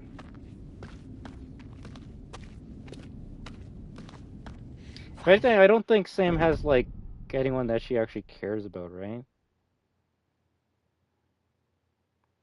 Like it's Jess and Mike, Chris and Ashley, Emily and Matt. So yeah, I guess Sam's just solo YOLO. I'm going in. Funny enough, the final girl in most horror movies are like the geeky, nerdy one that like no one wants to like bang or fuck. So it is kind of funny that well, she's not the final girl, but she is like the main one. But she's not any of those tropes or stereotypes. I know. Just keep moving. Nobody likes cold buns. Although yours are great. Never mind. Are you talking about my cold buns? Wait a minute, I thought you reached the deepest part. Oh, I didn't say that. It's okay. Maybe like there weren't any sharks or anything in here. Sharks? Great. Thank you.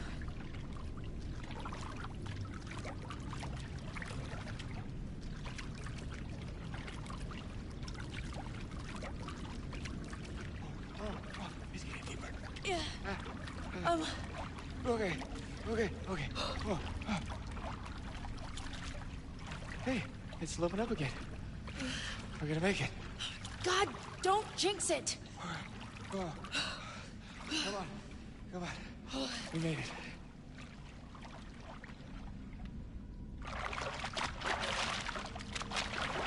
We got the guidance.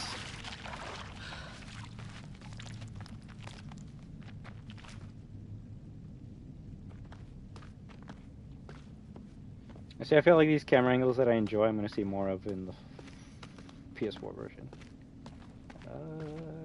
Door there, and something over here.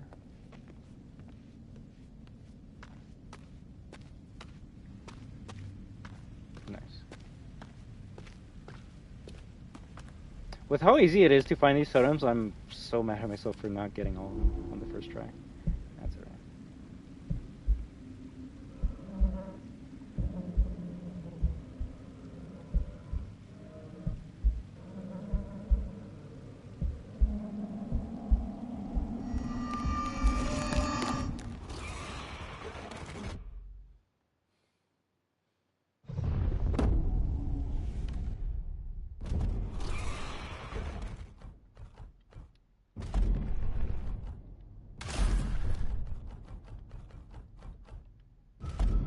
Damn, we almost had all the death totems.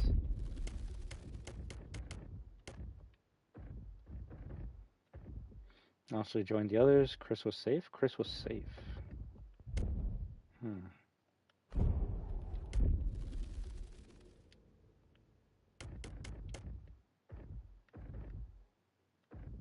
Mike no longer had a usable machete. Sam rescued Mike from the sanatorium.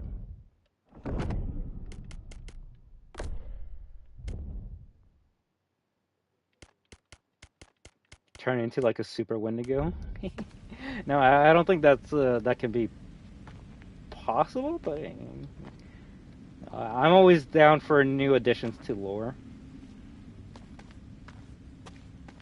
That's another thing too, like, just like any myth, there's probably some things that have been added onto over the course of time.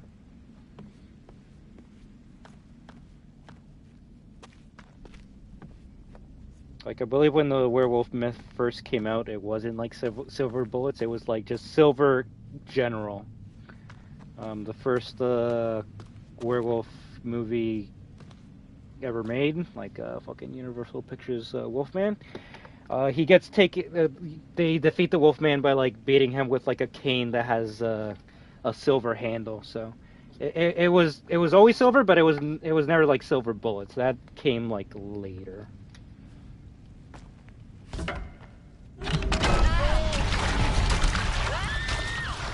Oh fuck! Jesus. We didn't even get to learn the stranger's name.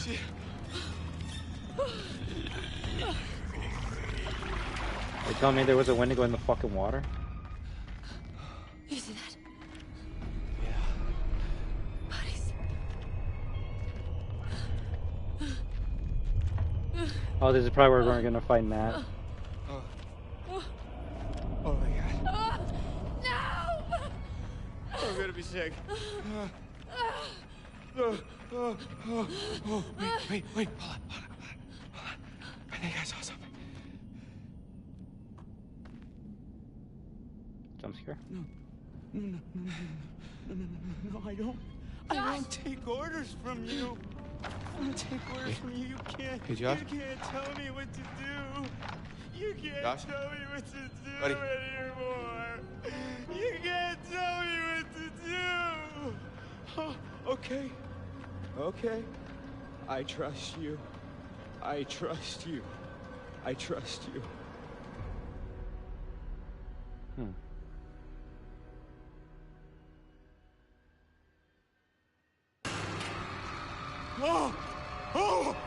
What's the matter with Mike? He's tripping or something. Josh! Mike, Josh! Hey, man.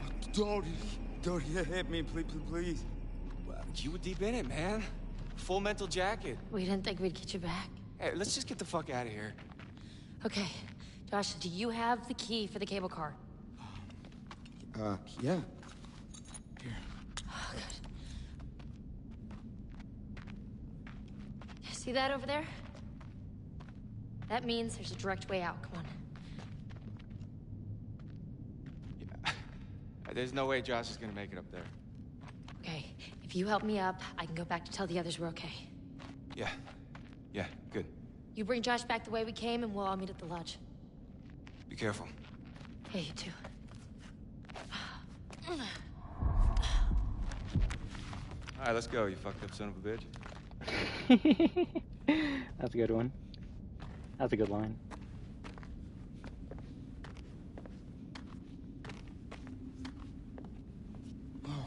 You didn't have to hit me so much, man. I'm sorry about before, man. I thought you killed Jess. I was wrong.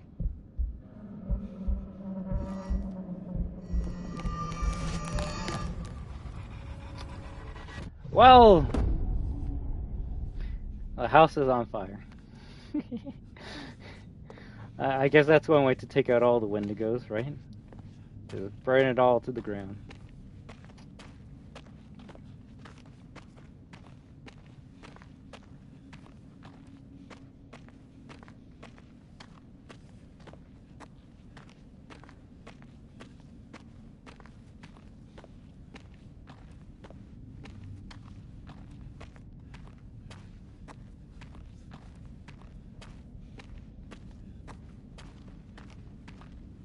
I mean, you're not wrong about that. That's a funny thing.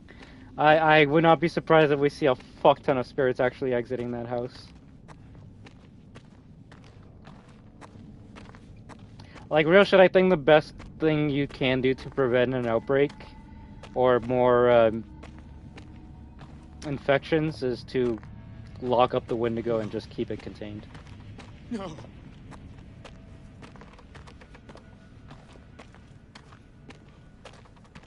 Oh! Oh! Oh! I wonder who that guy is. I didn't want you to die.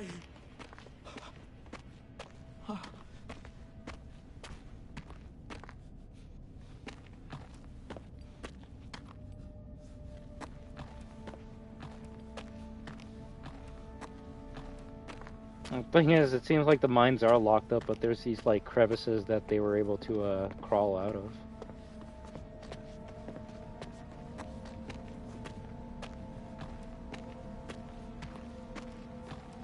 Oh, we're just going through the water. Cool.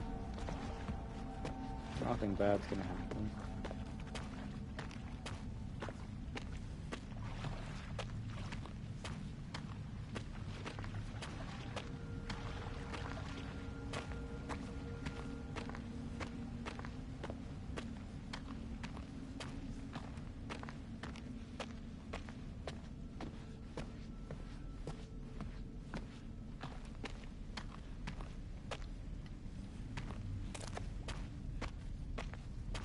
It doesn't care about the head on the ground. Also, turn the fuck around. This game has weird ass controls. Right.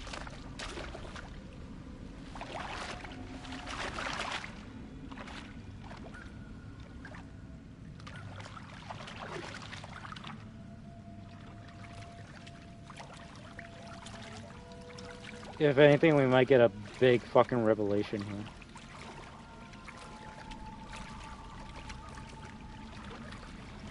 Let's see what happens.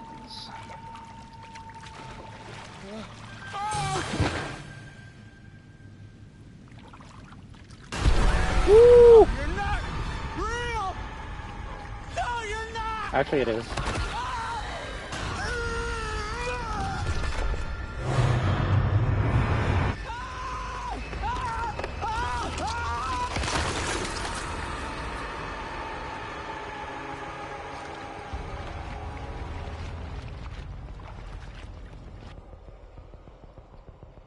Well, I didn't want that to happen, but it did, so hey. What? Yeah, the twist number 6.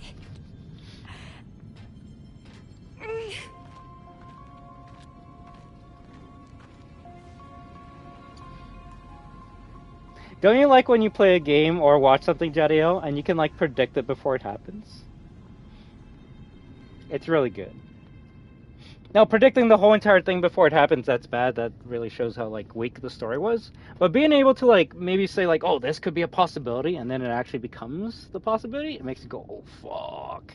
Am I super smart, or is the game super dumb, or, like, it's just amazing. He just got Omni-Man? I can't handle this beauty anymore? It's too fucking good, man. It's too fucking good.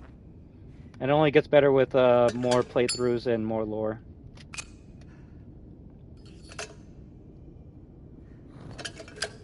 That could have been better.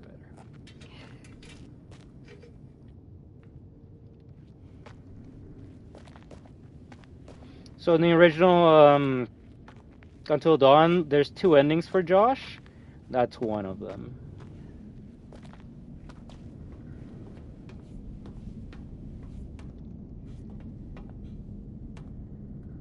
What the fuck are you looking at?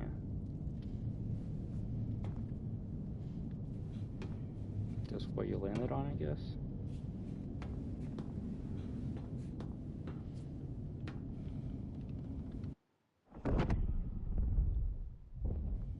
I don't think I would be that brave anymore.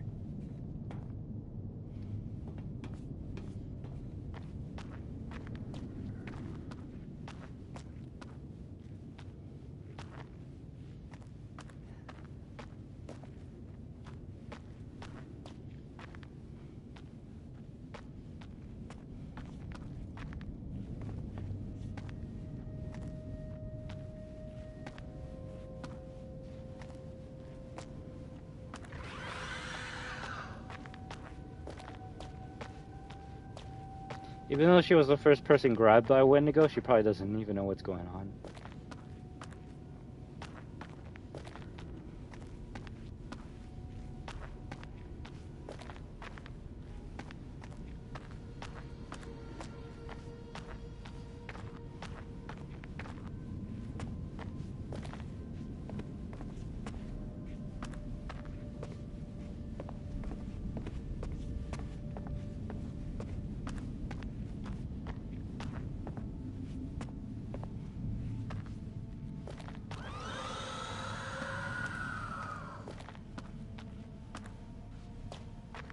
You better be ready to run.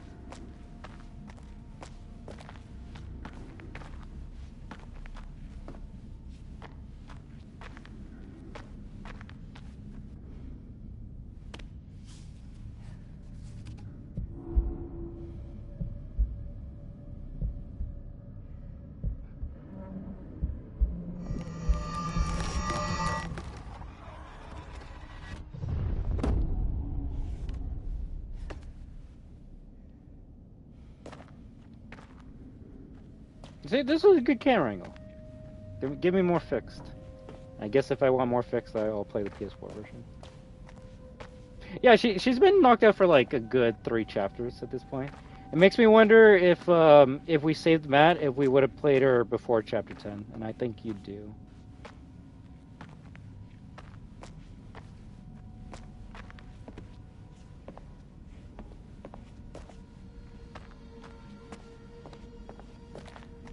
Wait, I think this is where it came from, right?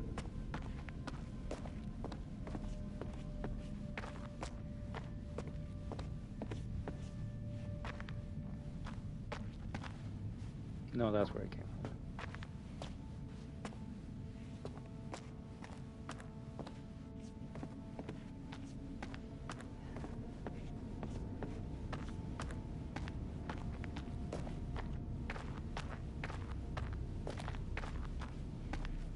Yeah, you know, like, if I saw someone looking like this after a Wendigo attack, I might have to put them out of their misery.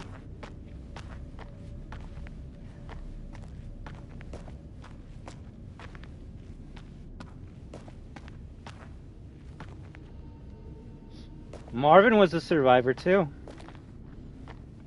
Nothing bad ever happened to him, right?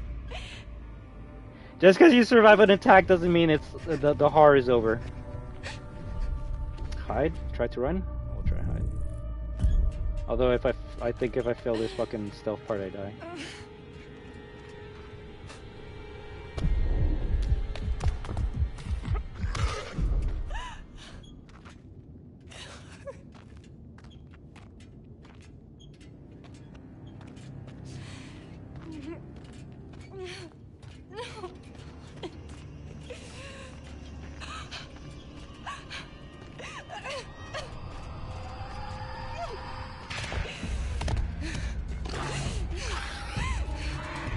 I'm so fucked.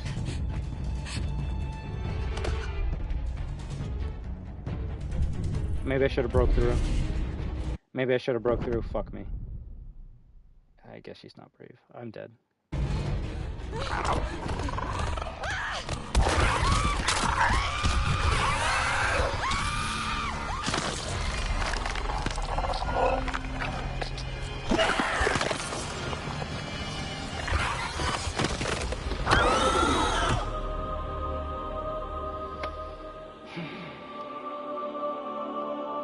The 2 characters that didn't deserve it fucking died the most horrible fucking deaths. Fuck me, right? Dang, yeah, GG's, but we're right at the fucking end of the game. We're right at the end of the game. At least we know next time we break through. At least next time we know we break through. I know, I'm like, she's so fucking weak. Does she even have the strength to break through that? That was my logic, but then it's like, well, she's not gonna have the strength to outrun that fucking thing too. Yeah, fuck that, fuck you. How about that?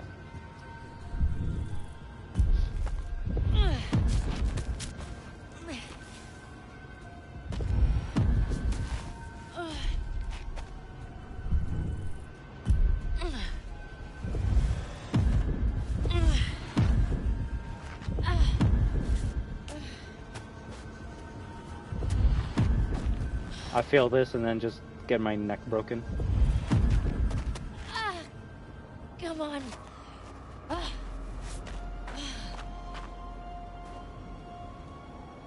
Sam's all we got now. We got Emily. We got Ashley. Come on. Come on.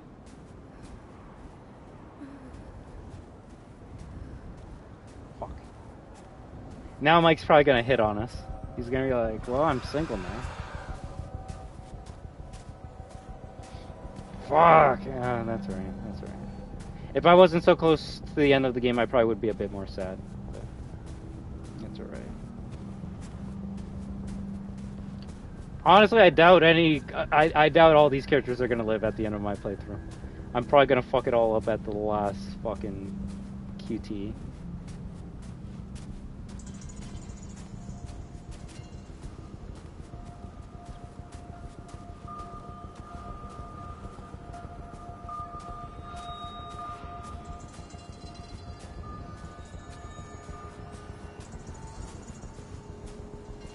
Any more totems?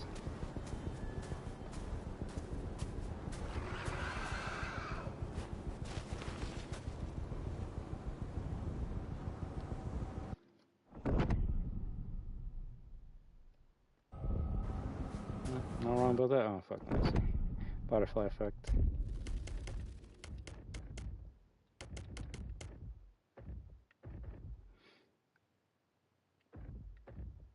Josh recognized Hannah too late and was killed. So if he recognized Hannah earlier, sooner, he would have been saved at least.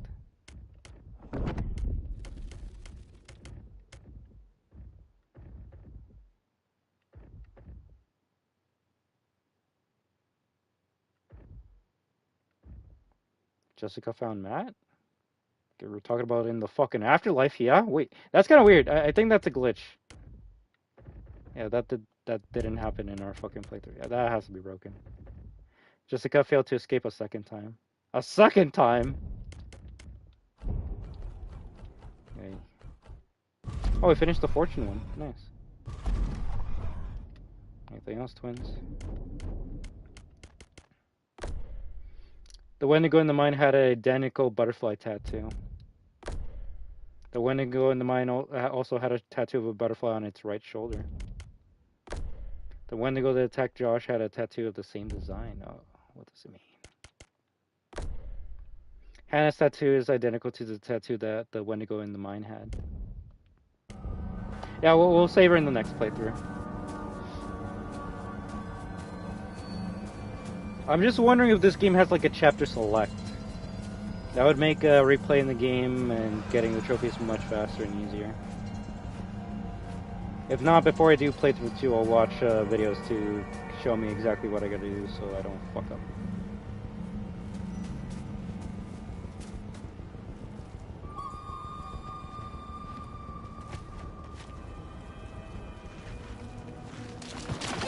It's probably even colder than this shit in the mine.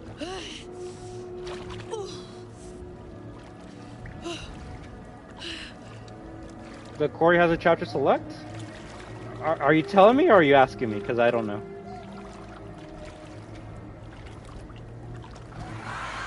Considering this game, well, it came out after the Corey, so it probably could have implemented some things that that game had in here.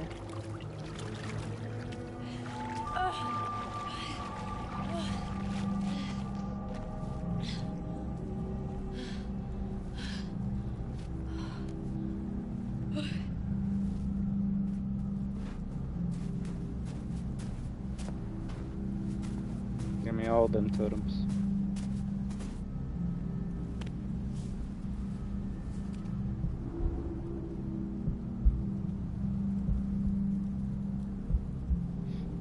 Did you cut off Buddy's hand or did you keep it?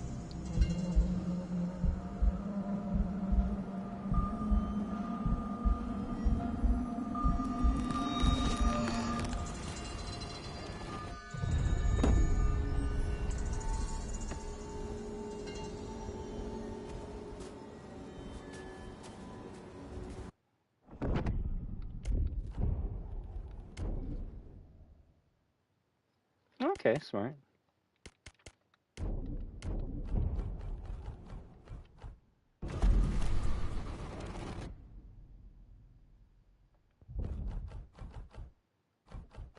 I want to say that's the last totem you can find. I'm gonna assume some of these totems I don't have because they're found by certain characters like Matt or Jessica. Took me through 3 fucking streams, but I'm starting to know the characters' names.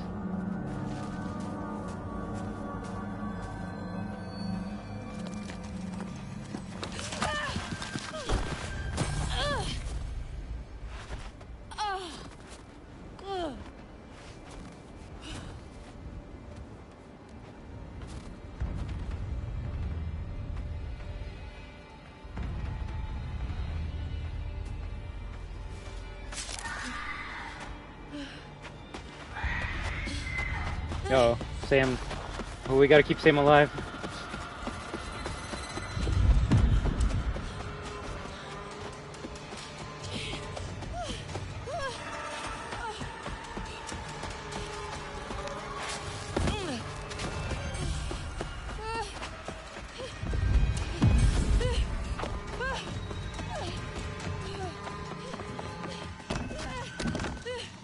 Do you not have a key?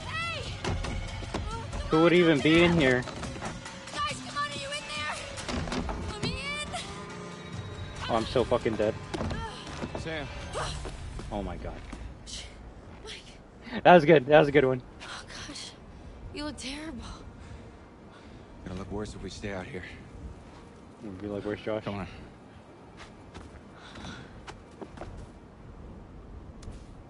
Break the glass? You see this game before?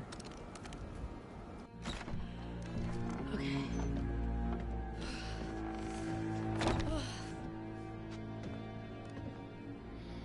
Mike, what happened to Josh? I got him. God, what an awful way to go. Not good. What do you think we should do? We should check the basement. Might be someone left down there.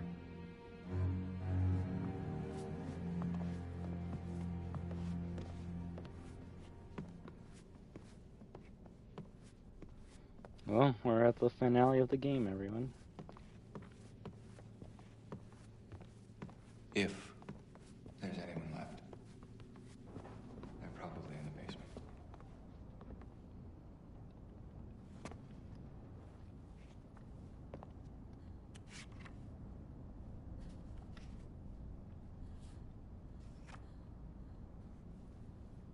Thought she might say something.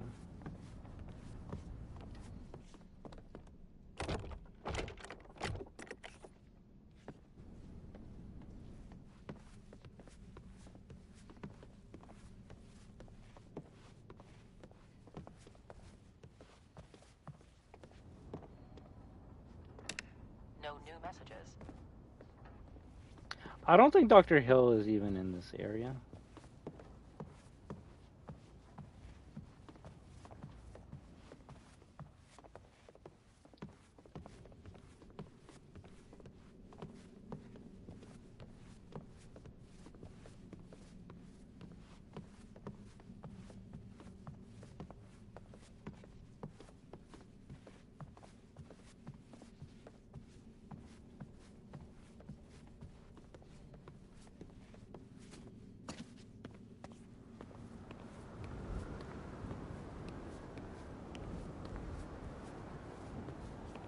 The door locked.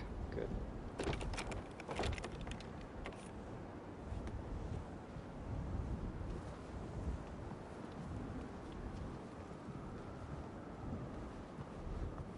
Guess there's nothing extra you can get. Just go to the basement.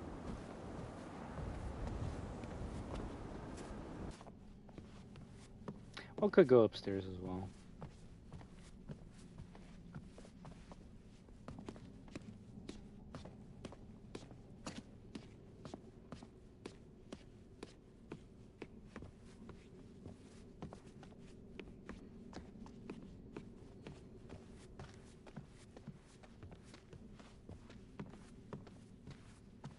Gotta go all throughout this section and realize there's nothing up here. Nada!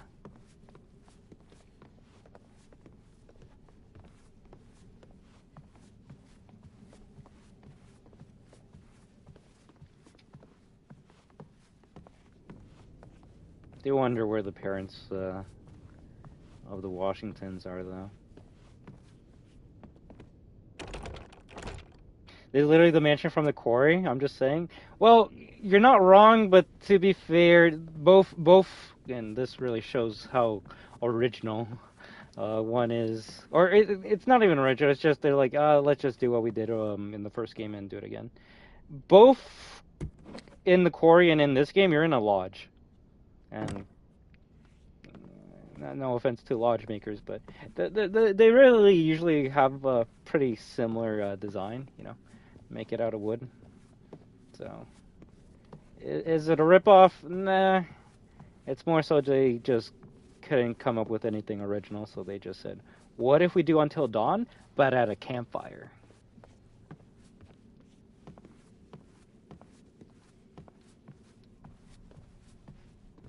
If anything, we could probably do a section where we, like, talk spoilers of Until Dawn and Quarry, because... I was excited for the quarry just because of like Until Dawn, right? So then day one when Until Dawn or Quarry comes out and I'm watching other people play, and I'm like, okay, setup's pretty good. Ooh, okay, this is the mythological entity that we might be facing in this game. I'm down with that. I actually love this a lot. And then it kind of just starts dropping the ball with the lore, and I'm like, I don't know if I really like this.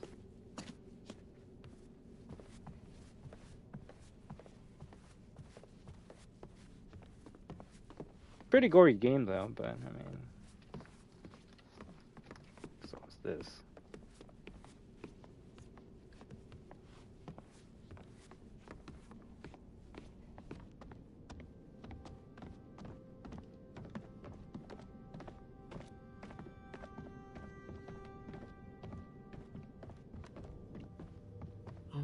How do you rate our chances of survival?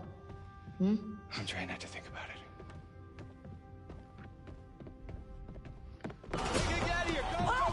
Yo, what the fuck? Are they here? Lock door?